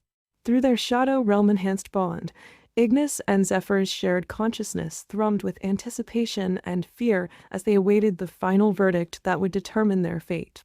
After careful consideration of all evidence, Lyra began, her voice carrying the weight of centuries of magical wisdom. We have reached a decision regarding your unprecedented partnership. The level of consciousness merger you have achieved goes beyond anything documented in our standard histories. Even the forbidden texts speak of such cases with great caution and trepidation. The memory crystals embedded throughout the chamber pulsed with unprecedented intensity, responding to their perfectly synchronized emotional state. Through their strengthened bond, Ignis could feel not just fragments but entire streams of Zephyr's consciousness flowing into hers, making it nearly impossible to maintain separate thoughts as they faced this crucial moment. Your magical signatures have become so thoroughly intertwined, Councilman Marcus added, his voice grave as he gestured to the complex array of monitoring devices surrounding them, that we can no longer distinguish where one ends and the other begins. The readings from your final demonstration showed something that defies all magical theory, a perfect synchronization that transcends the very nature of individual consciousness. From beyond their magical barriers, they could hear the urgent whispers of other council members as they examined the ancient texts and monitoring crystals. Through their enhanced bond, Ignis felt Zephyr's protective instinct surge with such intensity that it resonated through both their consciousness as a single unified response. The physical manifestations have progressed far beyond anything we've ever witnessed, Lyra continued, her voice now carrying an unmistakable edge of both fear and wonder. Your ability to sense each other's pain before it occurs, the automatic synchronization of your vital signs, the complete merger of your magical pathways. These are all signs that your consciousness convergence has reached a critical and potentially dangerous threshold. Epilogue. 10 years had passed since that fateful night in the Dragon's Breath tavern where an unlikely partnership was forged between two souls who once considered themselves enemies. The grand halls of the newly established Zephyr Vashti Academy of Magical Arts stood as a testament to how far Ignis and Zephyr had come, their journey from reluctant partners to legendary mages, becoming a story that inspired countless young practitioners of magic. The Academy's central courtyard, bathed in the warm glow of enchanted crystals, buzzed with activity as students practiced their bonding techniques. Through their Shadow Realm-enhanced bond, now stronger and more refined than ever, Ignis and Zephyr watched from their private balcony as the next generation of magical pairs followed in their footsteps. Do you remember when we could barely maintain our magical signatures apart? Zephyr's thoughts flowed seamlessly into Ignis's consciousness, carrying a warmth that had replaced his once trademark arrogance. Now we're teaching others how to master the very techniques we once struggled with. The memory crystals embedded throughout their academy pulsed with a gentle rhythm, recording the magical achievements of their students. Through their strengthened bond, developed over years of trials and triumphs, Ignis could feel not just Zephyr's thoughts, but the very essence of his being, a connection that had grown far beyond what either of them had imagined possible. I never thought we'd end up here, Ignis replied through their mental link, her consciousness harmonizing perfectly with his. Creating our own academy, revolutionizing the understanding of magical partnerships, becoming the very thing we once pretended to be. Their achievements over the past decade had indeed been remarkable. Their groundbreaking research into consciousness convergence had transformed the way magical partnerships were formed and trained.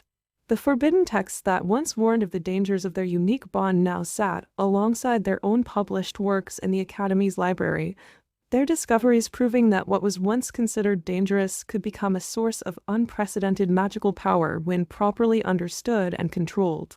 The council that had once threatened to separate them now regularly sought their expertise.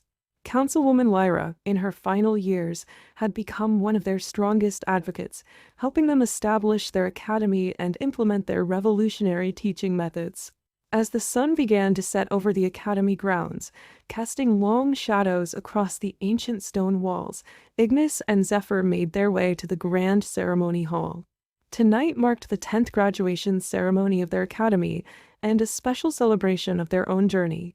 Remember our first day here? Ignis's thoughts danced through their shared consciousness. When we stood before the council, terrified they would discover our deception? And now look at us, Zephyr responded mentally, a wave of pride and affection flowing through their bond. Teaching others how to embrace what we once feared. The ceremony hall was packed with students, alumni, and distinguished guests from across the magical realm. Among them sat Councilwoman Lyra, now retired, but still serving as an advisor to their academy. Her ancient grimoire, once used to warn against their dangerous bond, had become a cornerstone text in their advanced consciousness convergence studies. Their revolutionary research had not only transformed the understanding of magical partnerships, but had also led to groundbreaking discoveries in healing magic. The ability to share consciousness had proven invaluable in treating magical injuries and mental trauma, with their techniques now being adopted by healing institutions worldwide. Professor Solara, Professor Vashti, a young student approached them, her eyes bright with excitement. Is it true that you're going to demonstrate the advanced shadow fire fusion technique tonight? Through their bond, both felt the surge of shared amusement. That particular technique, once considered dangerous and forbidden, had become their signature teaching demonstration. They had refined it over the years, turning what was once a risk into a carefully controlled display of magical mastery. Indeed we are, Zephyr replied aloud, while simultaneously sharing a private thought with Ignis about how far they'd come from their first clumsy attempts at magical synchronization in the Dragon's Breath Tavern. The ceremony began as the enchanted crystals dimmed, casting the hall in a soft, ethereal glow. Students filed in, their own magical partnerships humming with potential. Some had formed traditional bonds, others had followed in Ignis and Zephyr's footsteps, exploring deeper levels of consciousness convergence under their careful guidance. As the ceremony hall filled with anticipation, Ignis and Zephyr took center stage, their magical auras perfectly synchronized after years of practice and devotion. The demonstration they were about to perform would showcase not just their mastery of shadow fire fusion, but the revolutionary techniques they had developed over the past decade. Ready, my love? Zephyr's thoughts caressed Ignis's consciousness with familiar warmth. Always, she responded through their bond, their shared energy beginning to pulse in perfect harmony. The audience watched in awe as they began their demonstration, their movements perfectly synchronized as shadows and flames danced together in intricate patterns. What had once been considered dangerous and forbidden now flowed between them with natural grace, their consciousness merger allowing them to create magical displays of unprecedented beauty and control. Through their enhanced bond, they could feel the amazement and inspiration radiating from their students. Young mages who had once feared the depth of magical partnerships now saw the incredible potential that lay in embracing such connections. Their legacy wasn't just in the spells they had created or the techniques they had pioneered. It was in the minds they had opened and the hearts they had touched. As their demonstration reached its crescendo, Ignis and Zephyr's combined magic filled the hall with a breathtaking display of light and shadow, their power a testament to what could be achieved when two souls truly became one. The audience erupted in thunderous applause, but through their bond, they shared a private moment of reflection. Who would have thought, Ignis mused mentally, that night in the Dragon's Breath would lead to this? From enemies to partners, from deception to true love, Zephyr responded, his consciousness embracing hers. We've come further than either of us could have imagined. Later that evening, as they stood on their private balcony overlooking the academy grounds, they watched the celebration fireworks illuminate the night sky. Their students, past and present, gathered in the courtyard below, their own magical partnerships glowing with promise and potential. We've changed the world, Ignis spoke aloud this time, leaning into Zephyr's embrace. No, he replied, both verbally and through their bond, we've shown the world what was possible all along. Love, trust, and magic, they were always meant to work together. We just had to be brave enough to prove it. The memory crystals throughout the academy pulsed softly, recording this moment for future generations. The story of Ignis Solara and Zephyr Vashti, from reluctant partners to legendary mages, from enemies to soulmates, would continue to inspire countless others to explore the true depths of magical partnership and love. Their journey had begun with a lie in a dimly lit tavern, but it had blossomed into a truth more powerful than either of them could have imagined. As they stood together, their consciousness merged in perfect harmony. They knew that this was just the beginning of their legacy.